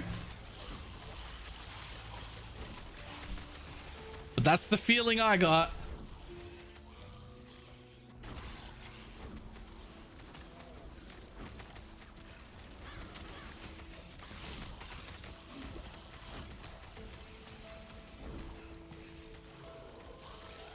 Yes. What? Why not? But you just here an hour ago saying we were getting pizza. No, I don't want to pie now. It's too late. I'm getting pizza. I'll order it myself.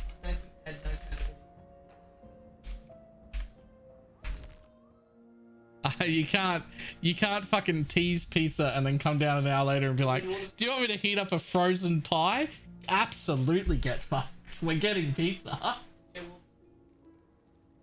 Look, I'm ordering pizza. If you want the pizza that you normally get, I'll order your pizza too. Yeah. Alright. Fucking Jesus.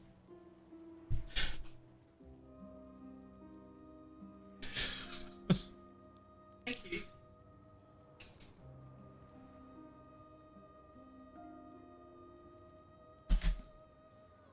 I like they're trying to fucking torture me. What the fuck was that?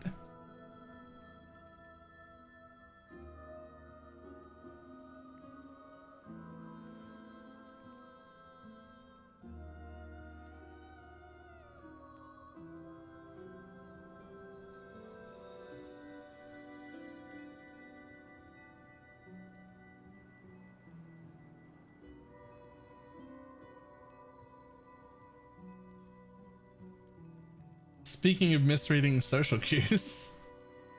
What? Speaking of misreading social cues, what?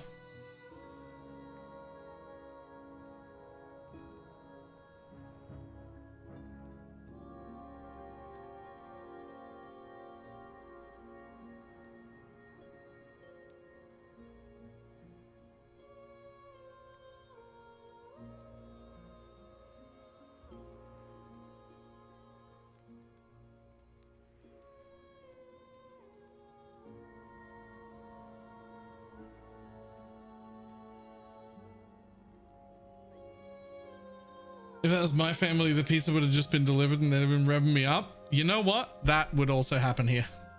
Absolutely, that would also happen here. But if that was happening, it'd be dad down doing it. Mum's not. I don't want to say clever enough for that because that makes it sound like my mum's an idiot. That's not the word I'm after.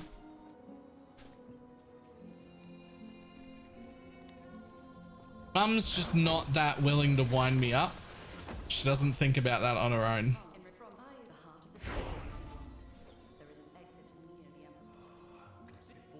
When he fled, I saw him heading deeper into the mountains.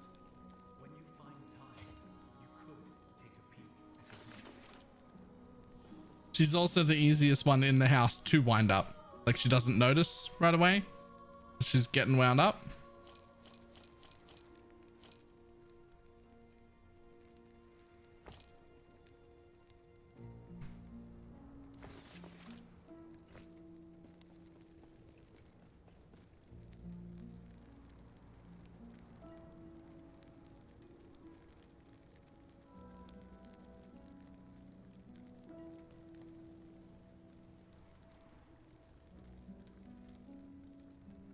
pizza, add pineapple. Where are you, pineapple? Helpful hint, always add pineapple to your pizza. Always.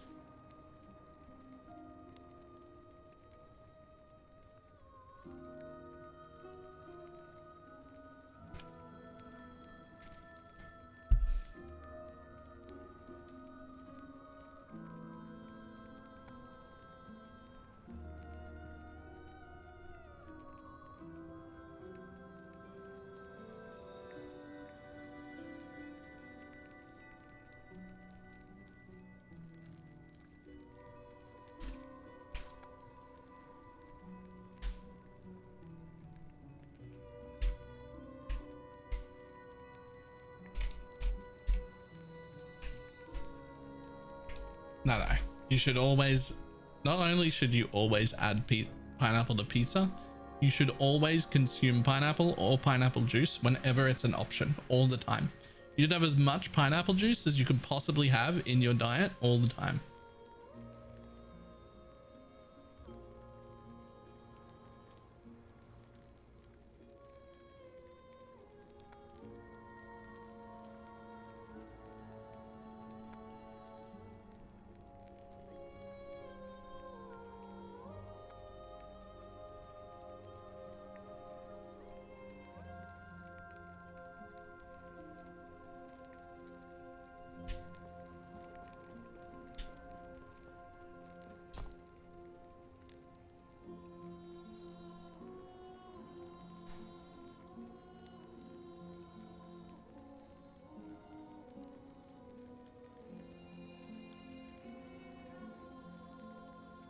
First pineapple helps burn fat. I don't care about that part.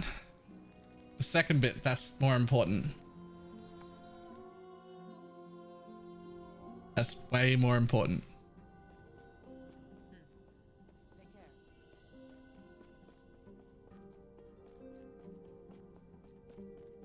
Hello, traveler.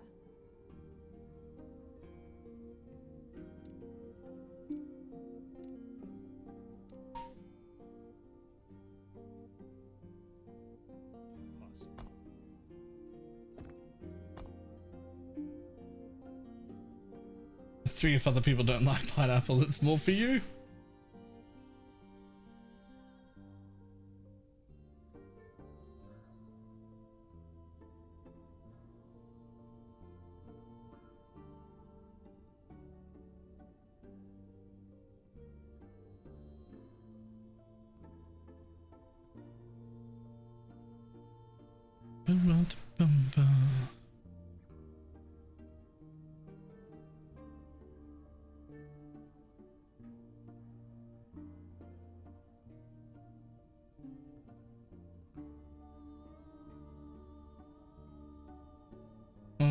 Opposite effect of pineapple, by the way.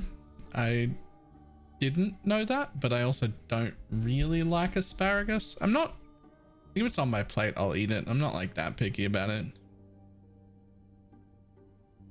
But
Okay, so every time I change zones, it's as if I'm not a druid when I load in.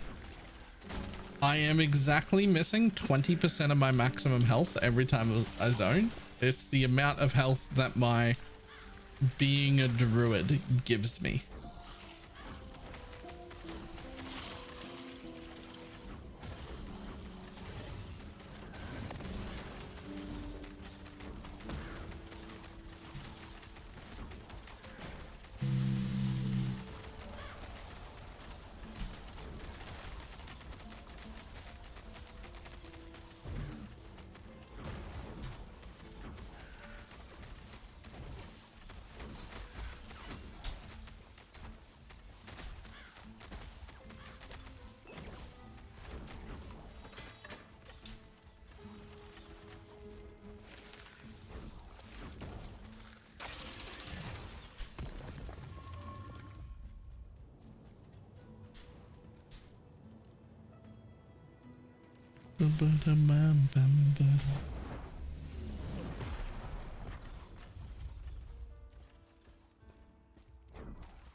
Has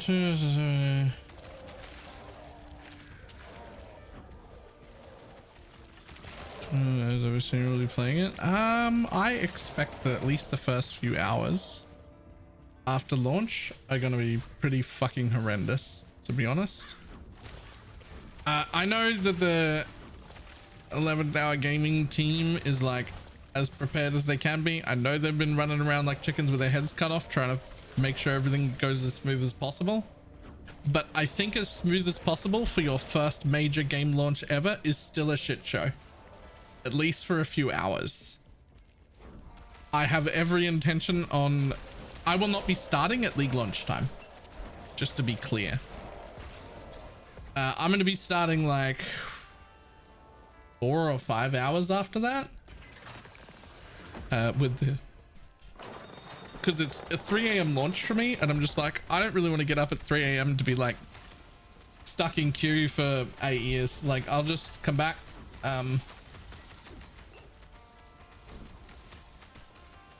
I know they're very aware that there are going to be problems. No matter how hard they try. And so I hope that they're just, you know, on it and working hard to put out the fires as they show up, which they really aren't going to know about until launch time. So 8 p.m. launch for me, so I probably won't even get to play properly. If it was an 8 p.m. launch for me and I was really excited about it, I would go to bed early that night. I would try and go to bed at like 6 or something and see if I could wake up at like 4 or 5 in the morning after a good night's sleep. That would be what I'd do.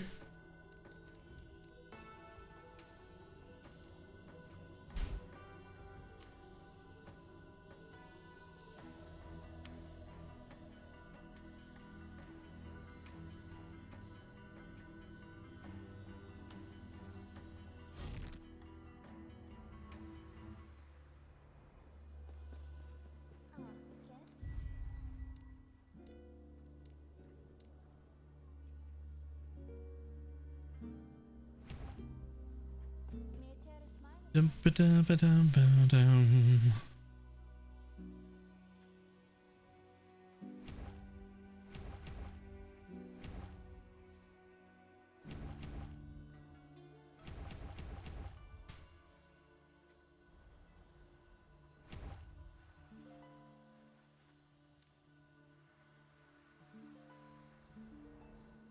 Two more levels in that, and then it's time to lose the birds.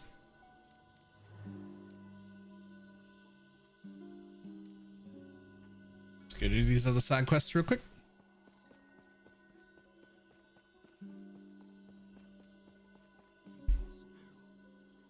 Rude. Why? Birds never did anything wrong. They never did anything right either.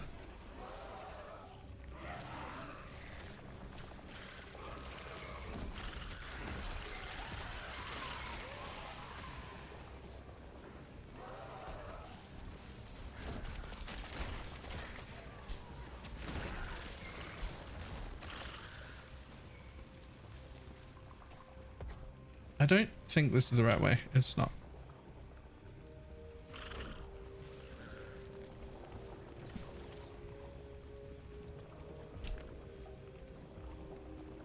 I'd actually like to keep the birds, to be honest. But you really need at least 2 of them to have any impact. And I'm not going to have the ability to have 2 of them.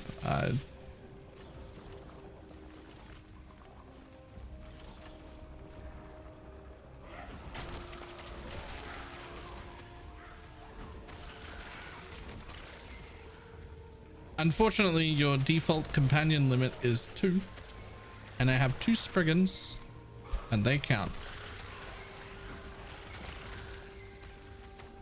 Is this not how you get there?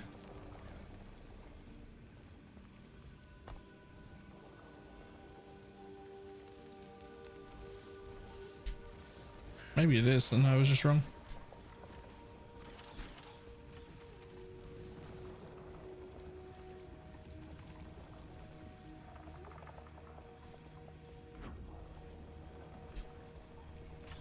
Nope. Okay, maybe you're supposed to come out from the cultist camp a different way.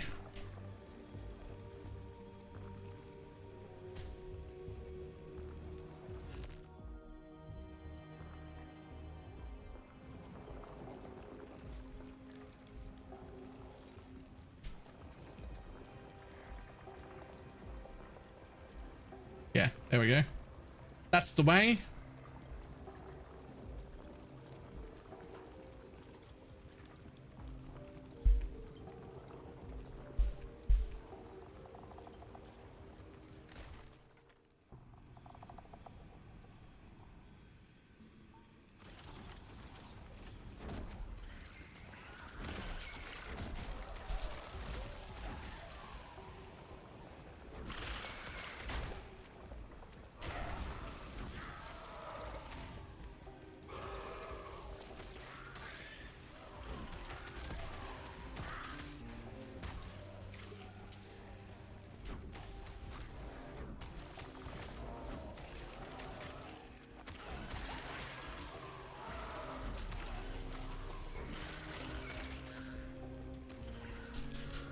Mm.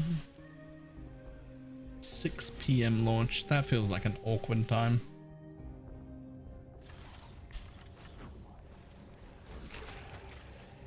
Hey, I would very much love to be wrong. It'd be so very cool if the like launch was just smooth. But it's just that no one else has managed to do that ever. And so I just don't see how they do it.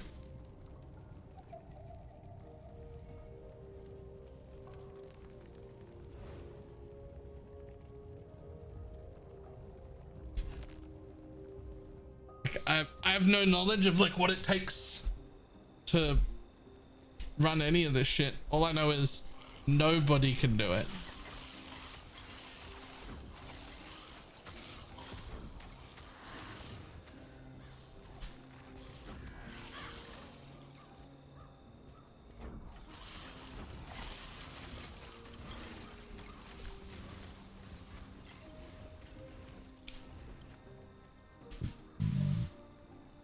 Everybody else launches on a Friday. Yeah, but everybody else has already done game launches. This is their first one.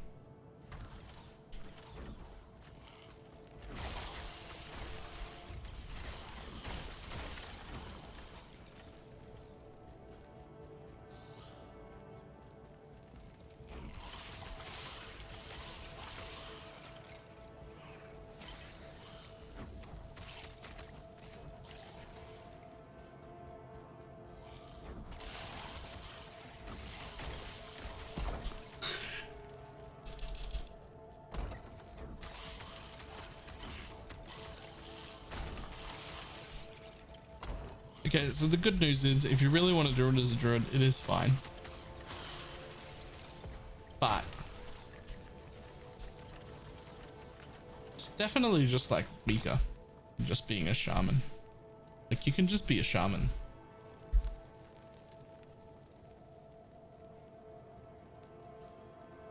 1,000 over 1 million copies sold. How do you predict how many people will launch up the game right away? From like 1 to 1 million? 350,000. There'll be 350,000 people attempting to play at launch.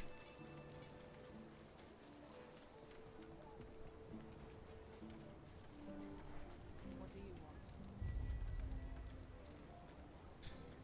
Over the course of this first 3 or 4 hours, it'll be 500,000. But 350,000 at a time.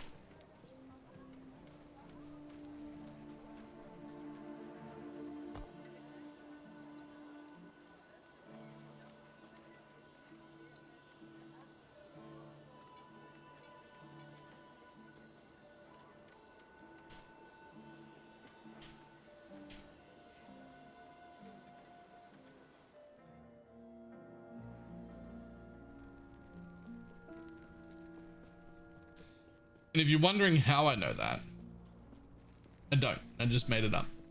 But I sounded confident when I said it, and that's really all that matters.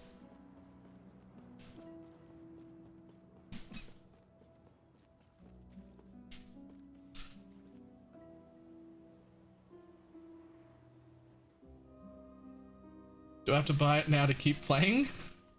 No, if you're already playing, you've already bought it. I was impressed for a moment. I just made it up, man. I just guessed.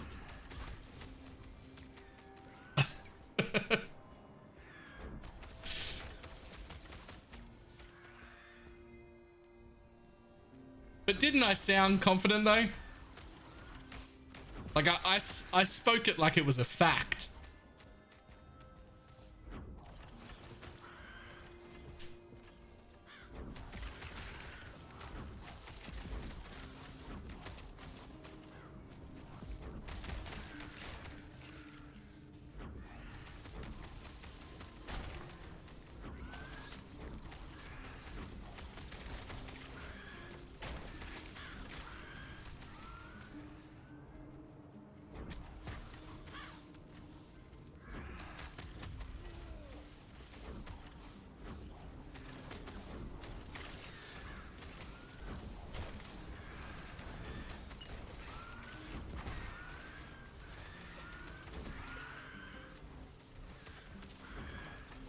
So I can't remember if I bought it already. I thought it was free. It was never free. If you've ever played it, you bought it.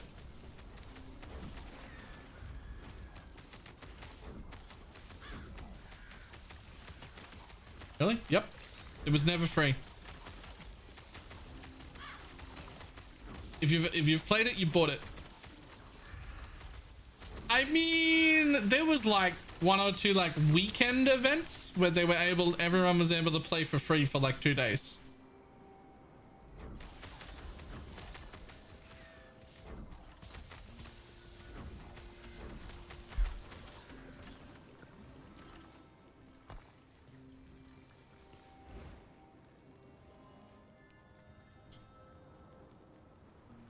I bought it like 4 years ago. Yep, me too. They are not trying to get any more of your money. If you've already paid for it once, you've got it. It's yours. You killed him? We pulled this off. Maybe I can give us some good news for once, eh?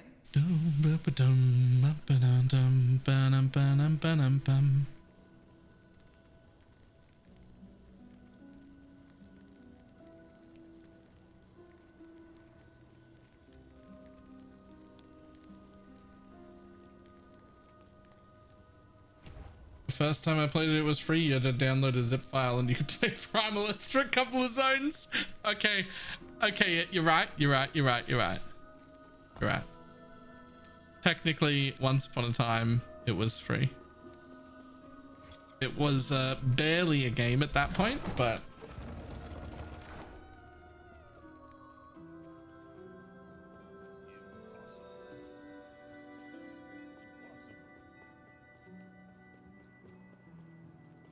Compatible with the ultimate upgrade too. Love a good cosmetic. This is a game I really want to support.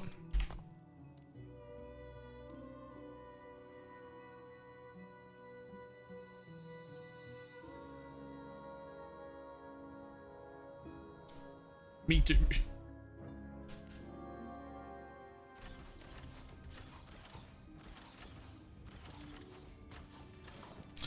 Oh no, my headset's flat.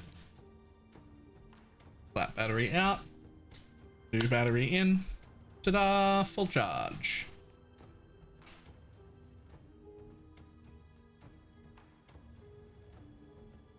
Fucking love this headset. Dead battery into the charging bay. Done.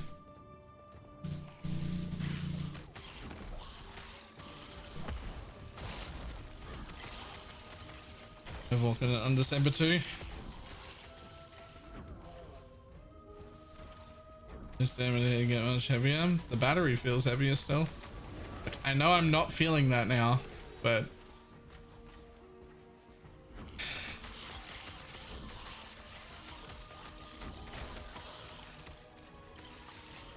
it feels heavy. I don't know what to tell you.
Love cheap threats. Dun, dun, dun, dun.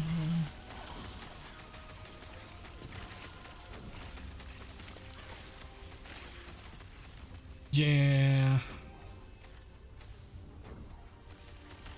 Especially because I've got this like OP leveling weapon for this build.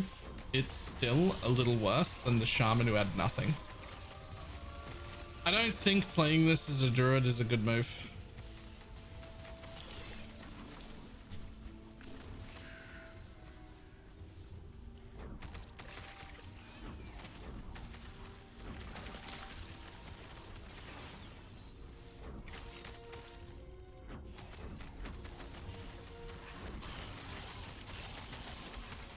No, I mean, I had to test it once just to like see how much worse it was so that I could know. And like, it's doable. Like it's fine because the build is strong enough to take the hit. But it is definitely like quite noticeable.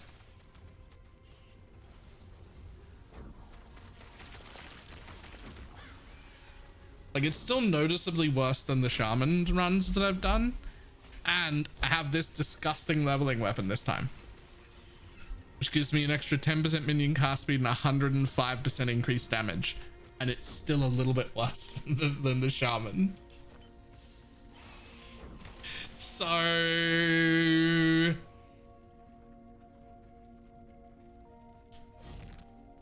guess shaman it is.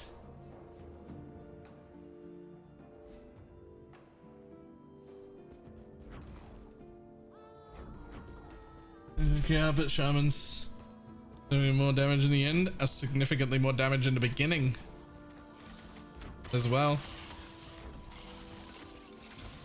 I tend to not look at other people's work Like when I'm trying to figure out what I want to do, I usually just like I try and figure it out myself, because if I look at what somebody else does, then a few problems arise. One, my brain just starts accepting whatever was told to me as fact, which is bad, especially if you're a build maker, because then you don't innovate at all. And two, it then makes me feel bad about trying to like make a video on it or tell people what I'm doing or like do any YouTube content at all, because I'm like, oh, but somebody else came up with this idea or somebody else did it. So if I just don't, I just don't consume content. Like I just don't look at other people's builds.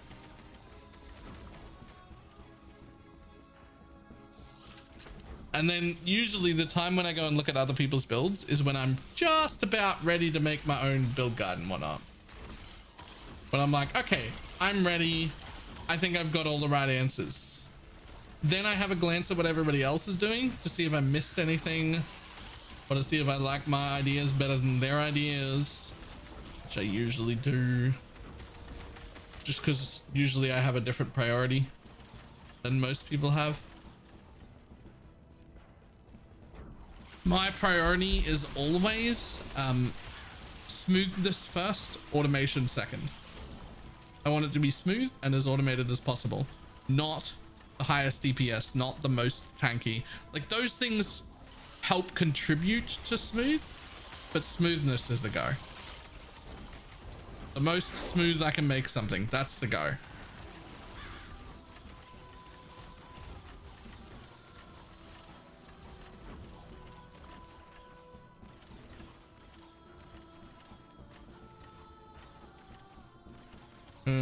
Could be punishing bosses. I haven't, but I have heard good things.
Makes sense. Looking at that, I appreciate people preparing it. Yep.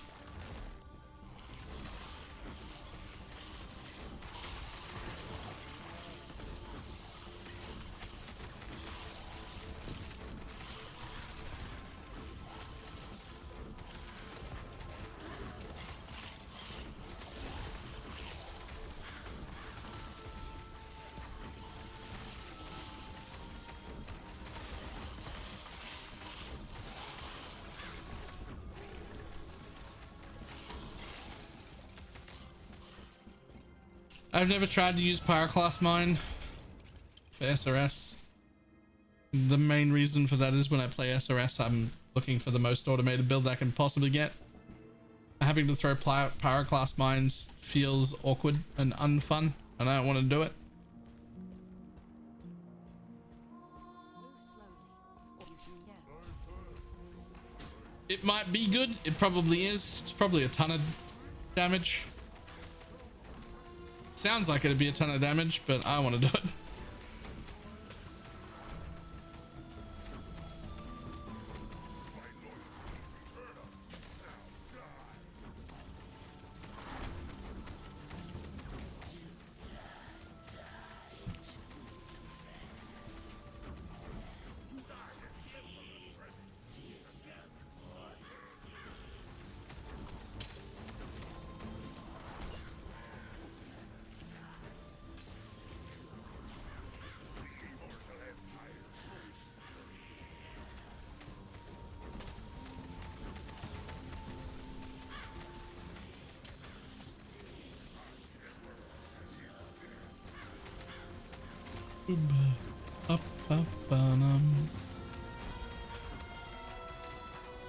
Yeah, this is definitely just worse than Shaman.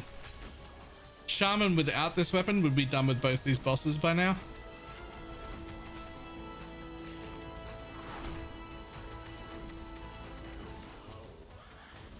And it'd have 50 more all res, or all elemental, and -5 mana cost. It's just better.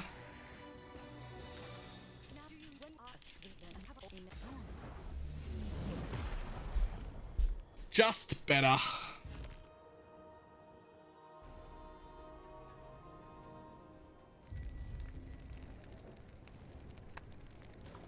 What weapon? This, which is a fantastic leveling weapon. It's not good in the end game or anything. It's level 5, but it's got your minions' spells and bow attacks. Well, this is a spell, so 105% damage and 10% cast speed. Fantastic leveling weapon. I found it on the floor this time, and it was real strong early, but like just being a shaman would have given me more damage than this. Totems get a minion tag? Yes, totems are minions in this game. And it tells you when you mouse over it. Scaling tags, minion, totem, attunement, and then minion tags, physical, spell. So scaling tags is like the stat that I could have on me that would scale it. Minion damage, totem damage, attunement. And then the tags that it has is spell and physical. So if I have minion spell damage or minion physical damage, those will affect it.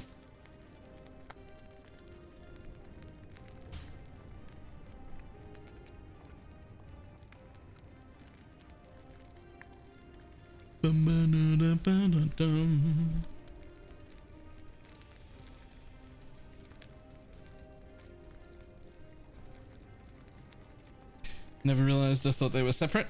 Oh. Should a scaled be a shaman? Yeah, I think be a shaman is just better. So all we get here is 20% increased health and mana.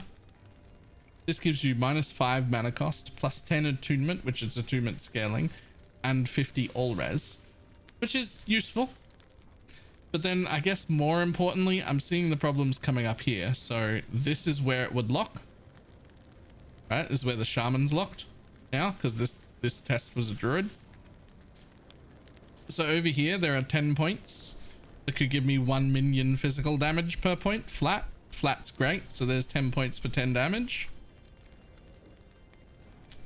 There's 8% increased damage I could take.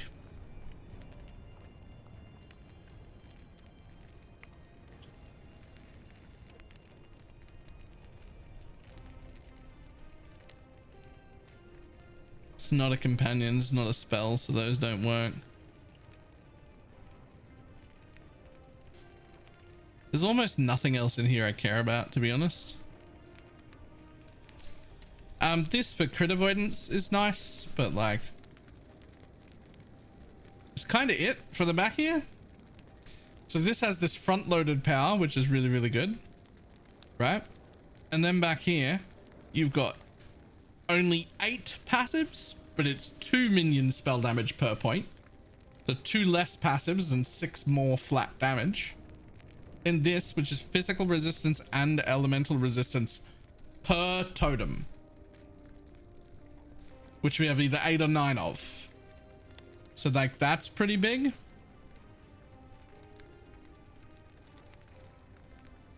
Up the back here, we've got just one point in here, means totems cannot be stunned, which is pretty useful.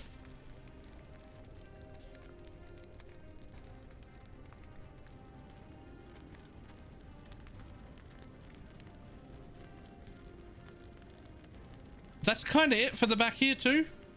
Like neither back half is insanely good, but shaman is clearly better.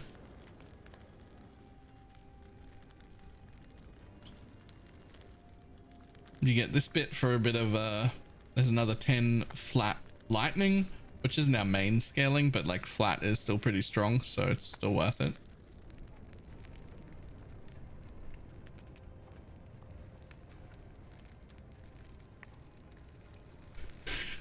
Yeah, I don't know. Shaman just seems to win.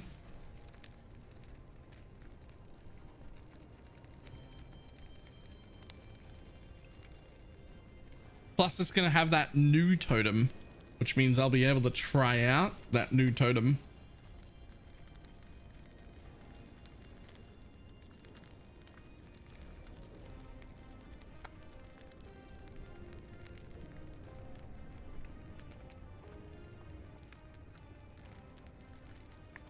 Oh, the misery. Everybody wants to be my enemy.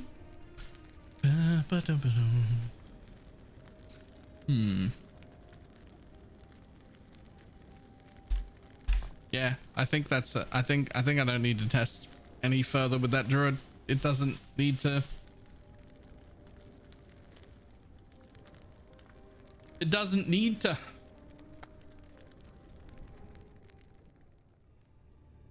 Like, most of the good shit is in the front half of both trees. So realistically, the biggest change is just what does the class itself give you?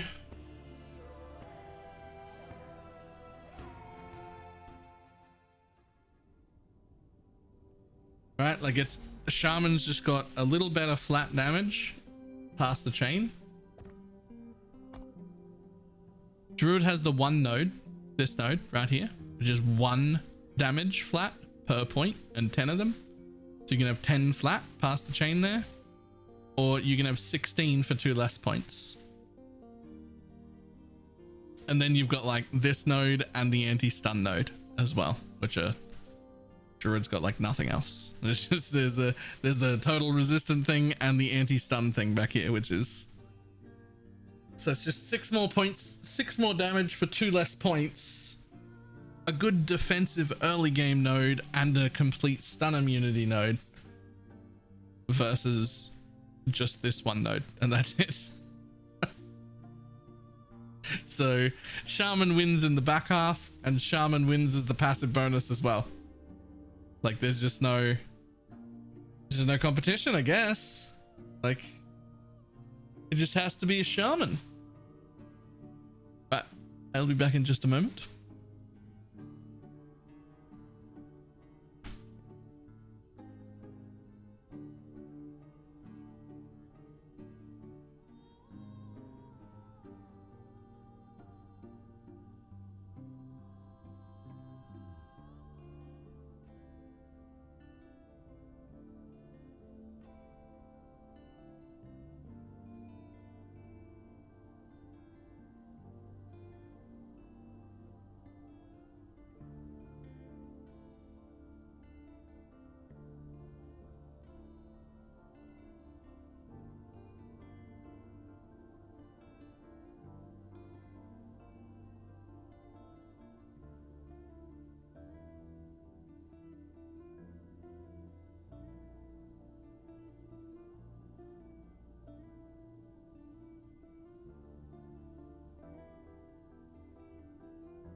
Oh.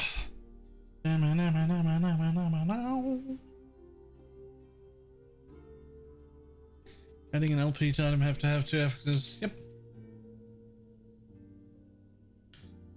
Have to be a huge gamble. Not a huge gamble, I don't think. It's a gamble for sure.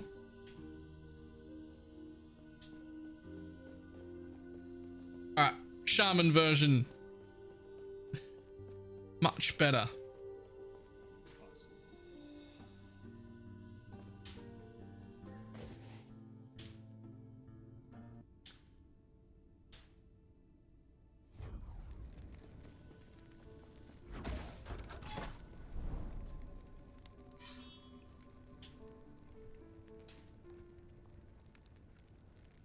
After the prison wrap chest is broken, so much TPS. Do you have the what do you call it? The weapon as well? There's like a weapon called searing something to level with. It's insane.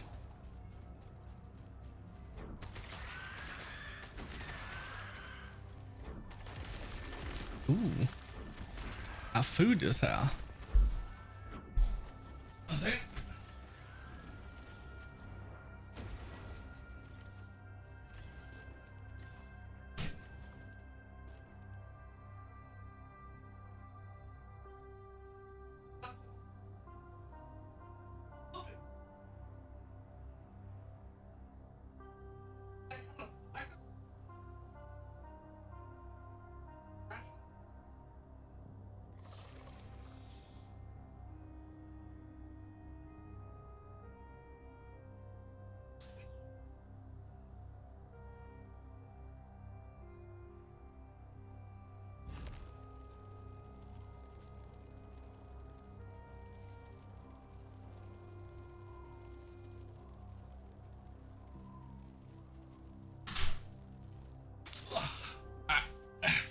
Finish this thing first.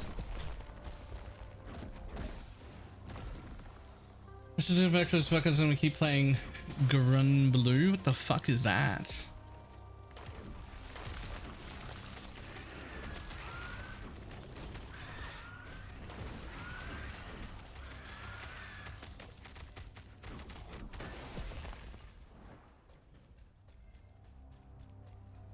Like a weeb game, a very good weeb game.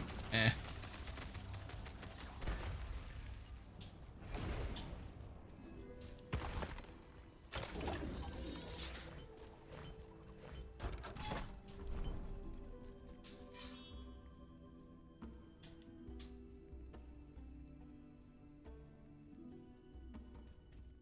If I was gonna play anything else,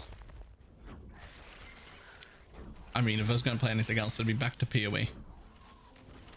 It'd be back to PoE because daily subs over here are not great in Last Epoch. But if I was gonna play anything else without worrying about that, it would be probably Power World, to be honest. Power World looks really good, and I never got a chance to play it. It looks really fun.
I wish these arena things didn't take so long. I feel like the thing I should be doing is just like trying to get around the arenas and just not do them, because they take like 8 times as long as anything else.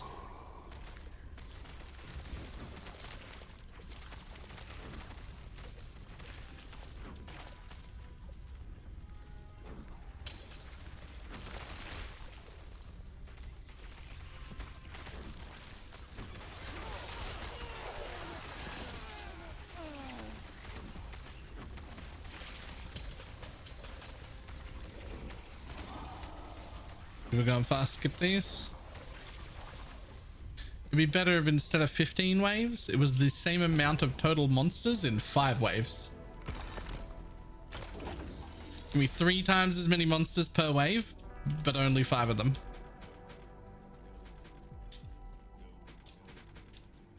Oh.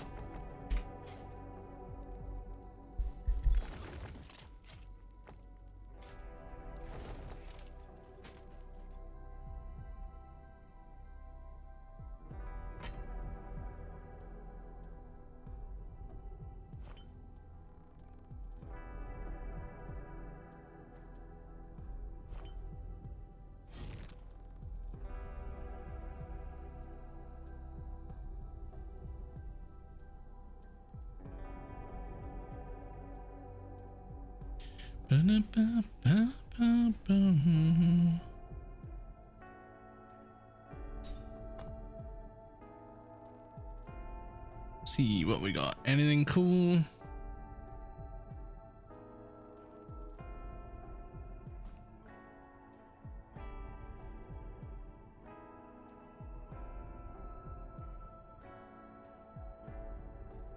No. Yes. Sort of. Maybe.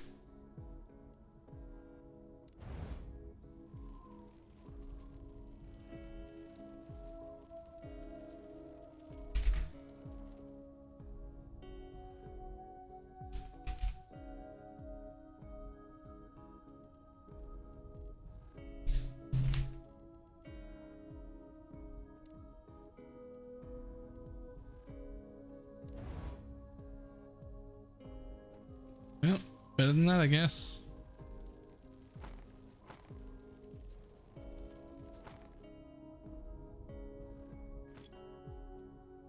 You can change one area to level 50 and just reset early and re-enter. But why would you do that? But why would you do that though?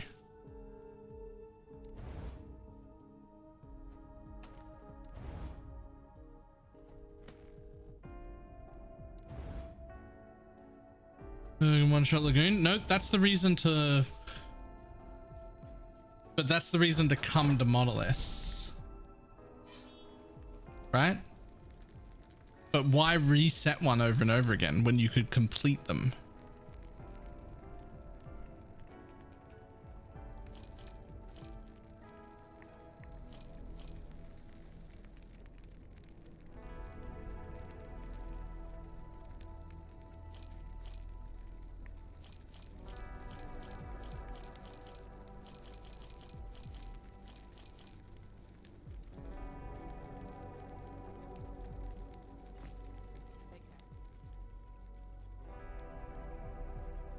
Even if you don't make them harder, you can always just be like, do that one, do that one, do that one. Like you could aim for ones that have XP on them.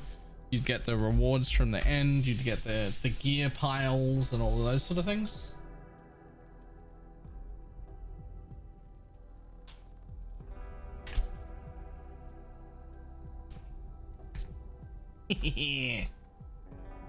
Pizza.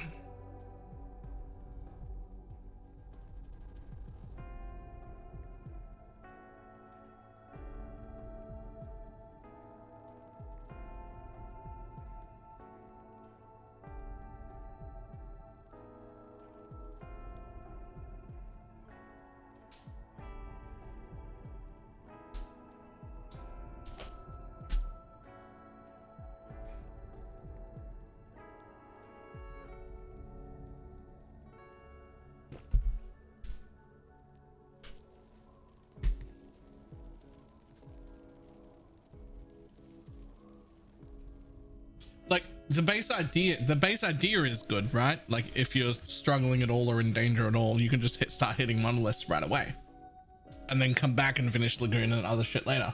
That's a great idea. The only thing that's confusing me is why repeat the same one over and over again. If you can clear a monolith, you might as well get the rewards, the big chunk of XP, the big chunk of gear, all that sort of stuff. Like you might as well just do something. Like the resetting bit is the bit that I'm like, I don't think you need to. I think you could just, like, if you can do them, just run them.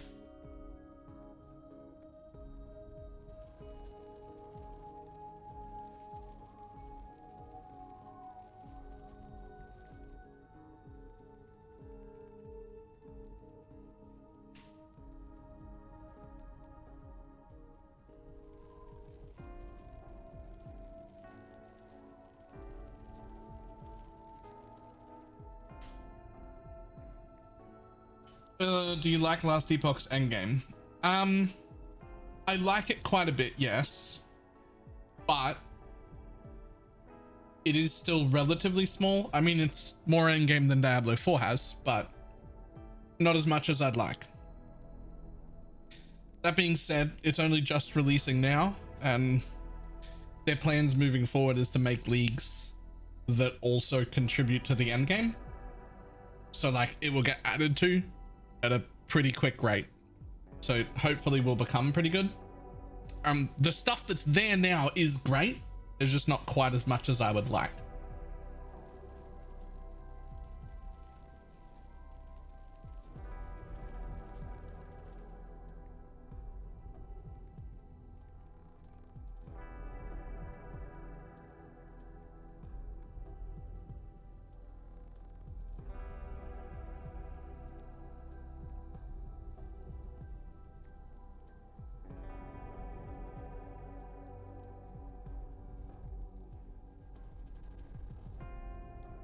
Lagoon feels, or Lagoon, or however you're supposed to say that, feels like a really easy fight to me. Is it significantly harder on other characters?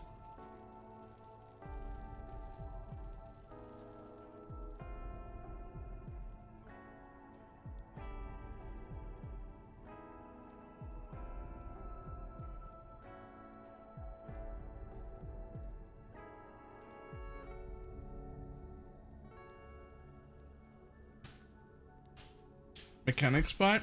Yeah, but like, I'm normally bad with mechanics.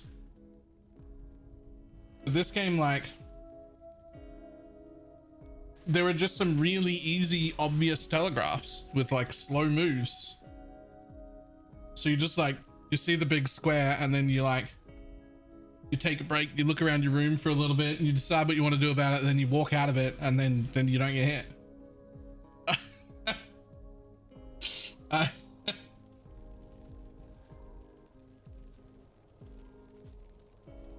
You're bad at mechanics compared to good players, not compared to average players?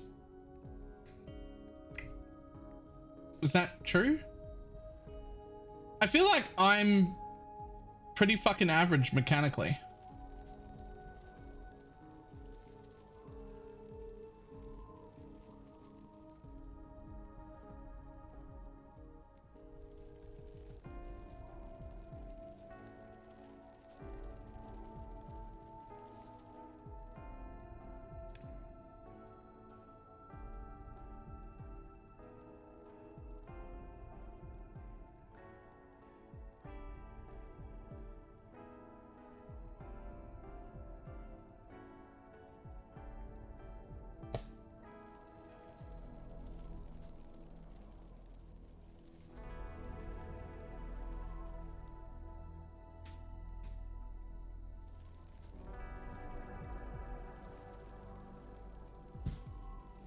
It's not like you know a bunch of average players in your shit, it's you know a bunch of really good players and you're just not as good as they are.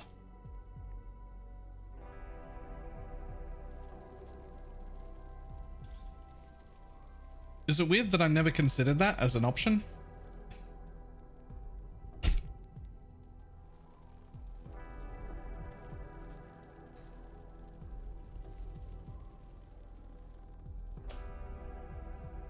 Like, I just look around at the people that I play with and whatnot, and I'm like, well, I'm trash, but that's okay.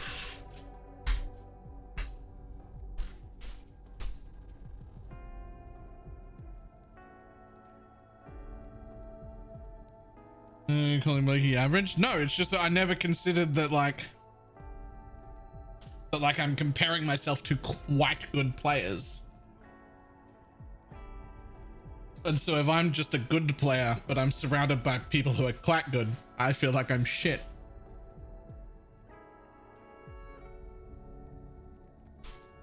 What's a pizza with? Anything that once felt pain with added pineapple.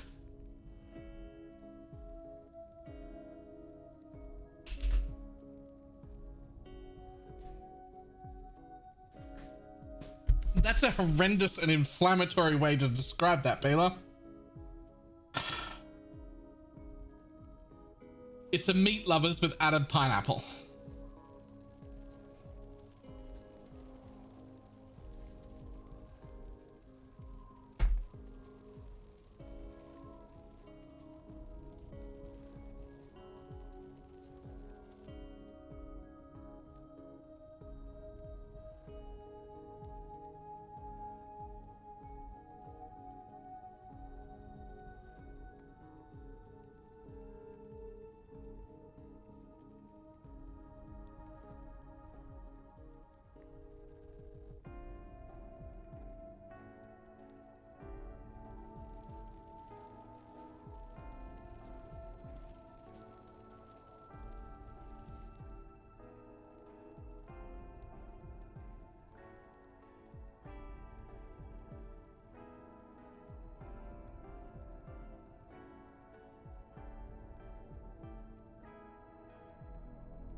this whole being on a diet thing, man. I'm not even halfway through and I'm getting full.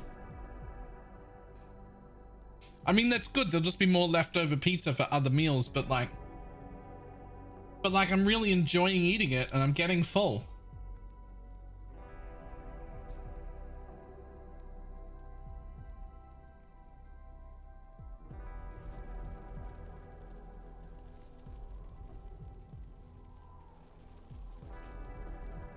Is one pizza your mouse, first of all?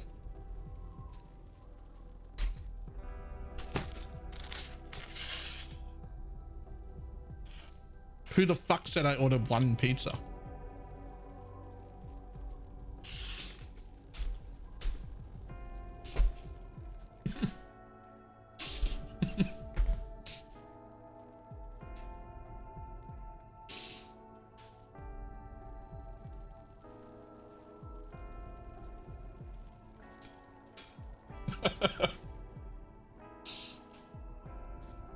Look, this is the deal when you order pizza. You should always order more than you can eat in a sitting. If at the end of eating pizza for dinner, there is not leftover pizza in your fridge, you ordered pizza wrong.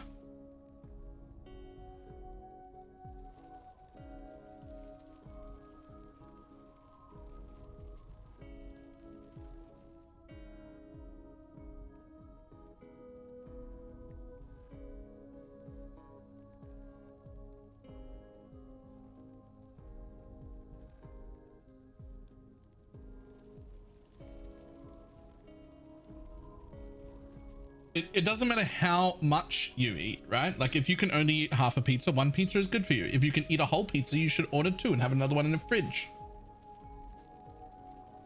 Right? Like it's not important how much you eat.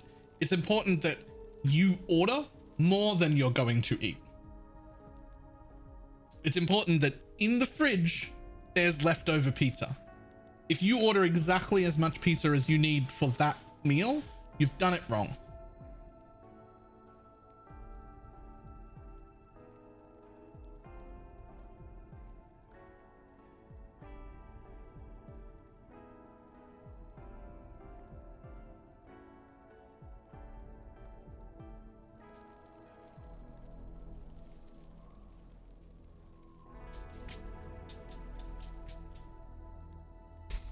Right, we can put this in the fridge.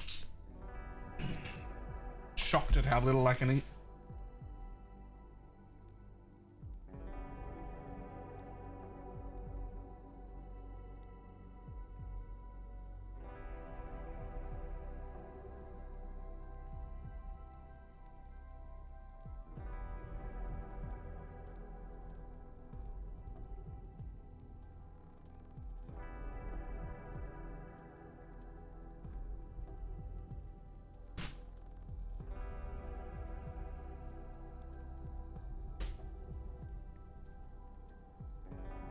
Rest of it's in the fridge. What's in my hands all I get.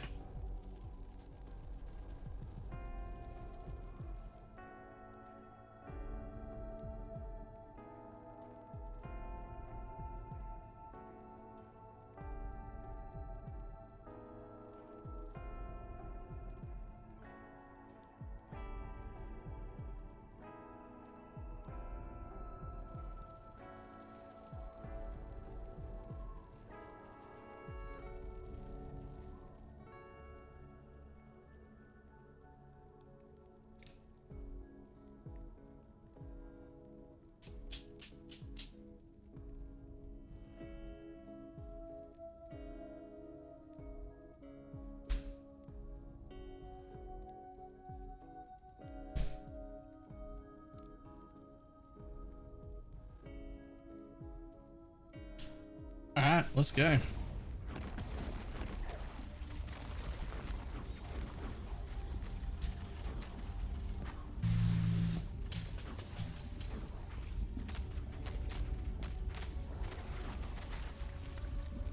All right, I gotta figure out where the spot on the screen is that says arena so I can start skipping it.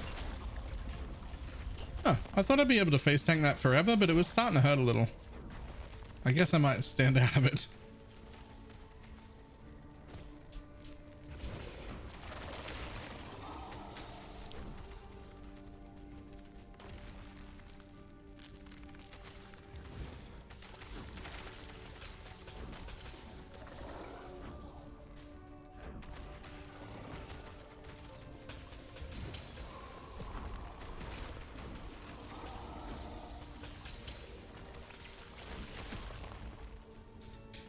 Yeah, we need to skip these arena ones. These are trash. They're so bad. It's not that they take so long. I mean, it probably is, but not for me. It's that while they take so long, there's also fucking nothing to kill. It's empty.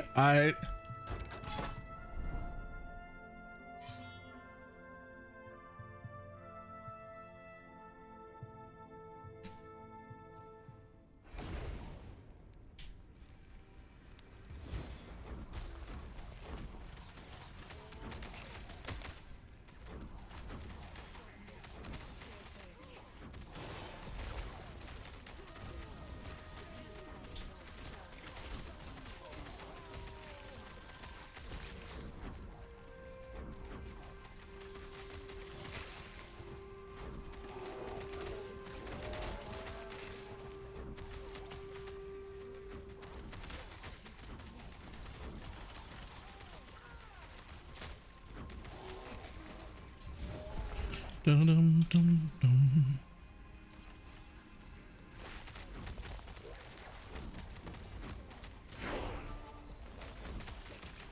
$64.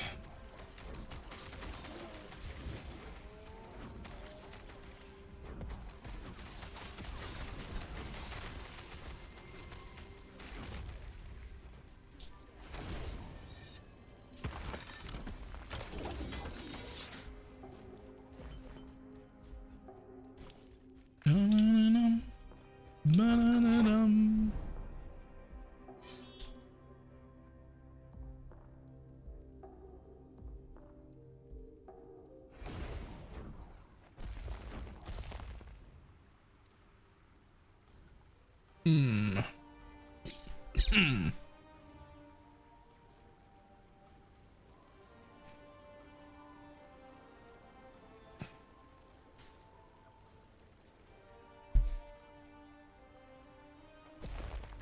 I could go attunement and stacking from here,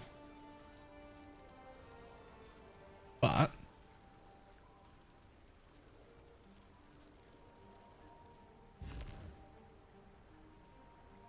what I really want is that for the all stat.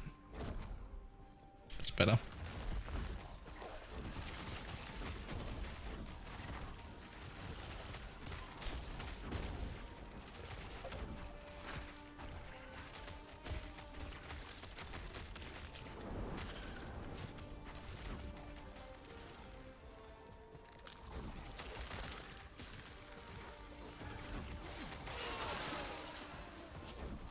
Ba-da-da-dum, ba-da-da-dum, ba-dum-bum.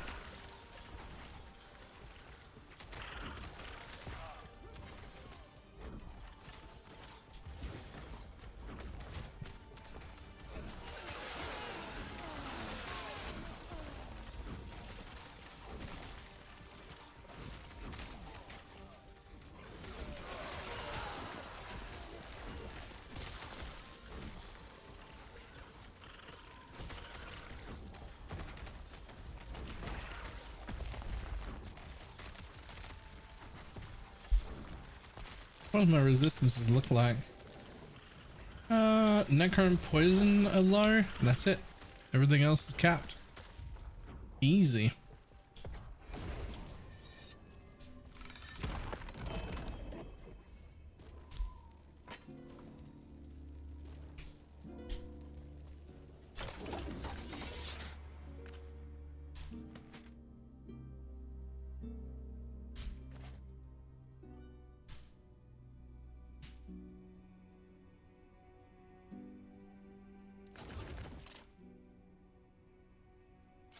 I wish this chance to shred armor on hit would be like chance for you and your minions to shred armor on hit. That'd be cool.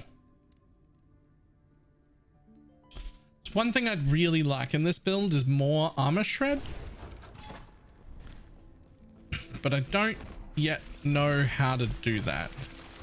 Oh my god, I'm not paying attention. This is like the 4th arena. Fucking kill me. What is going on? Why are there arenas everywhere? I don't want to do arenas. Stop. Pay attention, Baylor. Why don't you just not click the one that says arena?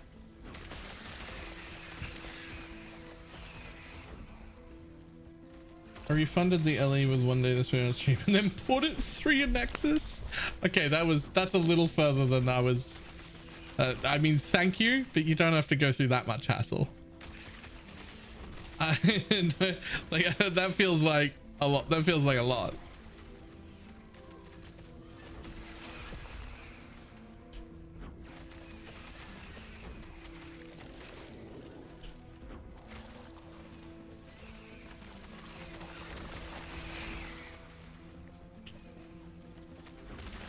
Being said, I will take the free money, so thank you.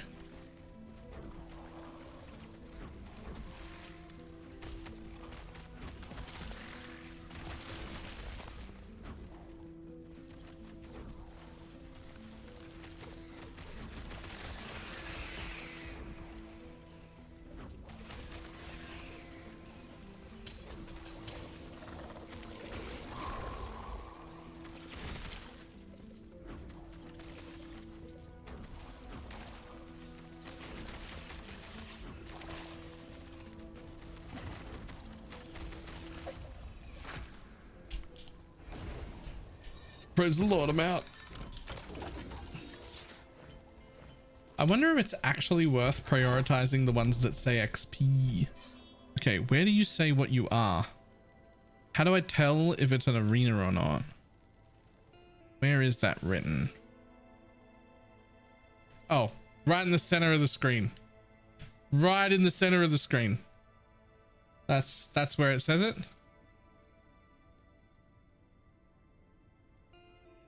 Yep. Arena, arena, arena. Okay. I'm not gonna lie, that's kind of a weird place for it to be, considering all the information is here or here. These are the modifiers I currently have on. These are the new ones that I'm hitting over. It doesn't actually say arena anywhere there. It only says it right there. Which, okay, but... Like, okay, but that's not where all the other information is.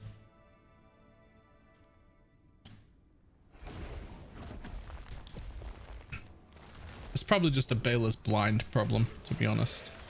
I bet everyone else saw that like instantly.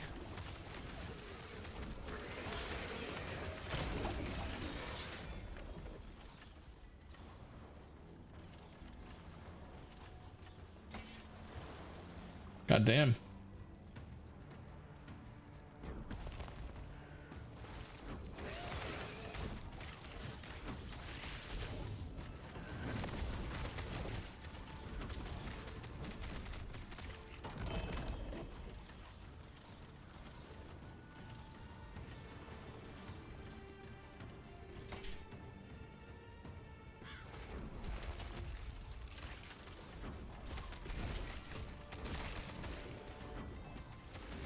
How are the exploding frostbite totems compared to this? I've never played that variant. I tried this and poison, including the poison explode ones, and I like this more. I never saw a frostbite variant at all. How even is there a frostbite variant?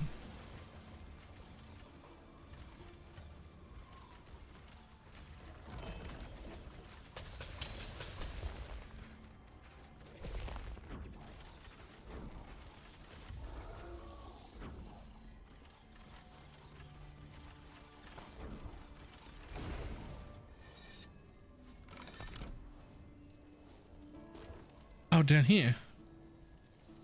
Base physical to cold. Poison to frostbite. spell cold damage.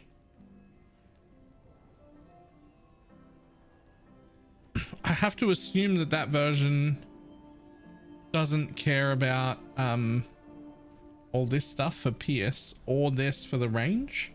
It's just like an actual explodey totem version.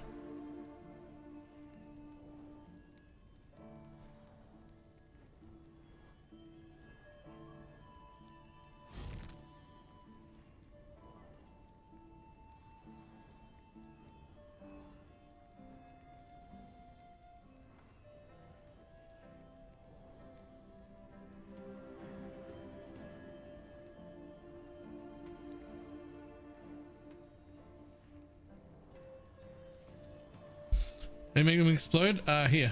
When a thorn totem dies or is unsummoned, they release a poison burst. Deals a small amount of physical spell damage on hit and inflicts poison. Which, if you've taken this node, will not be physical damage on hit. It'll be cold damage on hit, and it won't apply poison, it'll apply frostbite.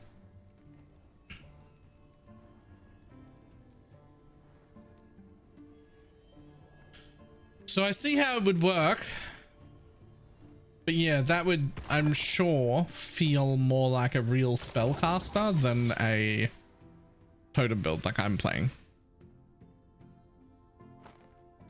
Because you're, instead of just dropping totems and like running, you'd be like dropping boom, boom, boom, boom, boom, boom, boom, boom, boom, boom. I'm not saying bad, it's just very different. Both the poison and the cold variant are like not things that I'm like particularly after, because what I'm after is this passive totem playstyle of no aiming, of just generic, you know, like I'm after that.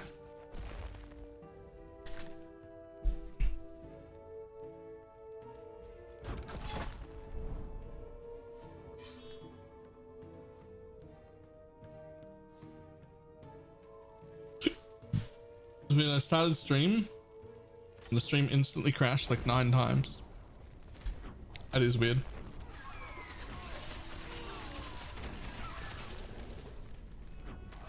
Next shooting totem's a bit more size. We're chilling as well. Yeah, it's so hard to compete with this variant of the build. Not because no other variant is good, but because it feels like no other variant is this fucking relaxed. Like, I'm not doing shit, man. I don't pay any attention. I don't know what the fuck's going on. I don't need to care either. Like, I'm super tanky. I do a lot of damage. I don't have to aim. I don't have to think.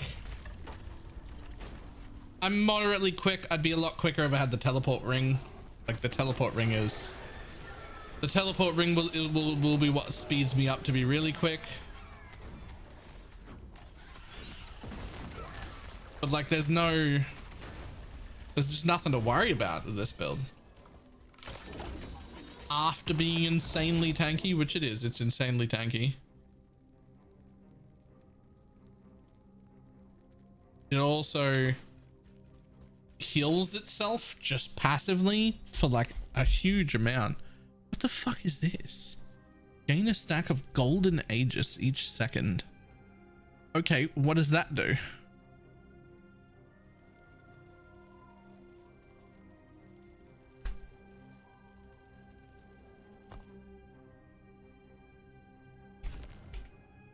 Oh, it's not even there?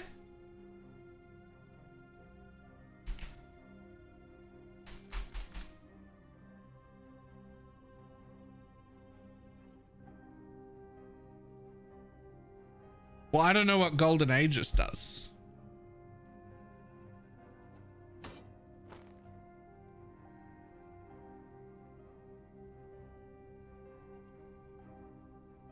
Oh, it just gains block chance.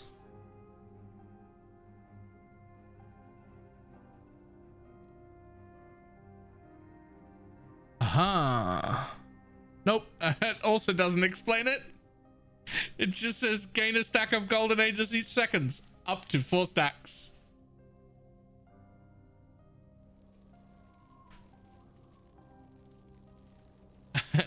Yeah, no, the second line says 10% block chance per stack of golden ages. So I can only assume golden ages is nothing. And the only thing it gains is the thing that this gives it.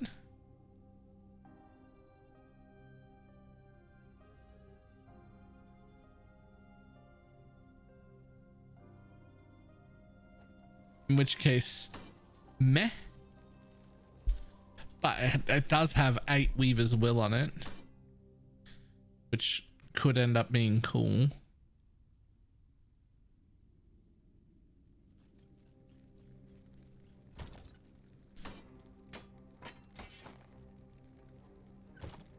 Yes.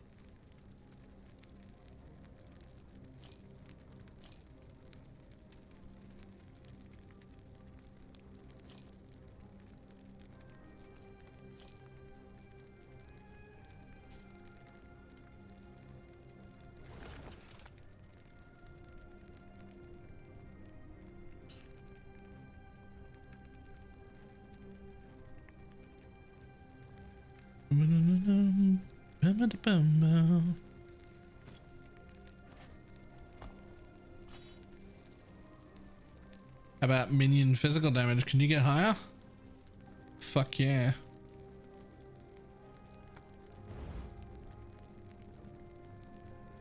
Okay, that'll do. Technically I want a staff, but like this thing dropped and that's like 280% minion damage, so Take care. I'm gonna need a decent staff to beat that.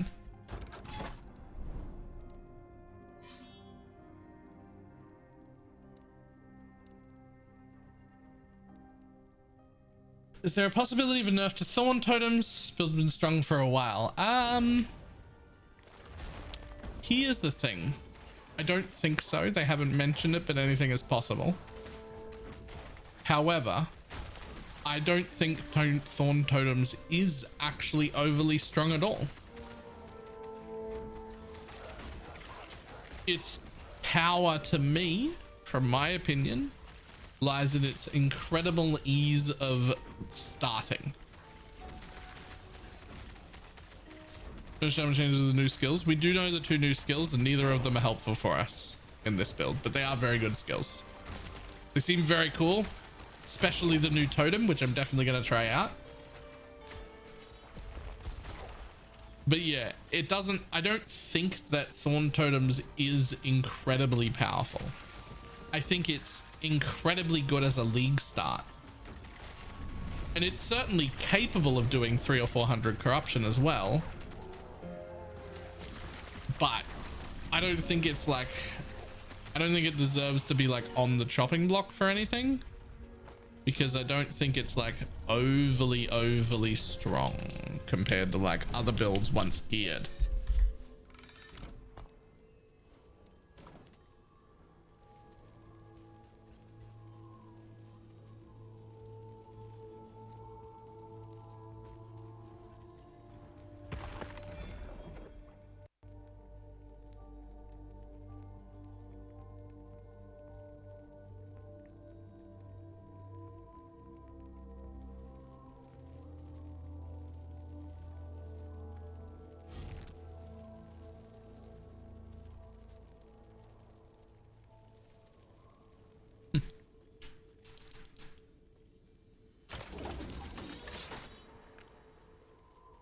No PvP? I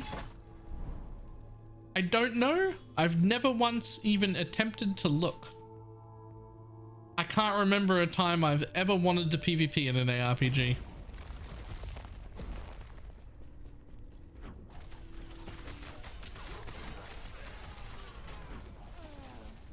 Does the Thorns build use a unique chest, boot, or weapon? I mean, there's a boot option you can use that definitely isn't mandatory. I think your weapon pretty much has to be a rare. There are chests you could put on, but you're probably going to end up in a rare. But like there are so many options with this build. You can use a lot of different shit. It's gonna be a game of use what drops on the ground. That's what's gonna happen. And there are certainly uniques that you can put on.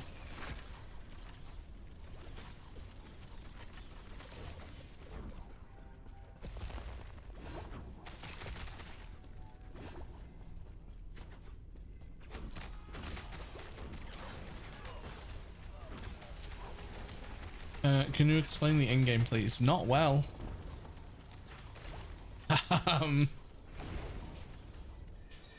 Not well.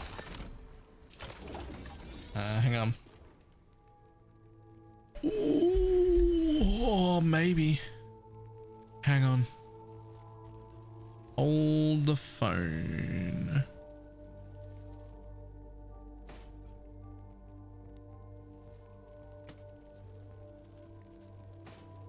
Okay. So there's a few things for endgame. There's an a pretty much endless arena mode, which is exactly what you think it is. It's just endless waves of monsters that get more difficult every single area. Then there are 3 endgame dungeons. I'm not gonna like run through them all to show you, but there's 3 endgame dungeons that are all very cool and quite unique, that have their own like reward structure. And then this is the core endgame system, this one that we're looking at right now, which I only just got to. So this is monoliths, and basically each one of these is a different zone, right? Every one of these, I haven't unlocked these ones yet because I haven't gone there. Every one of them is a different zone, and each zone looks like this, where it's this like spider web pattern. Basically you start wherever you start. I've lost the fucking start. I don't know where I'm going now. Somebody who knows better than me has probably seen it immediately.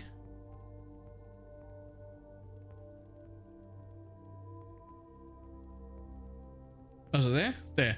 There. Right. So you start here and you just pick a reward kind and you run one of the maps, and it branches out and branches out and branches out everywhere you go. Near the edges, there are bits. I don't have one explored right now, but there are bits that look like this almost, but black, that reset the zone, and then also add corruption to it later on at higher levels. Not right now. You finish enough zones, and then you get to fight these 3 bosses. That completes this like island. When you complete an island, you get a bunch of different buffs to choose from. You can only have 1 active at a time. You will have to like farm the buffs you want. The first one I did got me some XP. Second one is nothing yet because I haven't finished it. When you get to the end up here, getting to this island unlocks these 3, which are level 90. And if you complete those 3, then you get to empowered monoliths, which is like the equivalent of getting to red maps, basically. It turns every monolith island into a level 100 version of itself, and then that's where you start actually farming. They also have, I think, endless scaling difficulty if you just keep going up with corruption. Also, good luck, because you can make it like pretty easily, hard enough that you can't do it. But technically,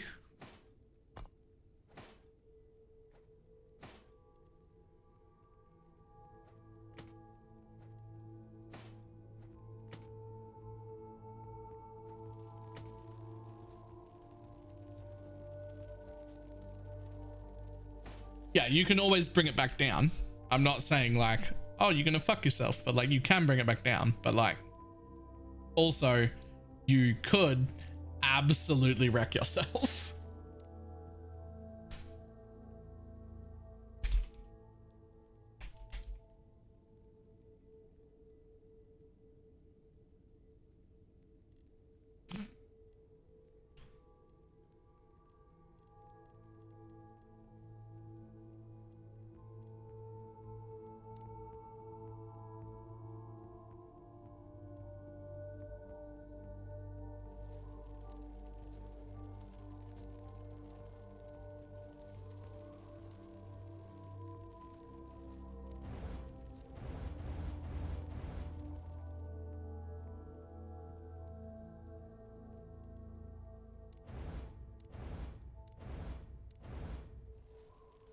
mean, you'll do.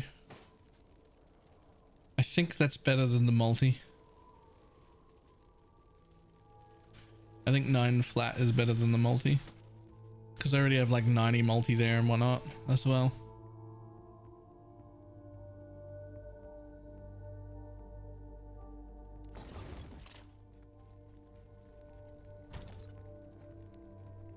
Let's keep that just in case it is noticeably worth. Yes. Worth? Noticeably worse?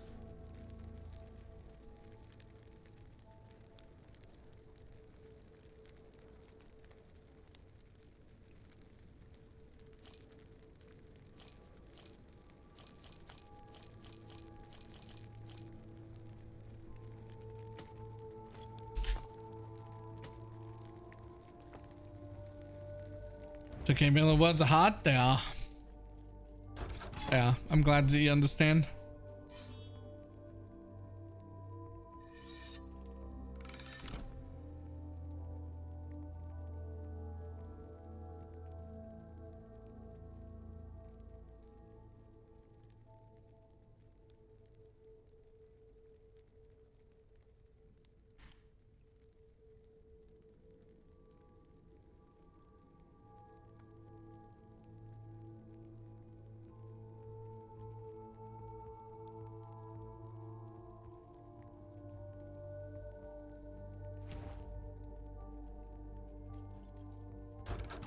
All falls down at a time.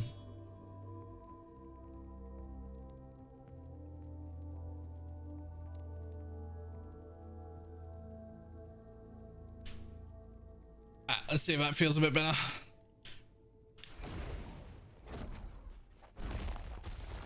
We could spend 30 in there. Yes. You just can't go past the chain. That's all. You can only go past the chain on the ascendancy that you pick.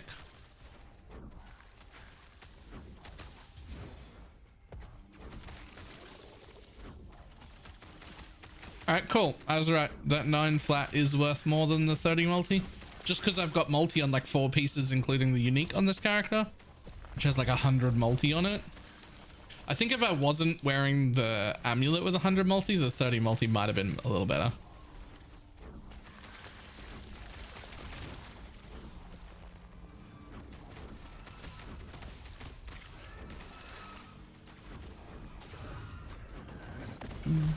Man, you'll have to kick him out again.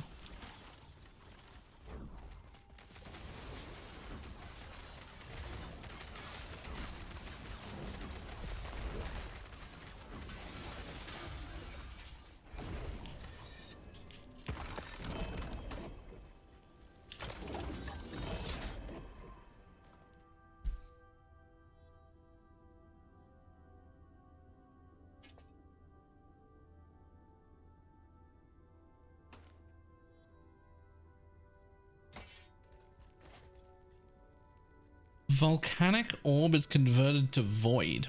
100% chance of the corrupted heraldry when you cast volcanic orb. 5 spell void damage per stack.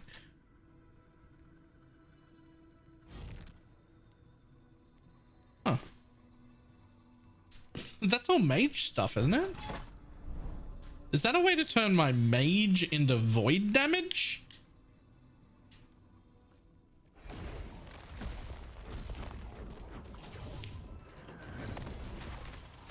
It feels like it is.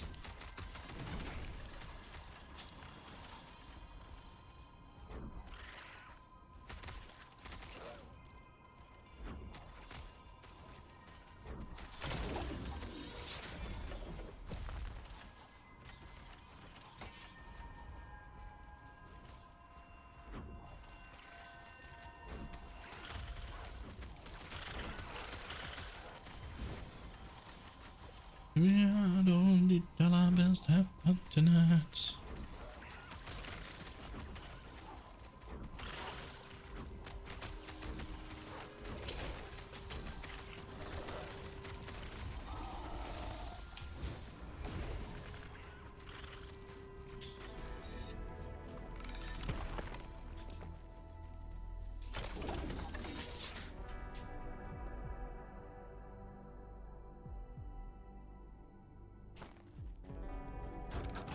Found Void Knight pretty fun. I quite like Void Knight as well. Oh, I don't need to do any more of these zones. I'm done. I need to do the boss stuff. But I'm here now.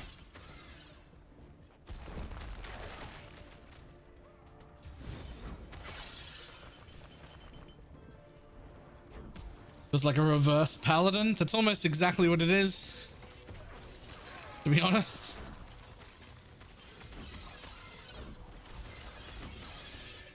I wish I could get over how this game looks so I could play it. That's an interesting take because I feel like it already looks pretty good.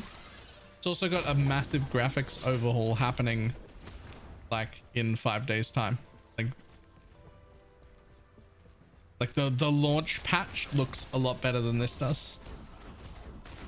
But it already looks pretty good. It already looks better than PoE. It doesn't look better than PoE 2, but it looks better than PoE 1.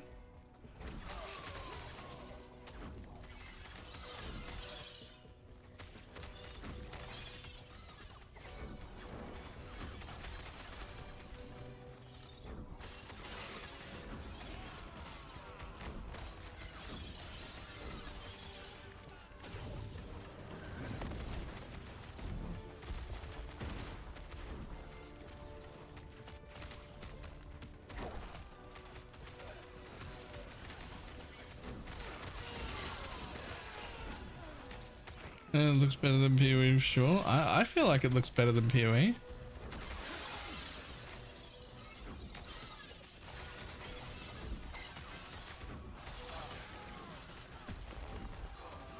Many people don't like the style of game, that are a little too cartoony.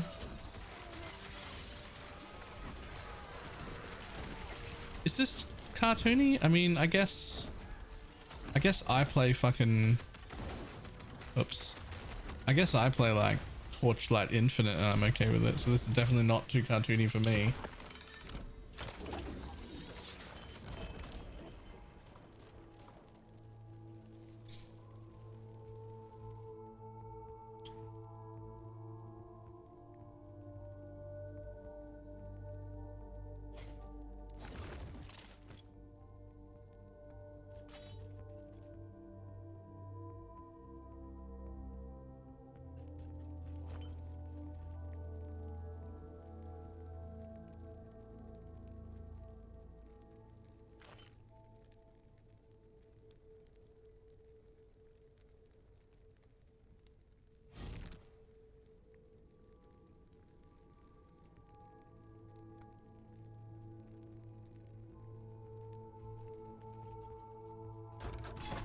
Gaming versus build diversity. Okay, this game holds up. Yep, I agree.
The Griffins are okay, by the way. I think they're good, but I guess if anyone still has problems, hopefully the 1.0 patch, because it does look quite a bit better. Like if you look up any of the teasers that they've posted and whatnot of like 1.0, they all look new, and it's pretty good.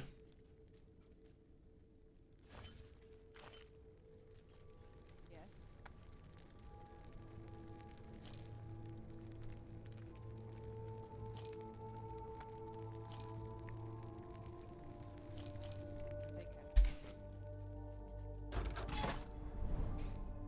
Honestly though,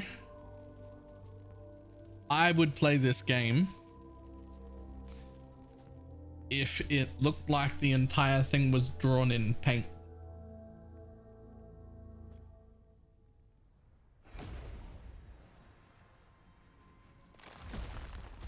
Like, it's just, if it still had this level of like depth and builds and customization and like all of that stuff and variety, and like if it still had all of the things, but like I was a little stick man drawing in paint, I'd still play it. Like, I don't care.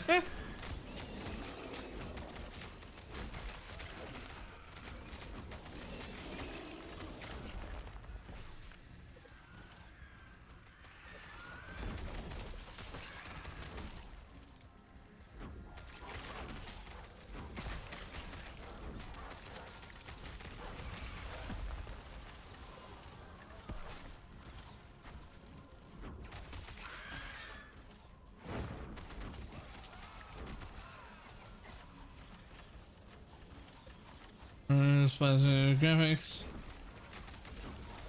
and in text mode. Yeah, Pee-wee 1's getting a little fucking outdated with his graphics, to be honest, but Pee-wee 2 looks fucking nice. I can't wait to try that. I want to get my grubby little hands on it.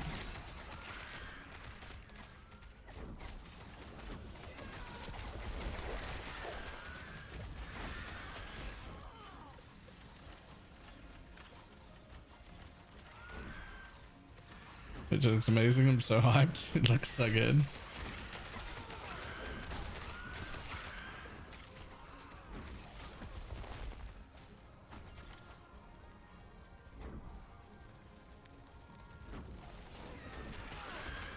You've almost only got to look at the one build I'm playing to understand how much build diversity it's got in it. Because you can play this build as crit. You can play it as cold hit based. You can play it as frostbite cold explosion. You can play it as poison, and you can play it as poison explode. And that's just the variants on this one build. Not on shaman or on druid, just on thorn totems.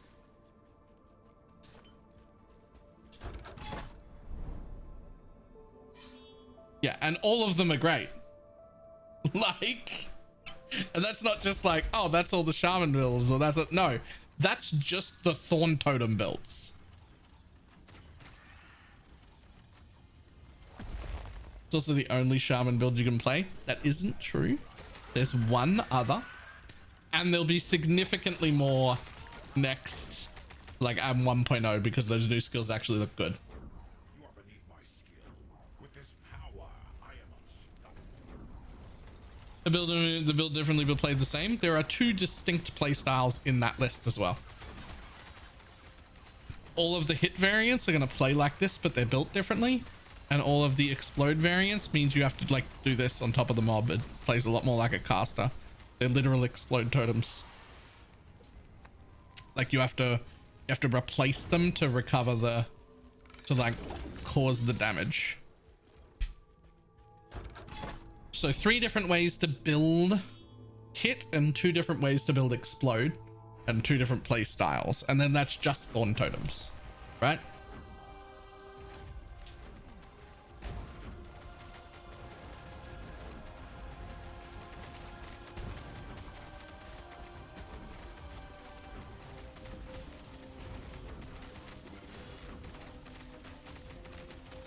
I've given Rune Master a go, but not even all the way to endgame.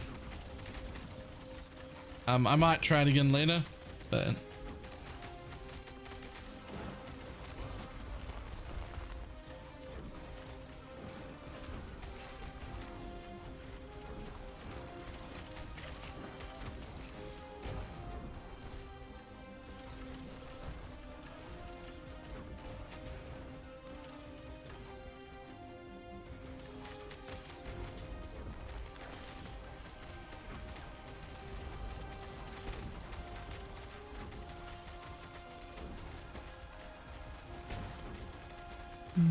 mistakes.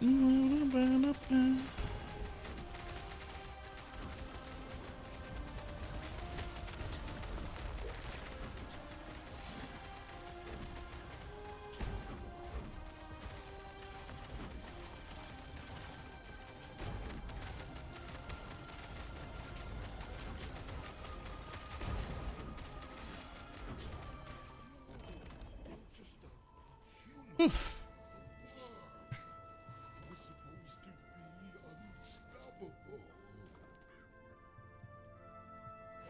I guess that one.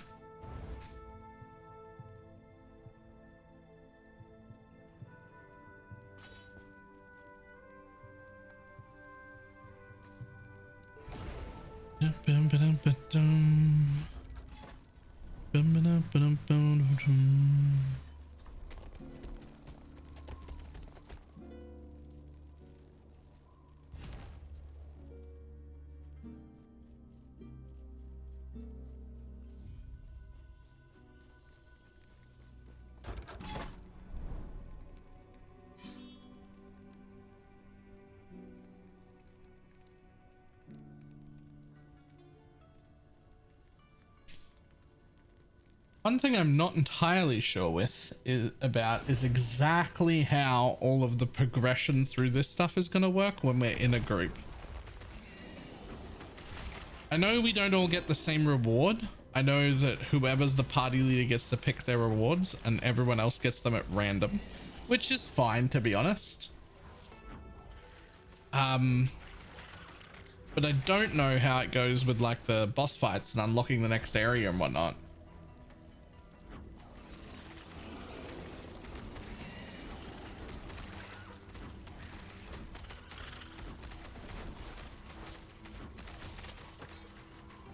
Everyone else gets two choices. That's right. They get two random things popped up that are different and they just get to pick one. And I do know that we all get the stability, but what about when we kill the bosses? Can we kill the bosses as a group of 4, or do we get all the stability and then break and kill our individual bosses?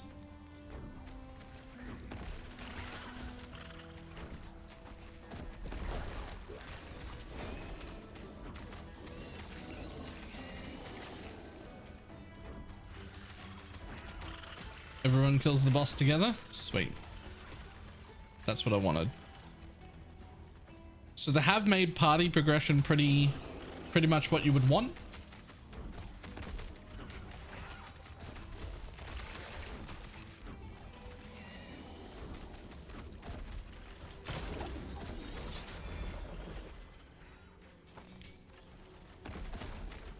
Oh, the misery. Everybody wants to be my enemy.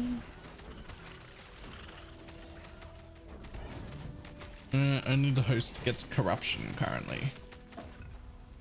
Okay. Alright. So that'll be a little bit meh. But that's fine.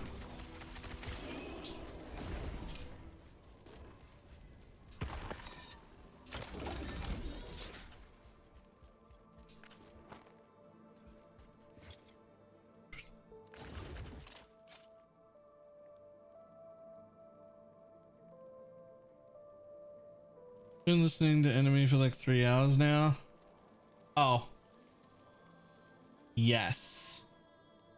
Let me turn that back onto the normal music playlist. Yes, I had been. Thank you.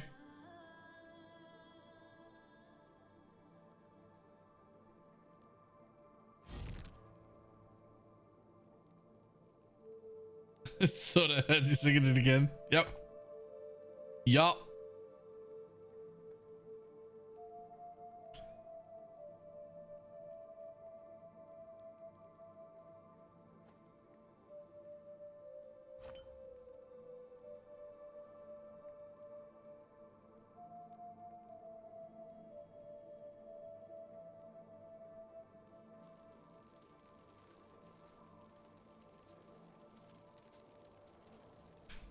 Yes.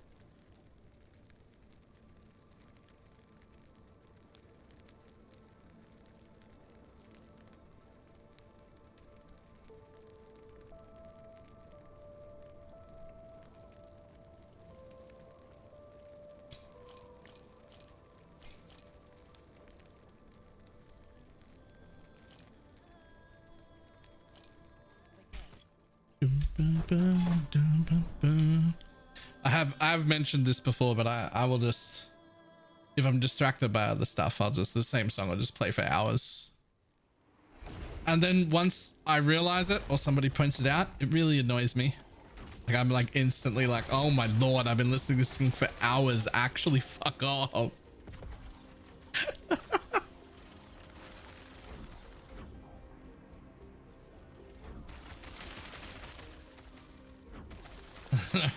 No, it's good.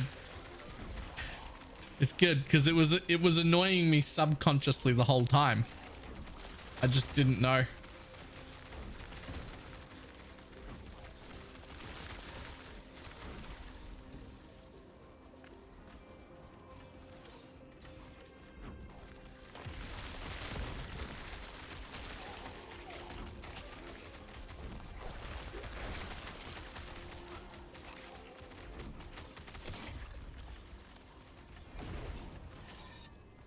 It is good, but yeah, not 2 hours straight good. It's a good song, but not 2 hours straight of one song good. I don't know if there is a song that's 2 hours straight good.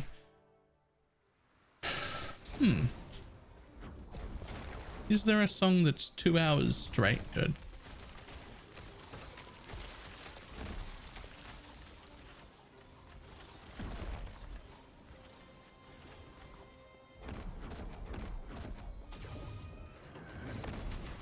I want to answer yes, but my answer is also cooked as fuck.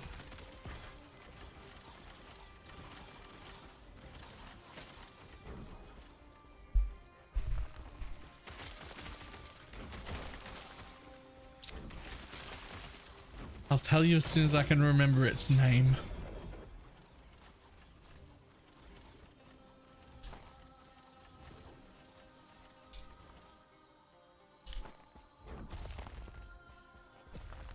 Nah, just describe it. It's like 6.5, 7 minutes long.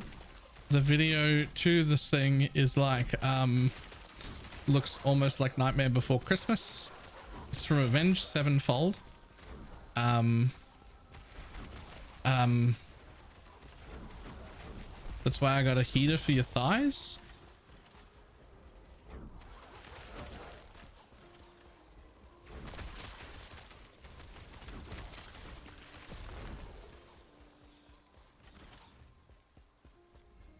A Little Piece of Heaven, thank you. Fucking love that song. Love it. Love that song.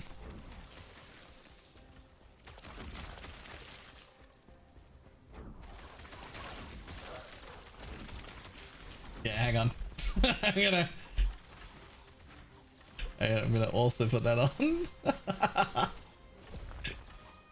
Okay.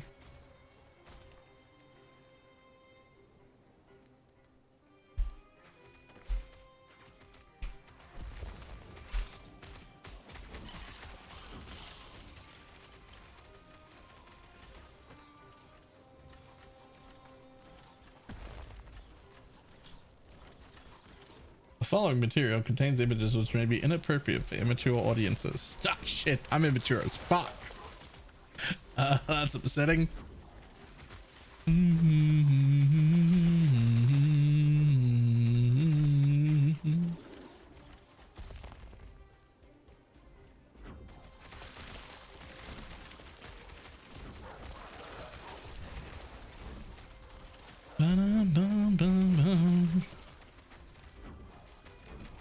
Such a sin.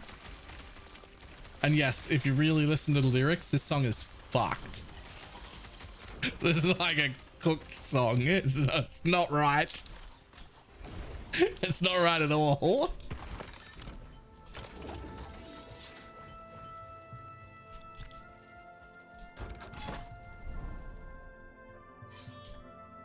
But, you know, it's fine.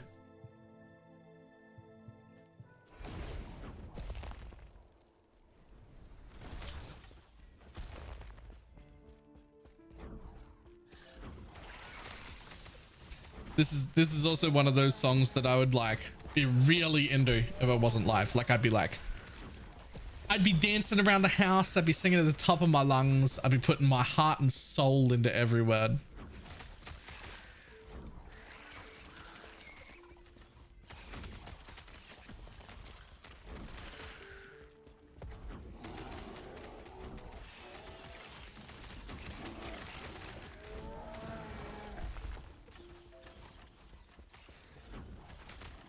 Video. I missed the name of the song. It's called A Little Piece of Heaven.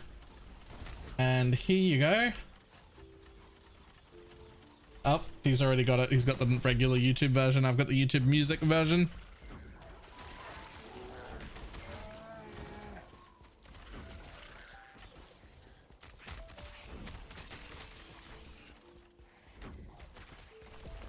Baby, don't cry.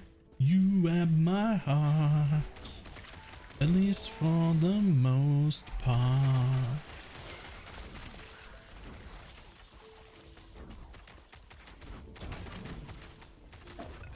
It's actually cooked.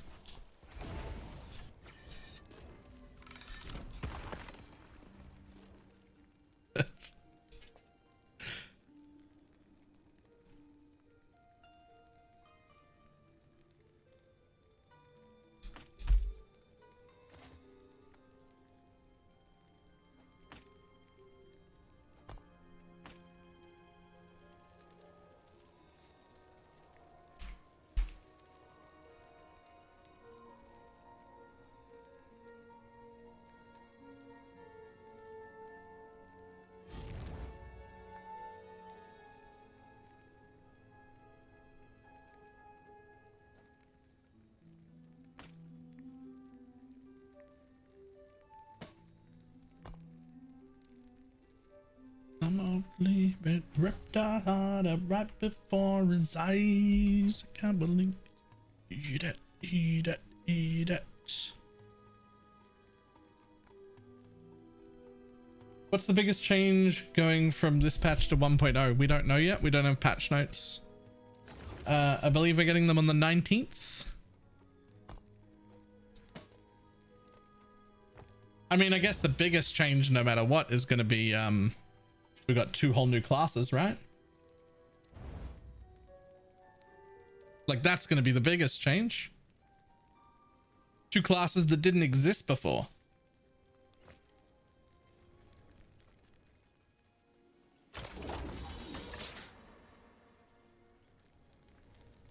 Let's get the ultimate mission to try out now. And we'll release next week, pretty much be easy to learn. Look, whether or not it's worth getting the ultimate edition right now or not is up to you. I got it. It's gonna come with all these MTXs and it's the pre-order stuff, so you won't be able to get it afterwards. But it is also pretty easy to learn and also pretty easy to go in completely blind. So if you like the idea of being able to play an ARPG completely blind and actually have a good time, this is your opportunity to do it. Don't bother playing, come back on launch day. But probably buy it anyway if you know you're going to. Probably buy it now so you got the pre-order stuff. If you know you're gonna. But it is pretty rare that you can go into an ARPG like completely blind and have a really good time.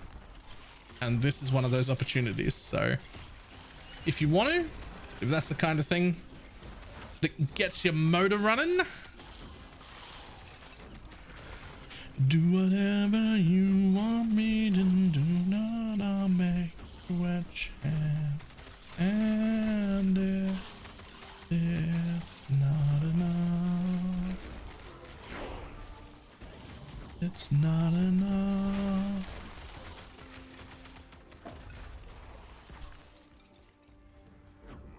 Does she come back from the dead to kill him? Is that what I'm watching? I don't think I've ever watched the thing. As a mirror is the mob density so low. So in some areas the mob density is very low. And in other areas the mob density is good. The mob density overall is getting buffed, as well as they're balancing out a lot of the low ones, the low density ones, and adding a lot more into it, as well as the areas that are very long compared to the others are getting shortened, but with the same amount of mobs in them. All for 1.0.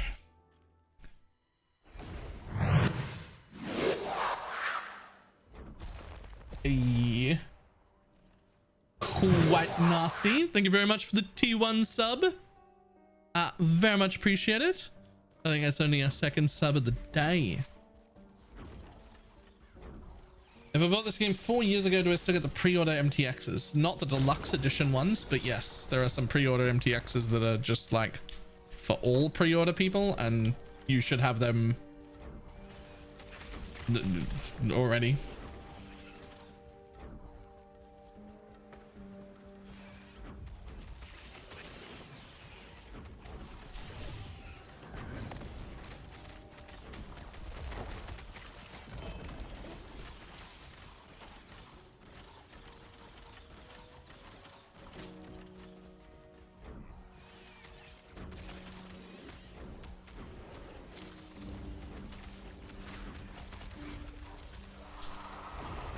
God damn, my damage is obscenely high. My last run, I didn't get this amulet. This amulet's making a huge difference. A huge difference. Turns out 100 crit multi when you only have 150 by default is a lot. God damn it. I didn't read the word arena. I hate everything about this right now. All right, whoever's picking the zones we go to has to be somebody who can read, i.e. not me.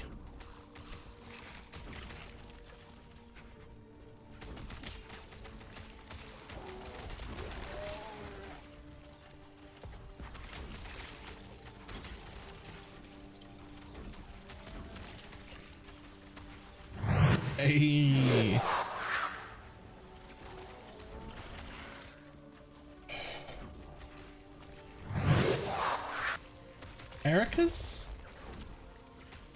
Erica S. Right? Did I get that right? Thank you very much for the 2-month tier 2 resub.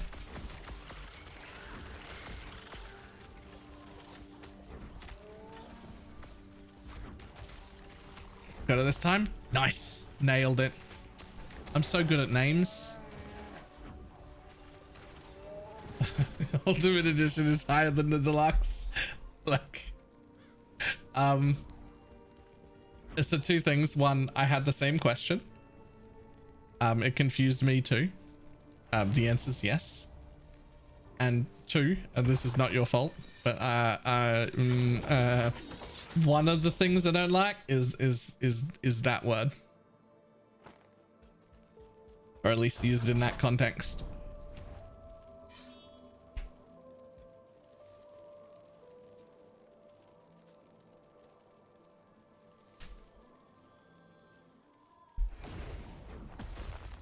Basic balance shooting. Yep.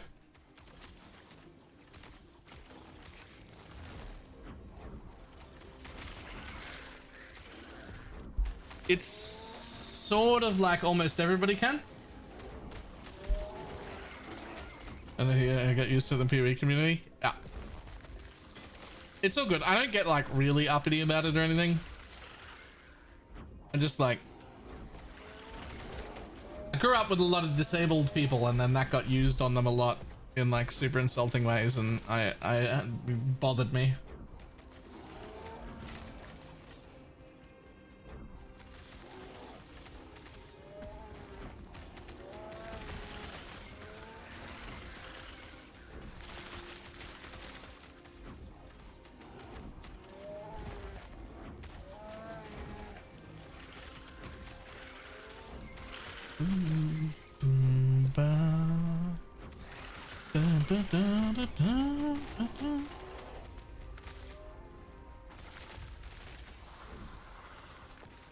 Cop that.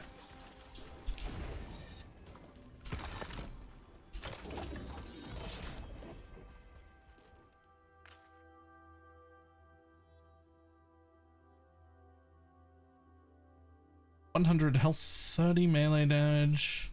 Oh, that thing. Oh, I remember that.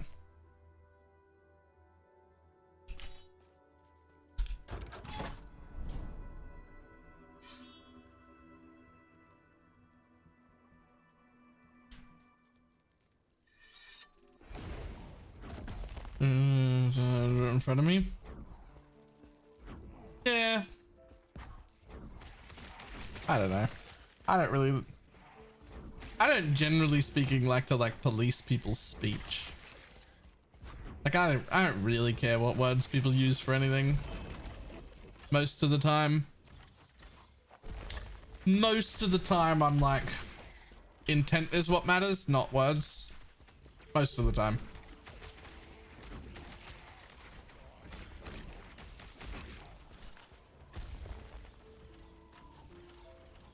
Yeah.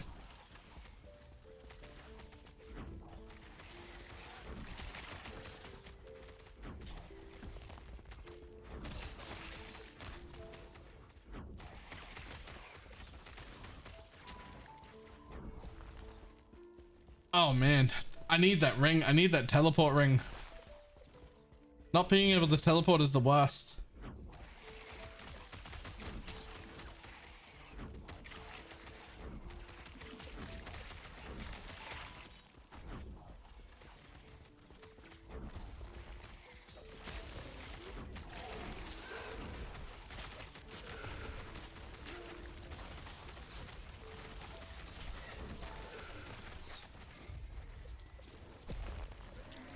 The matters words couldn't care less. Yeah, almost all the time for me. Intent is what matters.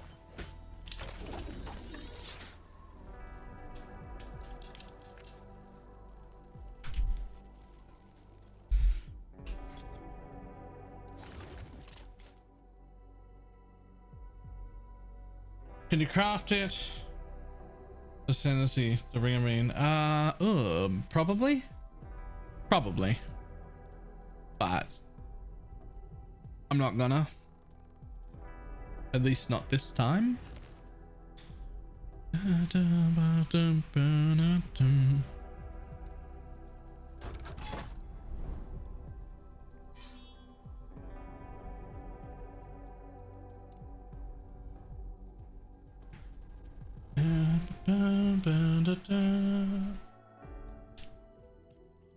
All words are just made up. Numbers too.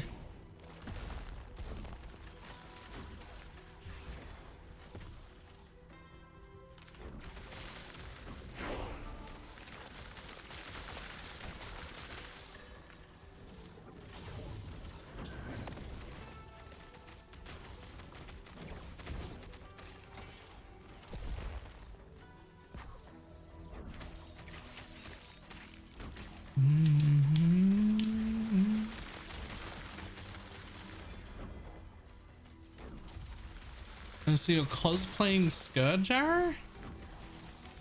So this is a totem build.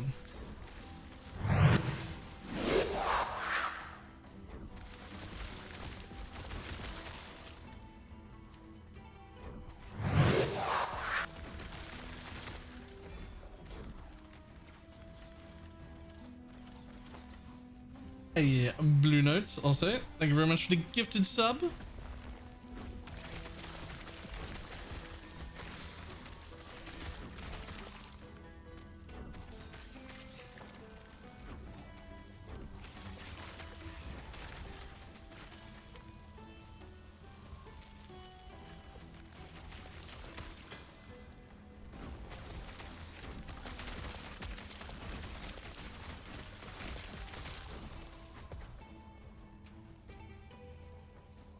Scales of what? I don't think I've ever seen this before in my life. What is that?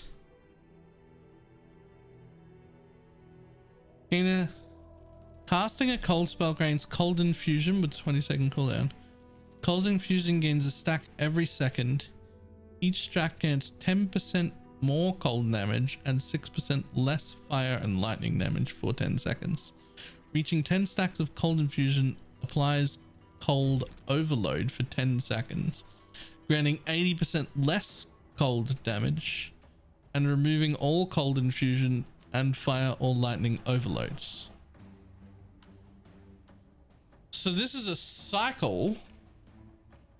You're supposed to cast fire for a little bit, notice the cycle, then cast cold for a little bit. That actually seems kind of cool.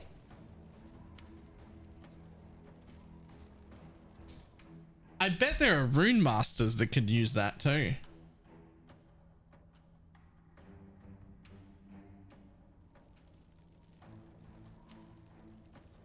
Man, some of the uniques in this game are real fucking interesting.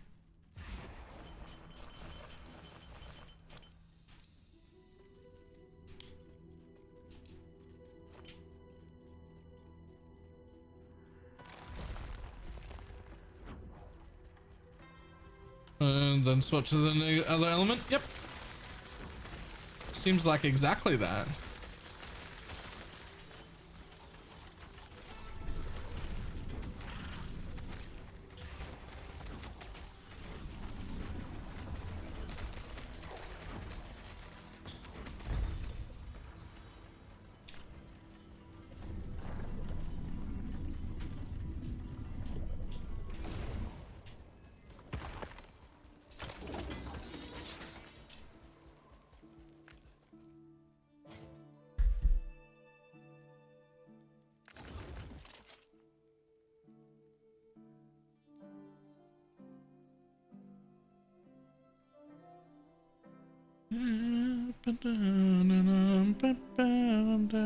Yes.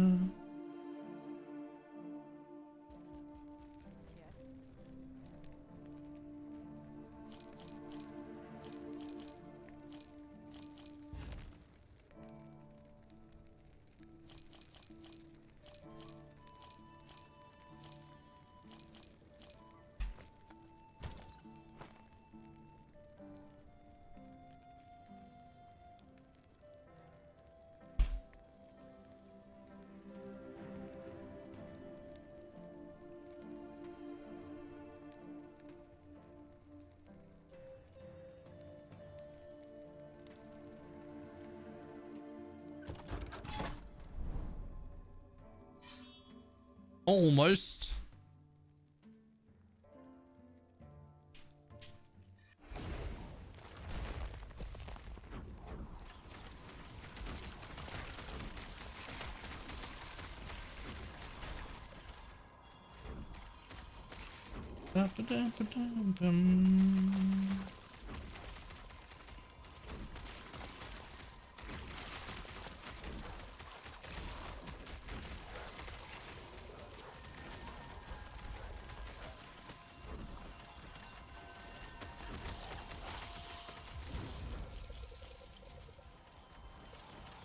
I don't know if I should just leave right away or if I should go to that chest, but I feel like you're supposed to go to that chest.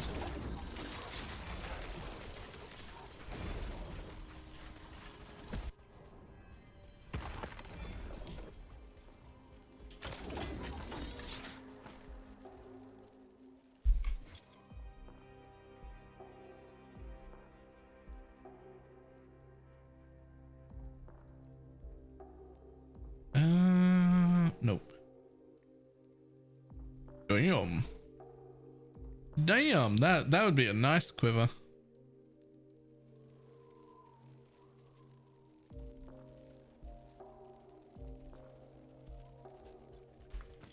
Okay.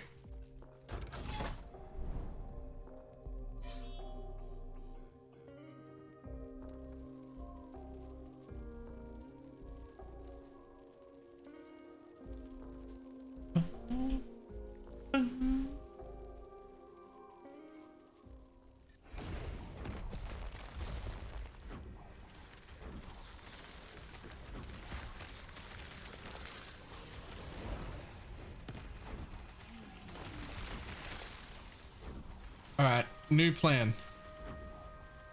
1 month of PoE 2, 3 weeks of PoE 1.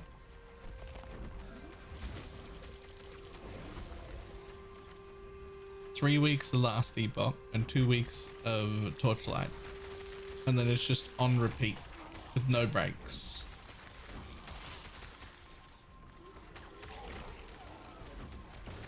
I'm gonna need all of the league starts to line up with that schedule for me. I'm gonna need that. You can put it in whatever order you want, but like I'm gonna need all the league starts to like line up their league starts perfectly so I can do exactly that.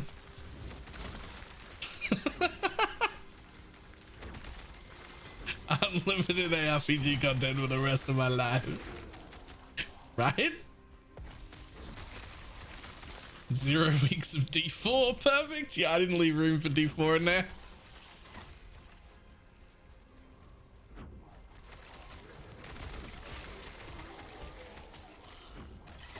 It just needs to send a DM to the CEO of each company. Hey, 2 of them are straight up contactable by me. Like I can definitely talk to 2 of those. 3 of them? 3 of them. It's only Torchlight that I couldn't get in a call with if I had to.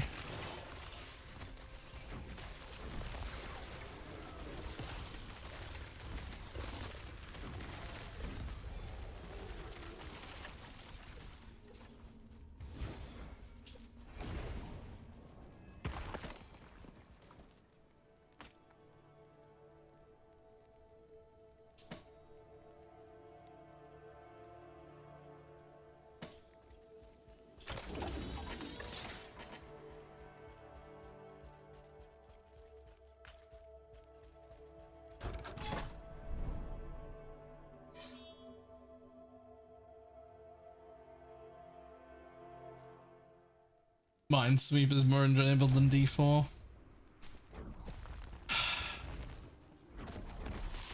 My take people don't like is D4 isn't even really that bad.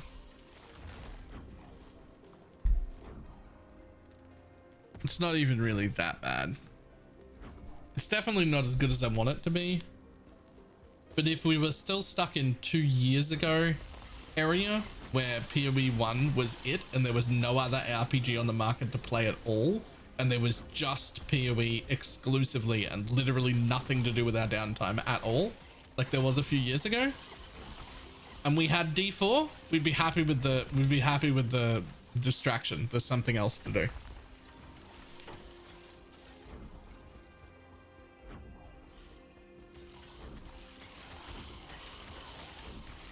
Unfortunately, we're not there anymore, and now we have other options.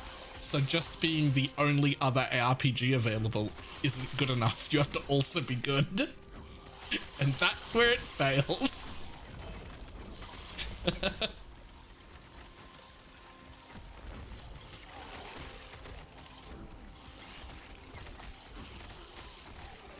I play this game so bad now. Thanks, Baylor. You're welcome. For presumably introducing you to a great secondary game.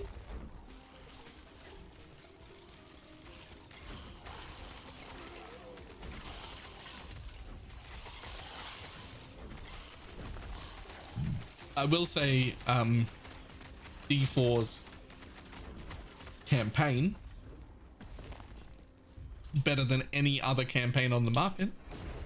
Best ARPG campaign, hands down. Absolutely slaughtering all of its competition. Slaughtering.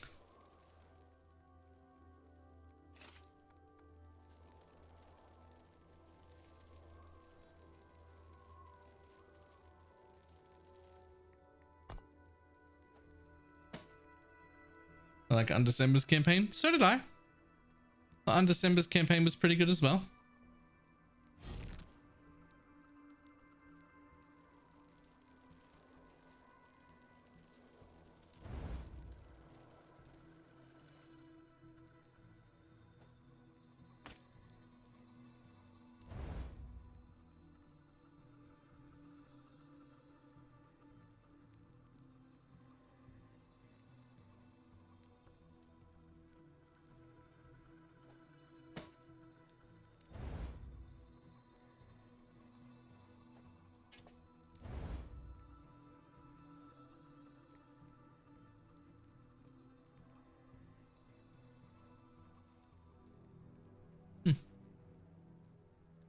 Dawn Shield seems cool too.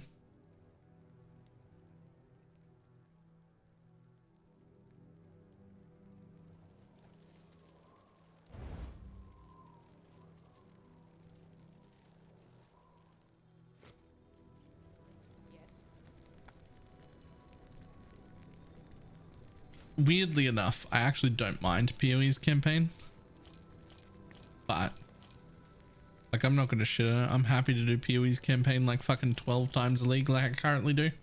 It's fine. But D4's campaign was just like unbeatable. Like it was so insanely good. Like I almost want to play D4 again purely just for the campaign and then just quit when I'm done. Treat it like one of those like single player games where you just like, you know, like an RPG where you just like play through because the one time's like really cool.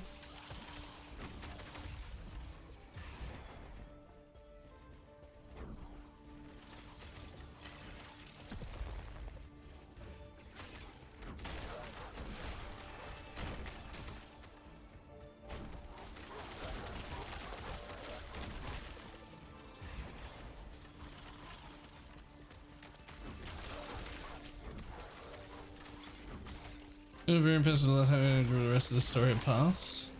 But on D4, no, the whole story was great.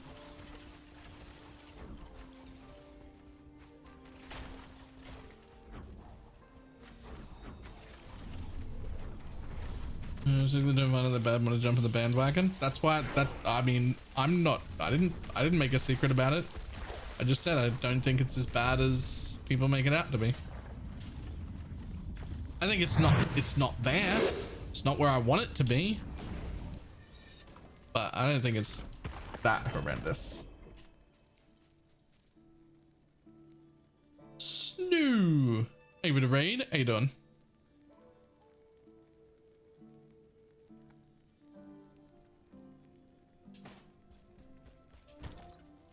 Is there a tooltip for the totem? Nope. Don't know why, but neither the healing totem nor the thorn totem have a tooltip at all.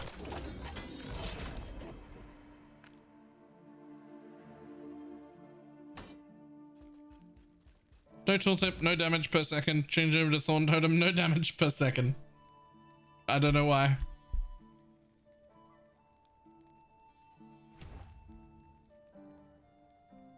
Playing a different game? What were you playing?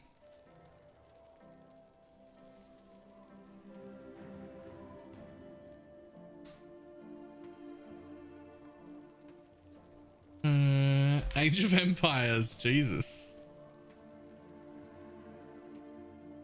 I don't think you can. Doesn't show it here.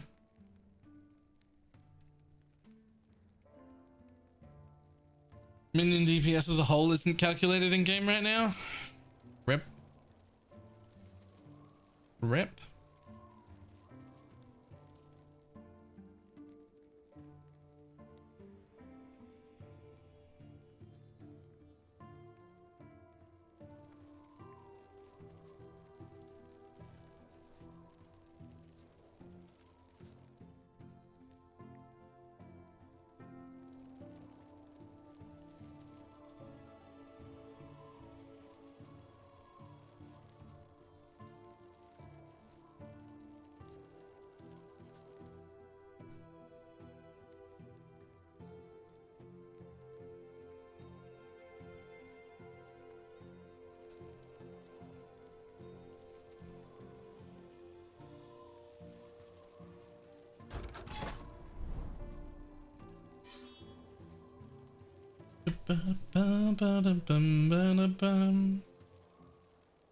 This one's complaining.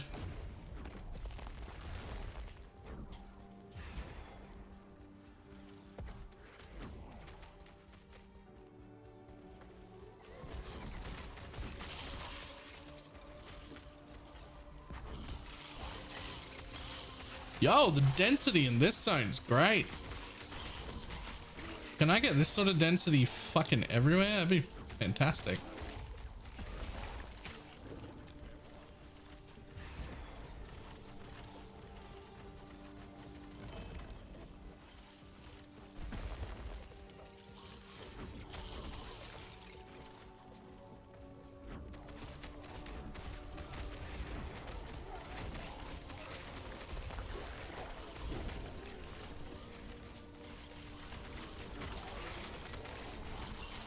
If the density was always like this, I'd take another pierce, maybe two.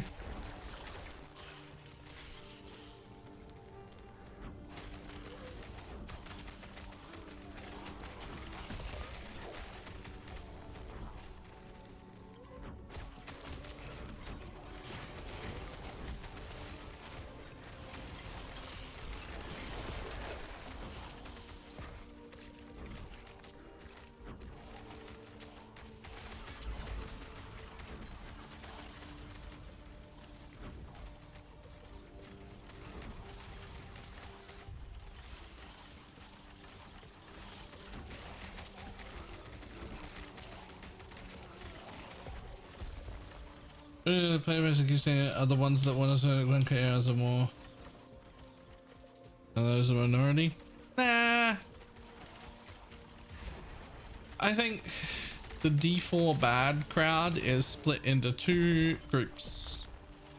The first group are the people who are very, very, very, very, very hyped for D4, thinking it was going to be the savior of ARPGs, compete with PoE on every level, and like even convert people across. And those people are like super disappointed that it didn't come out like that, which it was never gonna. And then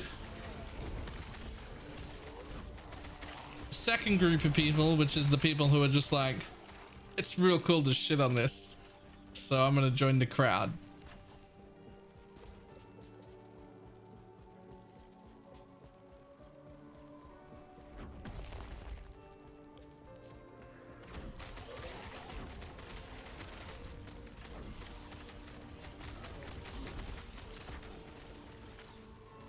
Bandwagon riders and like actual Diablo fans who are like disappointed with what happened. Those are the two groups.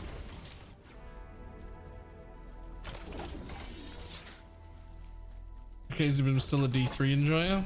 I mean, D3 is still better than D4 right now.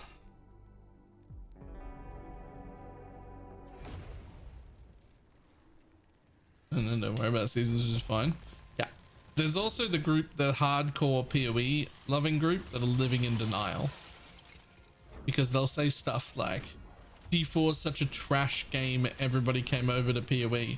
And they like don't look at a single stat ever. And they don't have any clue that there's like 8 times as many people playing Diablo 4 as there are playing PoE at any given moment. And it's like, it might be bad for us, but it has not been a failure. It might not be what we want, but oh boy, is it popular.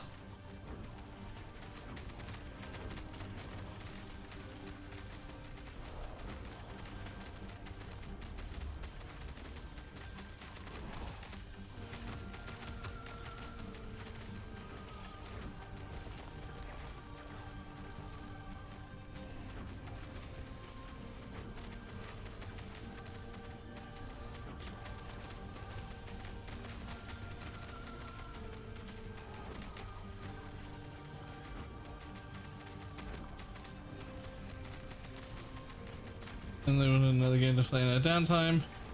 Doesn't feel like I get to play on so many levels. Yep, that's all right. Last epoch here for you.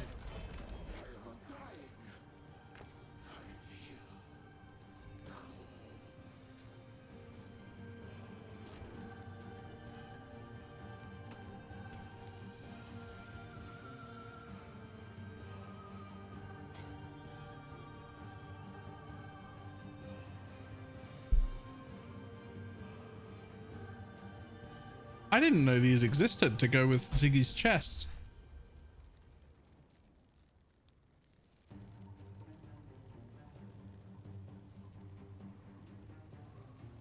Huh.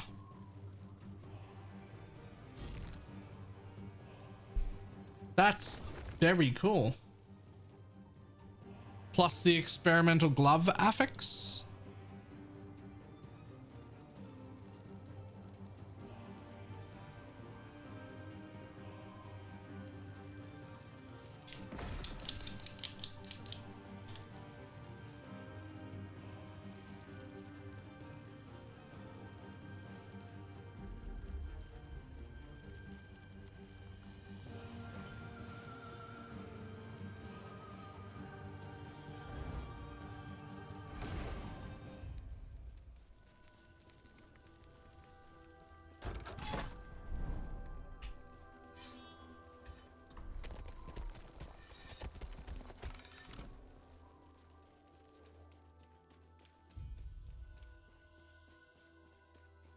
There's no way I have a nutty build. Wait, there are low life werebear builds? That sounds awesome. That sounds awesome. My my second build of the league, I want to be a low life warlock, by the way. That's the only plan I have. I don't know what warlock skills I'm going to be using or anything like that, but my like second build is a low life warlock. I don't know what it'll be or what it'll do or how well it'll go, but low life warlock. I was in my head planning to build it just around that experimental affix in the chest. I didn't realize those boots exist, so I guess now they're part of the build.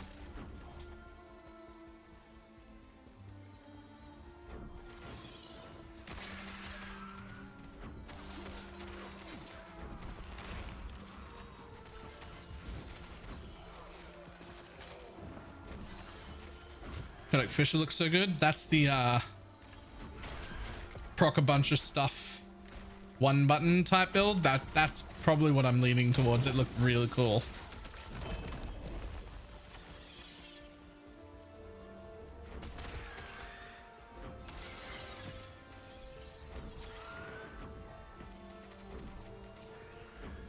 Builds for the same build and they all play differently.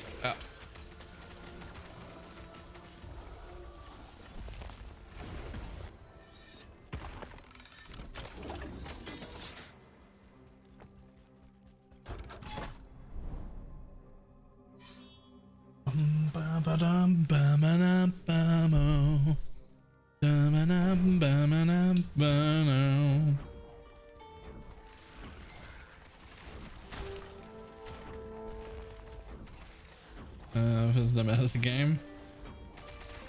Yeah, I'm gonna have to. I think it meant no lifers. I'm gonna have to set up an actual scene for this game. I think we've now been playing it for about a week and I realized I am going to play a lot of this probably, so I think it needs its own proper OBS scene. I'll probably end up on the other side of the screen blocking chat so that stream isn't subjected to whatever the fuck degeneracy is happening in global chat.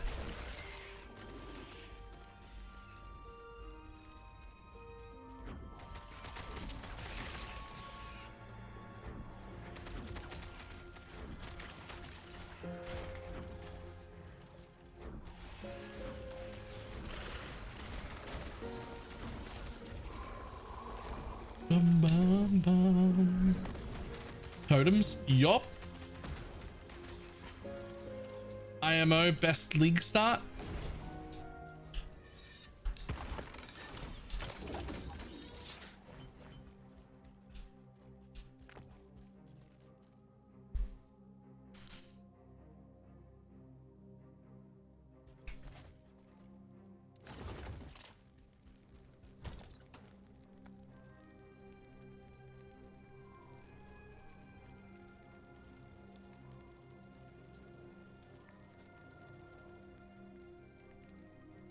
This game is quite good. I'm very happy. And it's only going to get better in like a few days' time.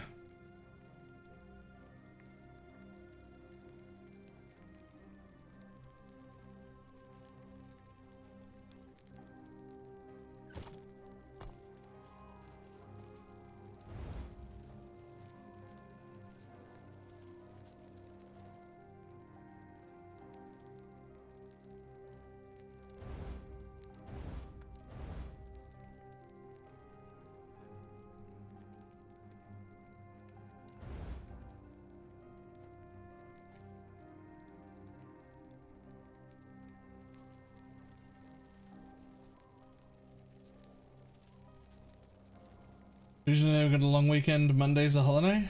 Monday's a holiday?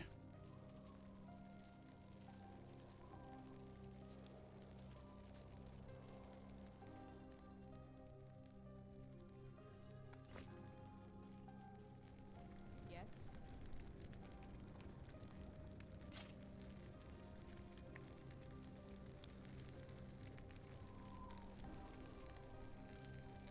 There's a Canada thing? Oh, right. Okay.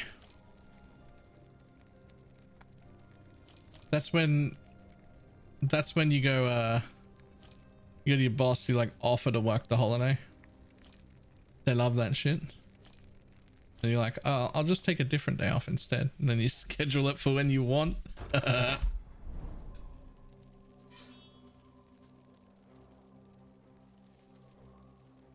US holiday, President's Day. Which president? Which one of them gets their own day?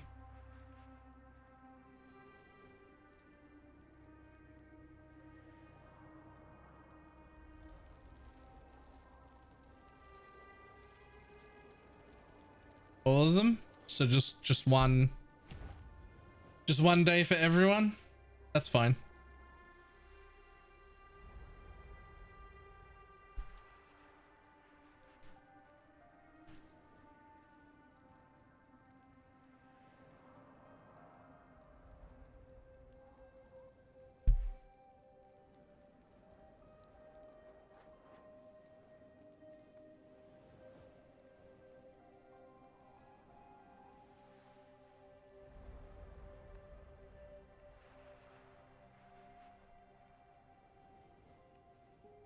I'm gonna do work Monday, take the Friday off. Yep.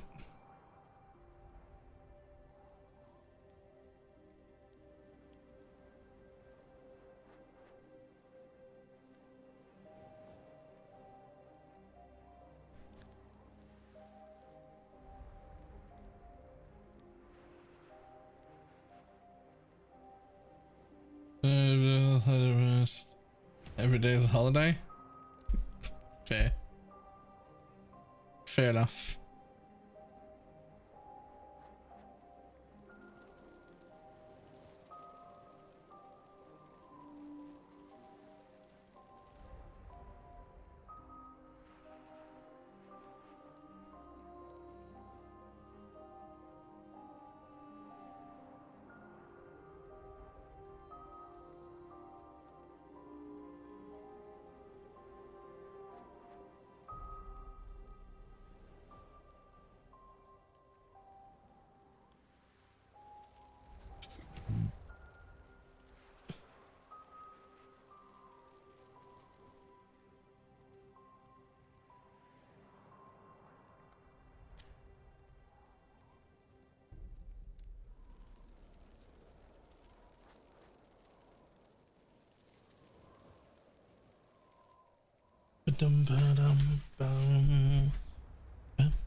I wish this Spriggan was actually good. Like, I have enough points that I could spec into him doing damage, and he's a minion, and he does physical damage, which is the things I'm scaling. He's still shit. He's still shit. I tried it. I spec'd into him. He's crap.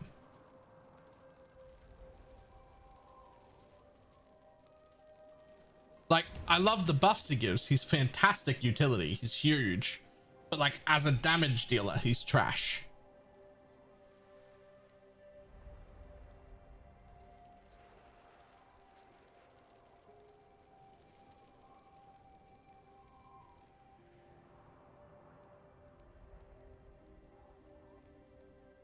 His ass every minute. Oh yeah, no, I love him as utility. Absolutely love him as utility. I just wish he did some amount of damage. That's all.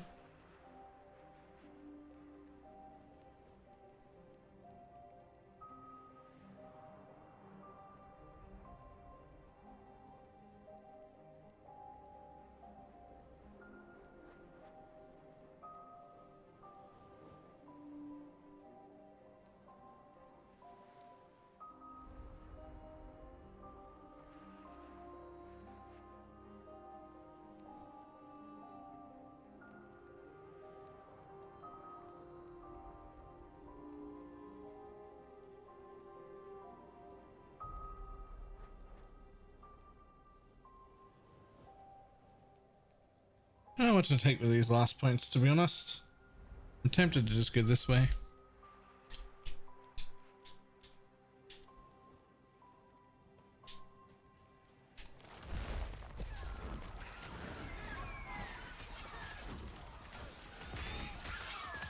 If I like PoE, will I enjoy this? Yes. So this game is like, in my opinion, in the sweet spot. It's complicated and deep enough that PoE players will enjoy it as a, like PoE vets will enjoy this as a secondary game. But it is simple enough to understand that even D4 players will be able to come over here blind and still have a good time. I gotta find a better way to say that doesn't make it sound like I'm saying D4 players are fucking stupid. Like, I gotta find a better way to phrase that.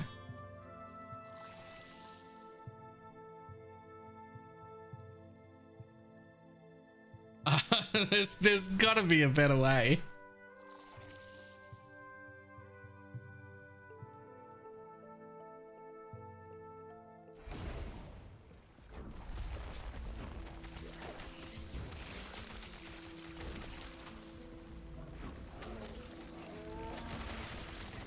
Oh, it's also casual friendly enough that D4 players will be able to play it. That's the way. That's the way. That sounds far less insulting and inflammatory.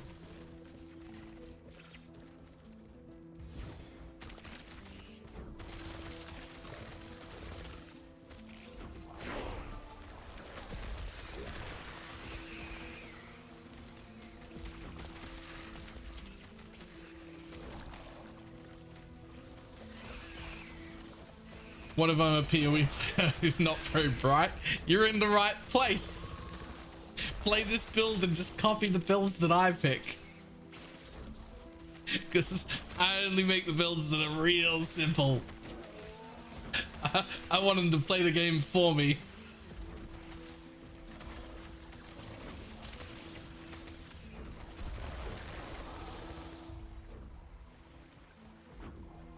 Need 0 gear? You need 0 gear and 0 brain cells and 0 eyeballs to play this build.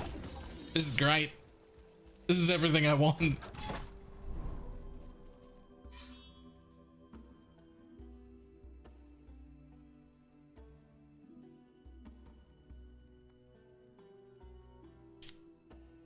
Open offers are worth casually playing? Yes, absolutely. Yes, absolutely. In fact, this is probably the most casual friendly ARPG on the market. More so even than D4. Now, that seems like a fucking massive statement. So let me back that up. Let me back that up. So in this game, there will be seasons just like every other ARPG. We're calling them cycles here for some stupid reason, but I'm just going to keep calling them seasons because that's what they're fucking called. We'll have seasons every 3 to 4 months, just like every other ARPG. However, at least for the time being, this might change later, but at least for the time being, whatever is added to the game in the new cycle will also just instantly be in standard as well. Meaning, if you don't have time to make new characters every 3 months and like re-level them and work everything out, you'll be able to sit on standard on your pre-established build that you've already worked on and experience the new content.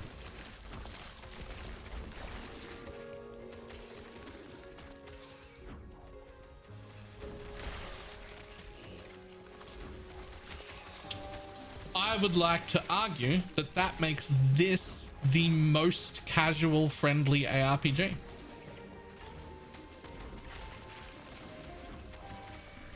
Or at least the most casual friendly live service ARPG.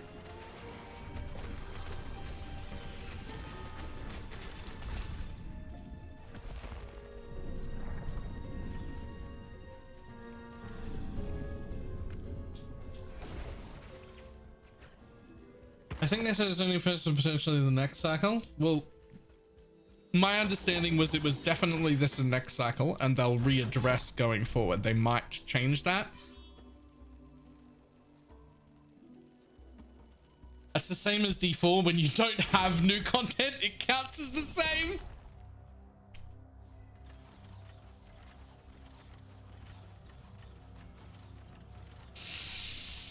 Oh, oh, that's rough.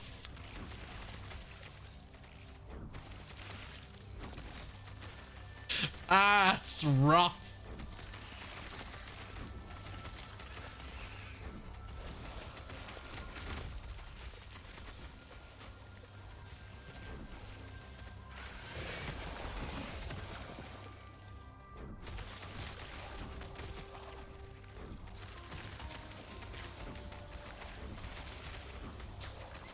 Face Andrew.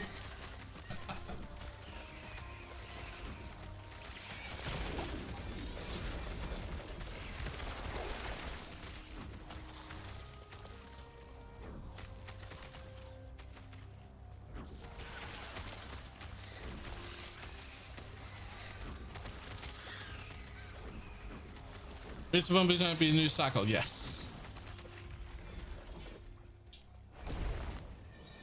I've been calling it cycle 0. Castle you're playing, this is a shaman. A permanent Spriggan form shaman. So basically, I'm Groot's dad.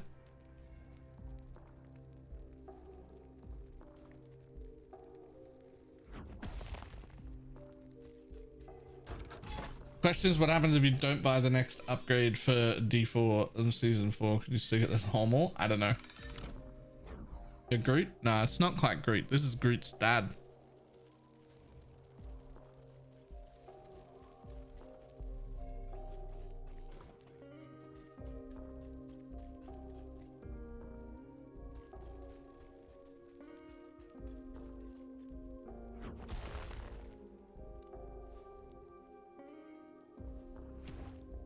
Okay, immune to poison, huge.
Imagine if the D4 dev said you must buy it or you can't play at all.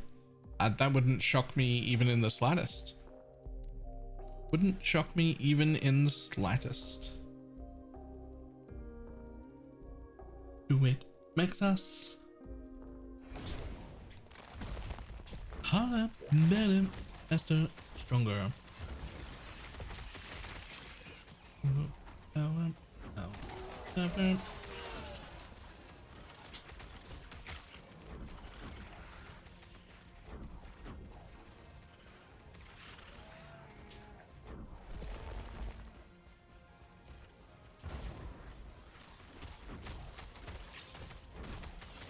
Can you move inventory pages between tabs? Seems like once you buy the tabs within a tab, you are stuck with them.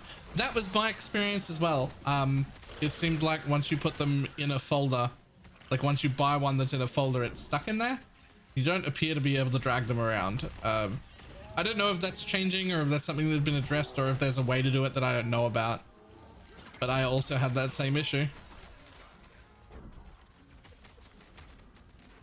Is it like a Path of Building the share build tier? Yes. Nowhere near as good as Path of Building, but there is an Ellie Builds website where you can put all the gear in and all the passive points and skills and everything like that to like share builds.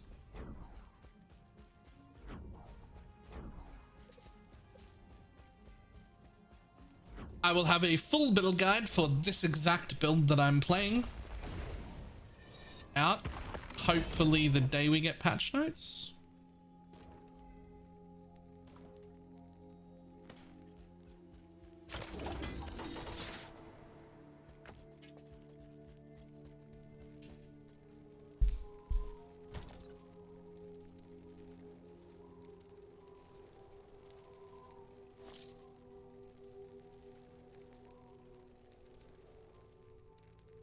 Ha!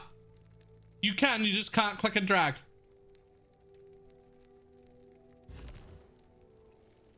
Okay, I mean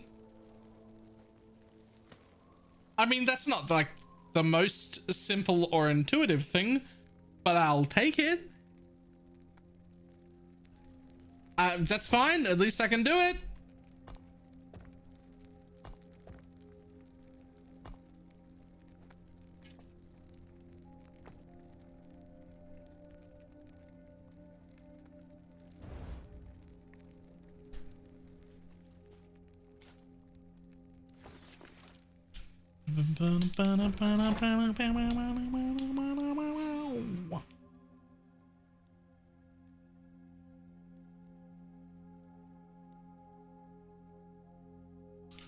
Can rearrange them on the sidebar? I don't think you can. Oh, I mean, you can do it with just the right click, like same way, but from the sidebar.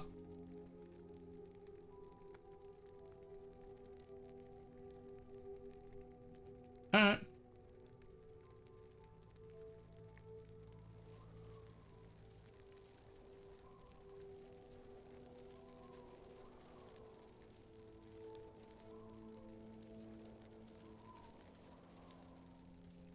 So you can't reorder them, but you can reorder them by dragging right here.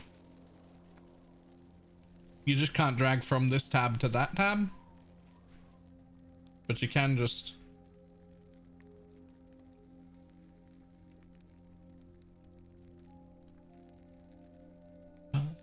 Oh, I fucking love this song.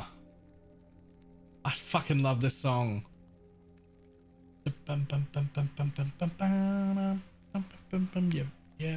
Yeah. All the bad girls don't count for liquor. And all the bad girls, they pull them much quicker.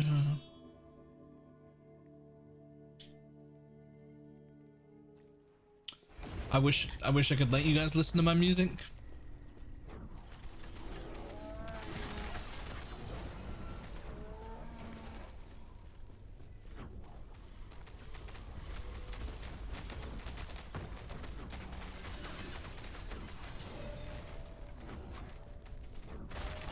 And the good girls, but the bad girls, they get backstage.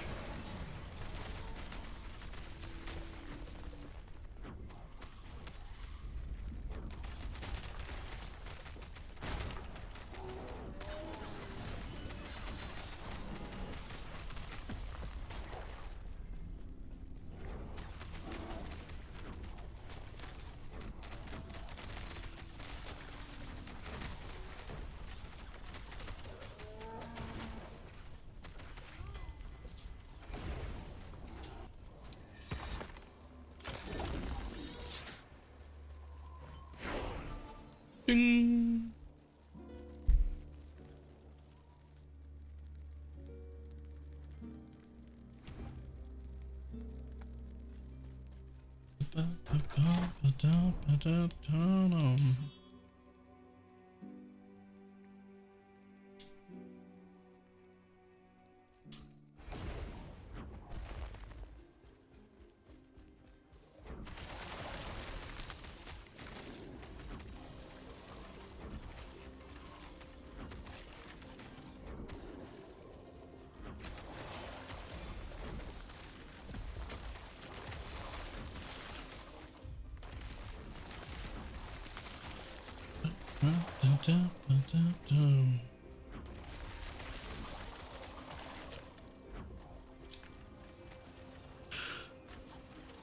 Enjoying the controller playstyle.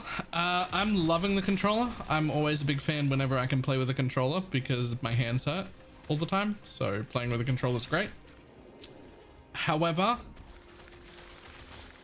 it is very build dependent what build you can play with a controller, because there are just a few like growing pains. I don't know what else to call them. Some things that are wrong with the controller support that I would love for them to fix, but I have no idea if it's on the radar or not. Honestly, I should probably put together like proper feedback and actually share it. So I don't know how many people are even playing with a controller.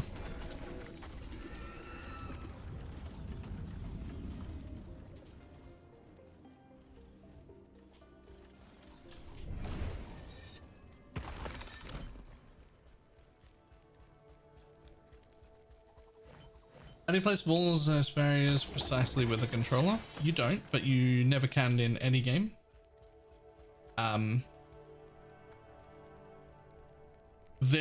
So here's some of the problems. I'll run through them real quick. So let's pretend that this is the dude that we're aiming at, right?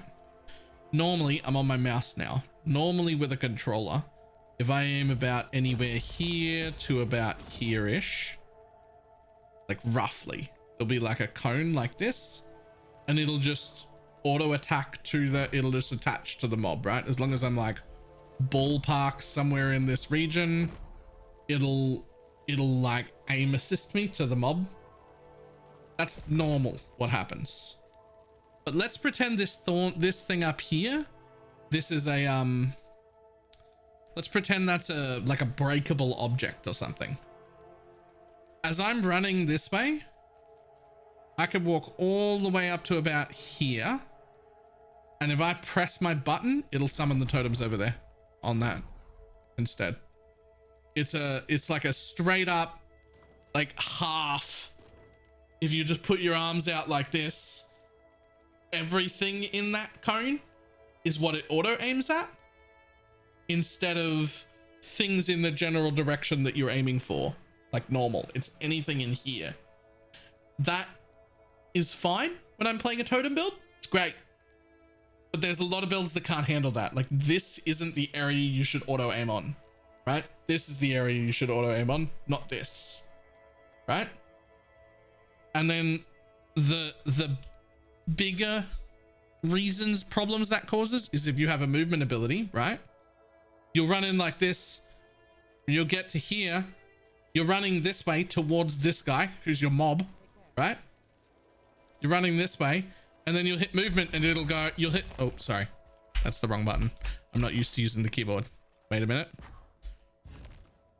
Here we go. All right, so you're running, and then you'll go, huh! When you'll hit your movement skill and you'll jump fucking sideways to a breakable. And you'll be like, what the fuck? You'll be like, I was going this way. What are you even doing? So that's the second problem, is that it shouldn't, like your movement skills, they just straight up shouldn't be auto aimed at all.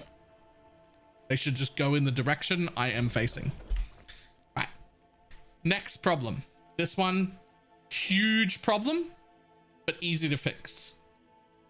This button right here, right? This button right here, this opens a portal.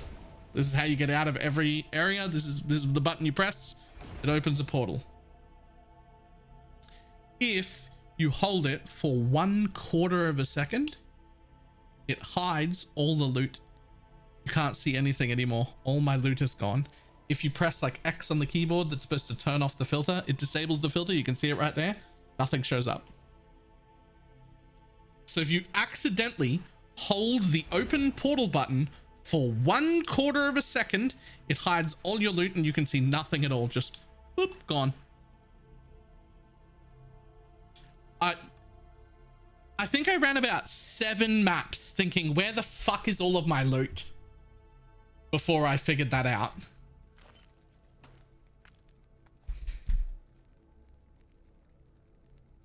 But wait, because it gets worse.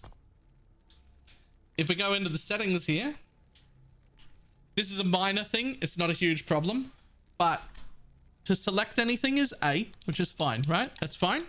However, to move the mouse cursor is this thumbstick, which means you have to like go over there and like press A and then move and then press. You can't do them both at the same time. That feels like a minor problem until I go to drag this bar where like I want to scroll down.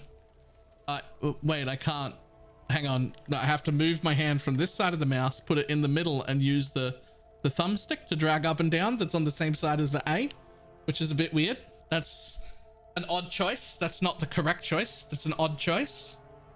Right, so there's that. And then you can see here all the hotkeys for the controller, right? That's great. I can rebind things. That's great. Except I can only rebind some stuff. I can't rebind what my portal is, which is D-pad right, which is the thing causing the problems. I can't press them. I'm not allowed to rebind all of these keys. I can't rebind the portal. I can't rebind that. I can't rebind where my toggle overlay is. I can rebind this. I can rebind the command minion attack button. I can't rebind any of those other buttons. I can't rebind the zoom in, the zoom out. I can't rebind this selection up and down. The one that hides loot isn't even hotkeyed in this setting here. It's not even there. And it just like it doesn't, it just, here it is. Toggle tooltips for items on ground. That's the one when I hold for a quarter of a second. It's not even hotkeyed according to this. And it's not a hotkeyable button. If I set it to something on my keyboard, it does the same thing. That's why I know that that's the hotkey. It's not even there. So overall, the controller support is pretty good. However, there are some choices that were made that don't make any fucking sense.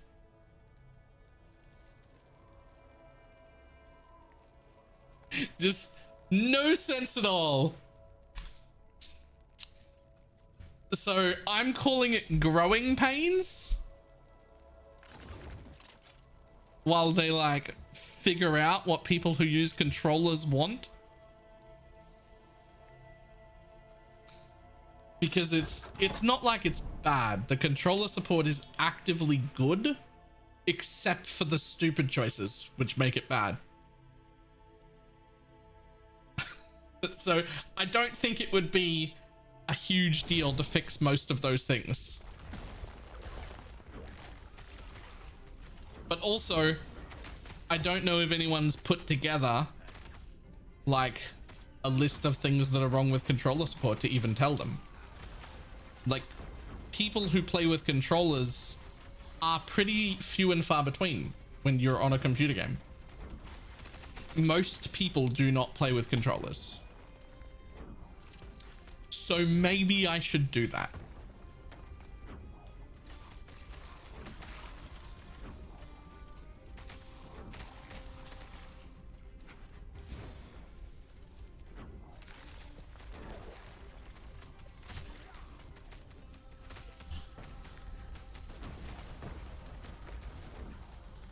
Yeah, for starters, it's literally about 1% of people who have a problem will even bother to voice it, let alone voice it loudly, let alone voice it in the correct location.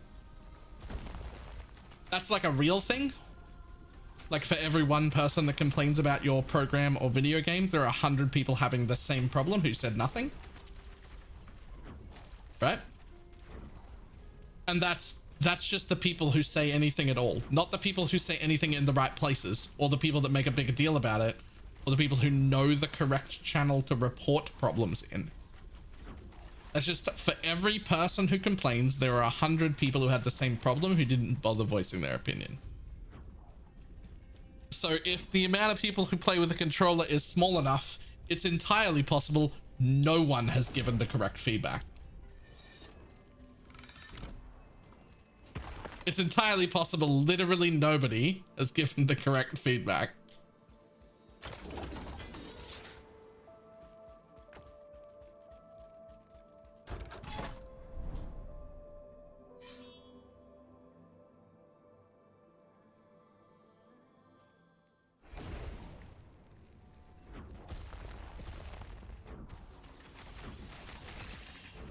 Of course, what I don't want to do is just clip that list of shit from stream, because that wasn't like if I was going to intentionally send them feedback, it probably wouldn't have any swear words in it. Right? It's probably not going to involve sentences like, this is fucking stupid. Right? Like that's not constructive.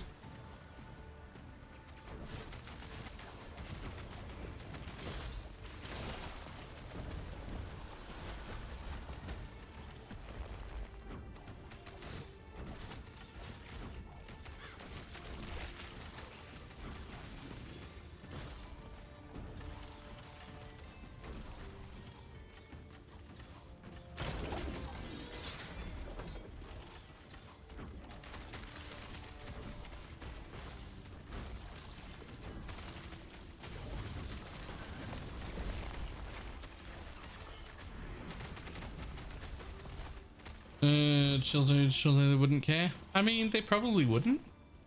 They do seem pretty cool. Like, there's a 50-50 chance one of them is here right now. Just listen to that rant. And now I don't need to give feedback at all. But like, it still would be unprofessional to like give official feedback and be like swearing like a sailor. Like, it's just not a good look.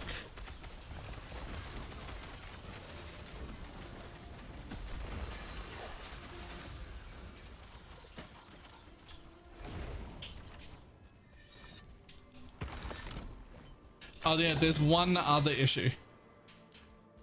When there's an openable box like this, my controller constantly wants to open the box that's already open instead of loot the stuff on the floor. So what you have to do to loot is walk real close to the box and then like turn around without walking out of the range of the shards so that you can pick them up, or walk down and then change your thumb from the thumbstick to the D-pad so that you can like aim at the thing you want to pick up.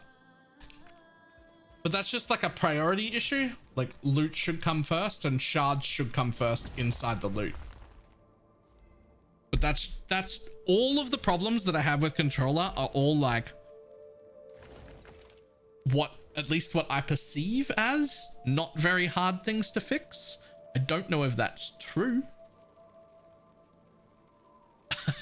I don't actually know if that's true. But at least I perceive it as not very hard stuff to fix. I've never programmed a thing in my life, so maybe I'm horribly wrong. I could be way off. But I don't think so. It seems like simple stuff.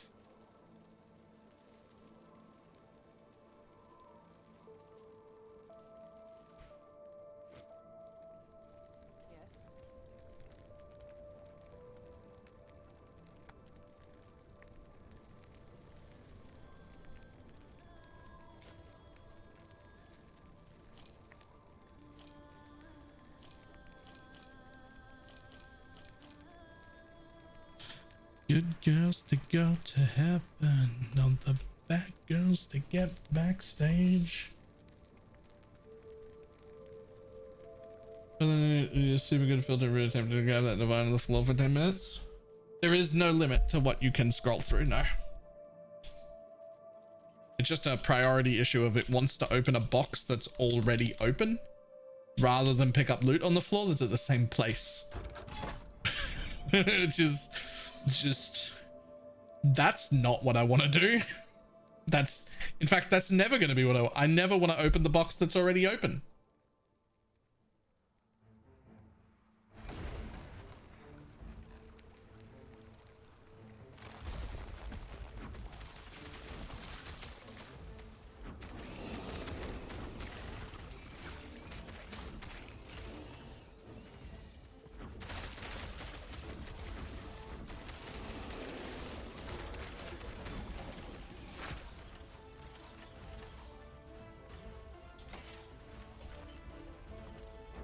Venom, 1.0 will fix everything. I suspect it might not fix any of the controller issues because, again, like I said, the amount of people who actually report stuff, very small. The amount of people who playing on a controller, very small as well. Like they literally might not even be aware that there are controller problems. The good news is that outside of decisions rather than like programming, the controller support is like functionally really good. Like it's super responsive, it's super good. It's just some weird bits. It's just some weird bits.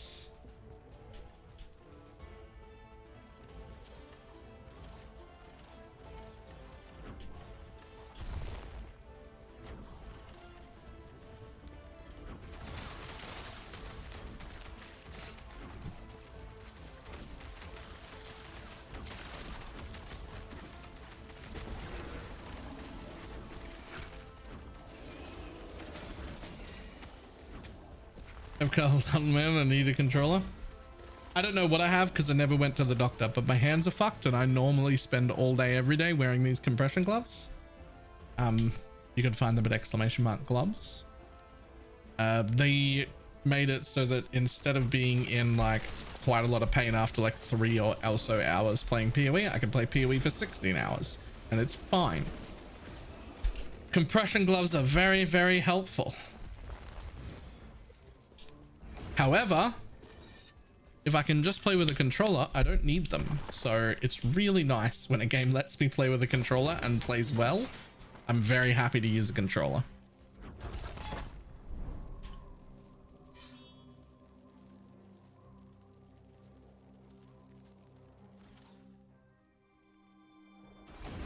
Just for transparency's sake. That is one of those like I get paid when you use my link and my code thing. Just so that everybody's aware. Though it is worth knowing, I was selling those gloves for about 3 years before they even started having an affiliate program. That exact pair from that exact company. That's why I went and joined the affiliate program, because I was like, well, I'm selling these exact gloves anyway. Like I'm already a believer. Like I might as well make free money.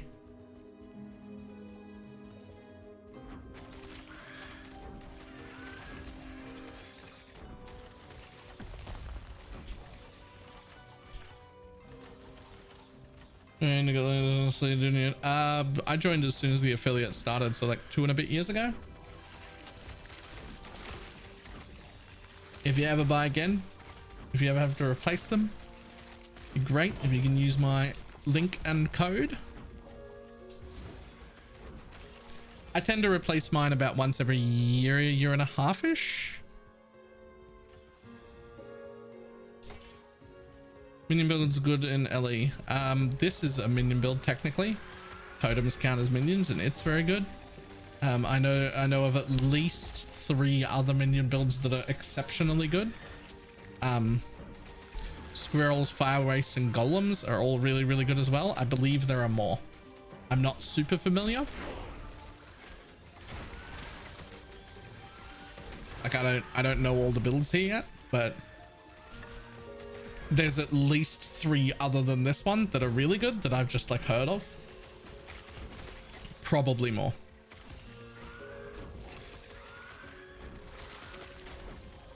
Pretty sure I saw a scorpion build the other day as well. I think it was one of Dread's videos. He's been fucking pumping content. He's been fucking pumping it.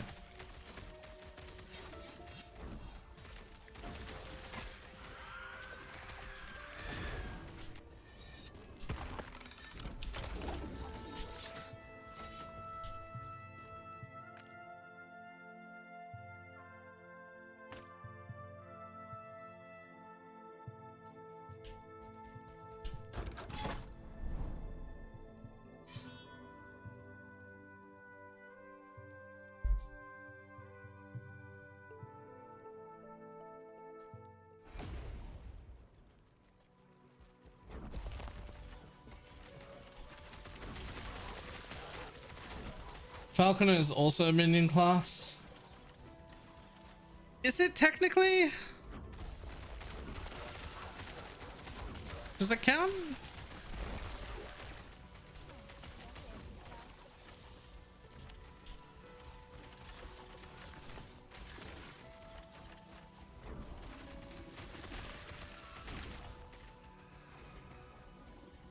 Answered 500 times, but tell me how grounded this game is. Looking for something that'll reward me for sinking in 100 plus hours. Yeah, you're good. So it depends. It's set up really well that you could play very, very casually and achieve everything.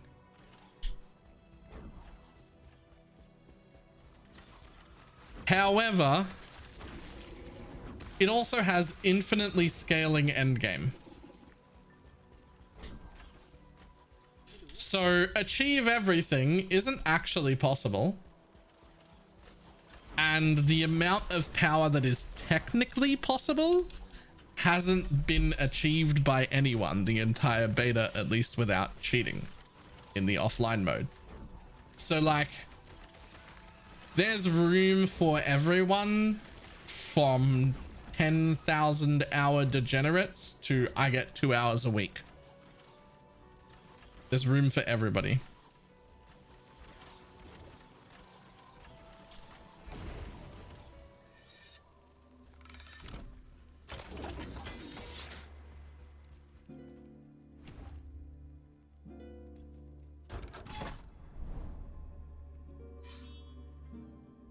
How do you sustain rage? I will cover all of the different versions of it sustaining rage in my video when I make it, as soon as we get patch notes.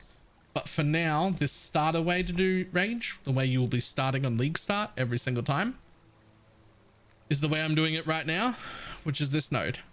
Healing totems are converted into Fury totems and now restore rage instead of healing.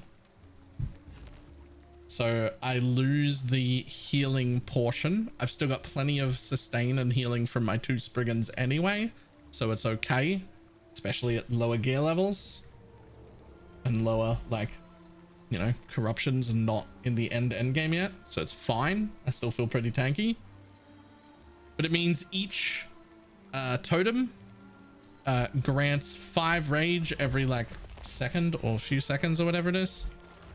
And every time I cast, there's 3 of them. So they're like pumping rage up constantly.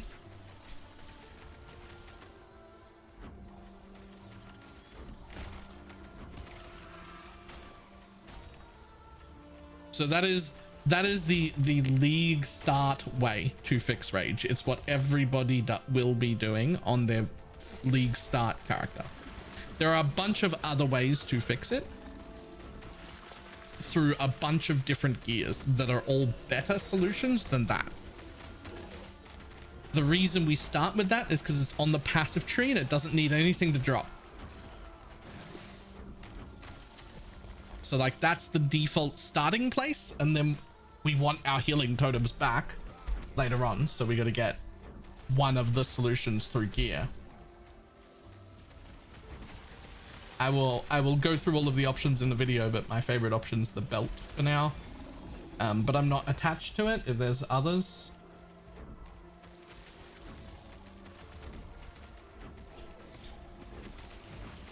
That's not everyone. People skill it to rage one. Yeah, that's not the right way. Don't do that. I've got 1 in there.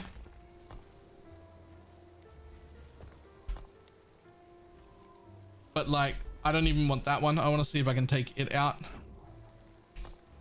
The reason is this is our damage. You're giving up. What are you going to give up? You're going to give up a crit multi or an 18% increased damage or a 20% range or a double damage, or like, what are we giving up there? Like, you're giving up damage to do that. And in this area, you're giving up healing to do that. But we already heal far more than we need at this point. Like, the 2 Spriggans that I have with me recover so much life right now that the losing of healing totems doesn't matter. Like, I am insanely tanky right now. So I'm giving up something I don't need or care about at all at this stage to gain infinite rage. And some people are giving up passive points in their main damage skill to get a more awkward version of infinite rage, and I just think that's wrong.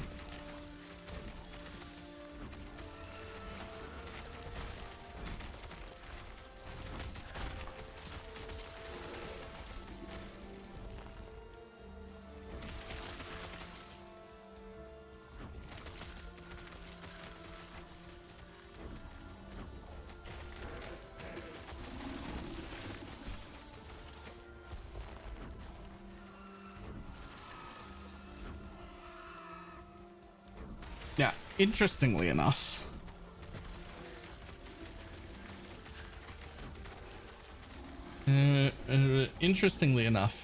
when I'm geared, that changes. So what I'm talking about is our league start, how we're going to do day one, right?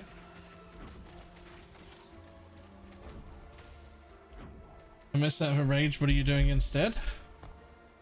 This node right here. Healing totems are converted to fury totems. They now restore rage instead of healing. Now, what I'm talking about is day one. This is how you should start. Now, later on, my preferred solution is the rage belt that gives 20 rage every 3 seconds. However, that's just not quite enough. So when I'm at that stage, I will also have gear that has plus levels to thorn totems, because that's like one of the priorities. And with those extra levels, I will put 2 points in here. 2 points in here plus the rage belt solves all my rage problems. But right now, I don't have plus level thorns, and I don't have the rage belt. And just putting 3 points in there technically will work, but it'll be really awkward. You'll have to manage it properly. You'll have to pay attention. If you get down to half rage, you'll fall out trying to summon your totems 3 times. And it's just awkward and worse in every way for your league start day one, right? You also don't have a bunch of extra plus levels or even max level skills, so I don't want to be wasting points that I need for range or points that I need for damage trying to get rage back when I can just solve it by giving up the excess healing I don't need at this stage in the game.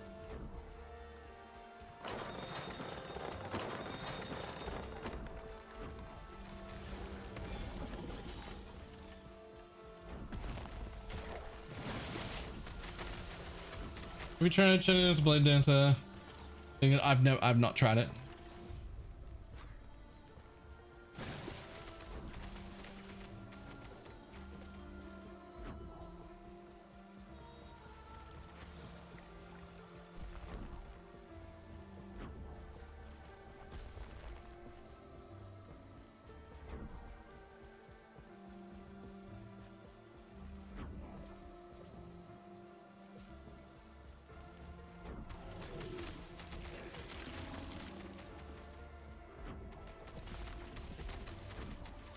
Also, like, better for league start is really also going to be like somewhat subjective.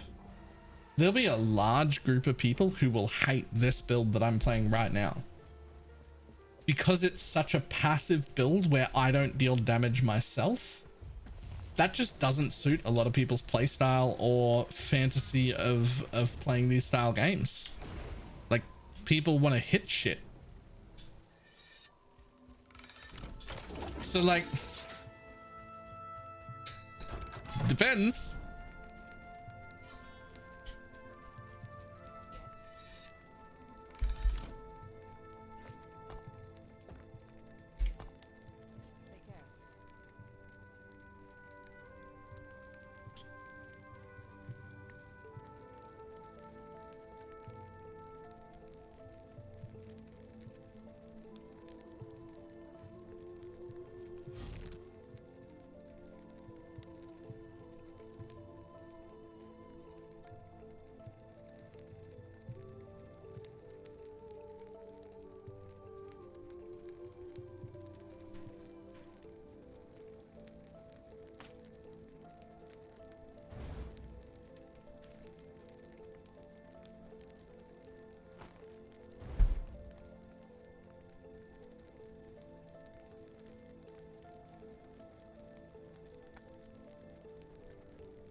It's very fast, looks differently both then.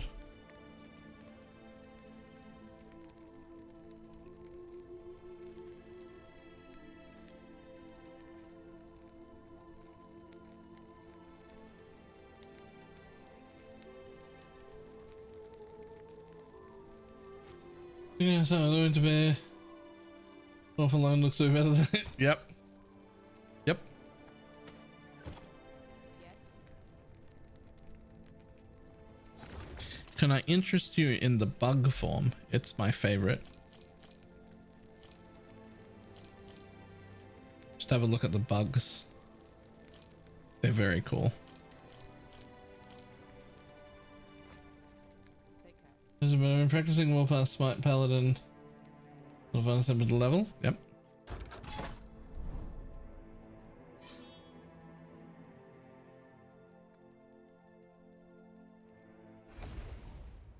Warpath Smite's not bad. Really, Smite overall is really nice. One of my favorite builds in this game is the what do you call it? Fucking Void Knight Hammer Smite build. I love it.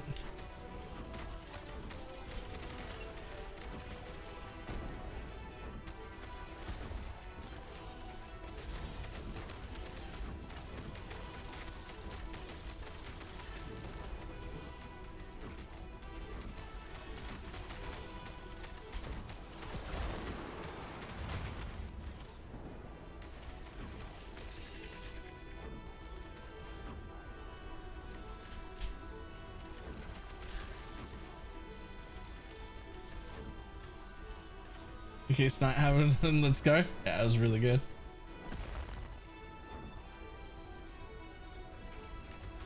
How many deaths so far? I don't know. Does this work? No, I have no idea. If I found out it was like 1 or 0, I wouldn't be surprised.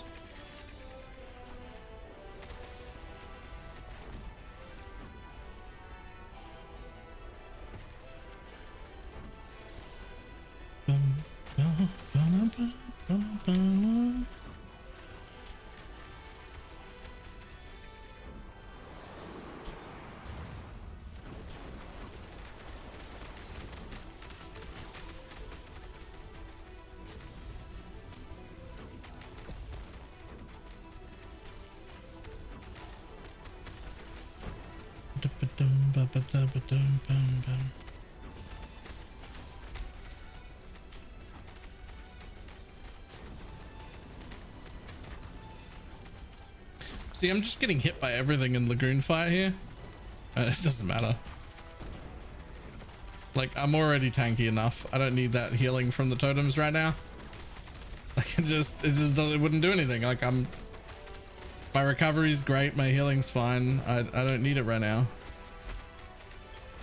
Oh, unless I get hit by like everything back to back. No, apparently that's still fine.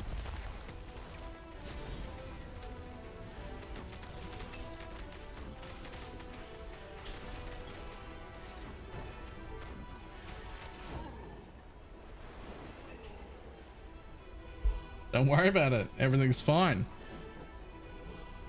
All of these are worthless to me. All of those are worthless to me.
Redo the quest line and go to high level paths. You can redo the quest line to go to high level paths. Quicker to empower monoliths. Oh, right, because I went the wrong way this time. Yeah, this is the first time I went the other way. I went the other way to find out how much worse it was.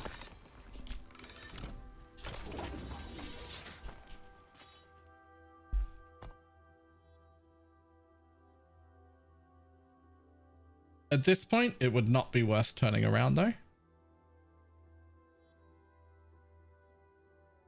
But I should have gone that way because it's quicker and better.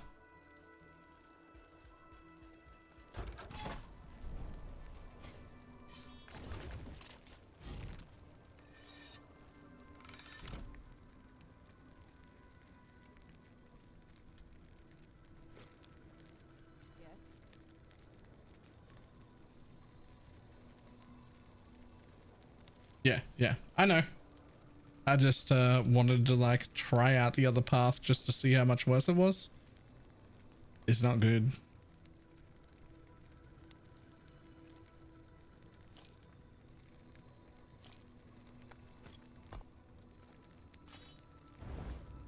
Take care. Alright, I'm gonna have to call it a day there though.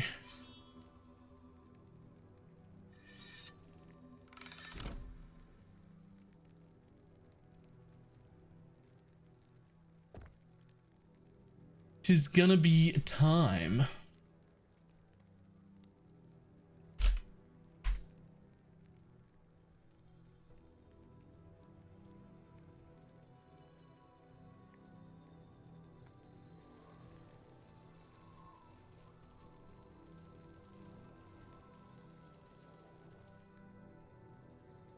All right, let's see who's on.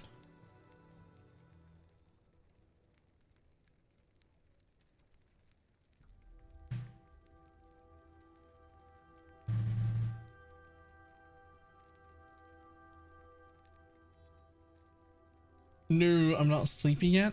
I am. I am.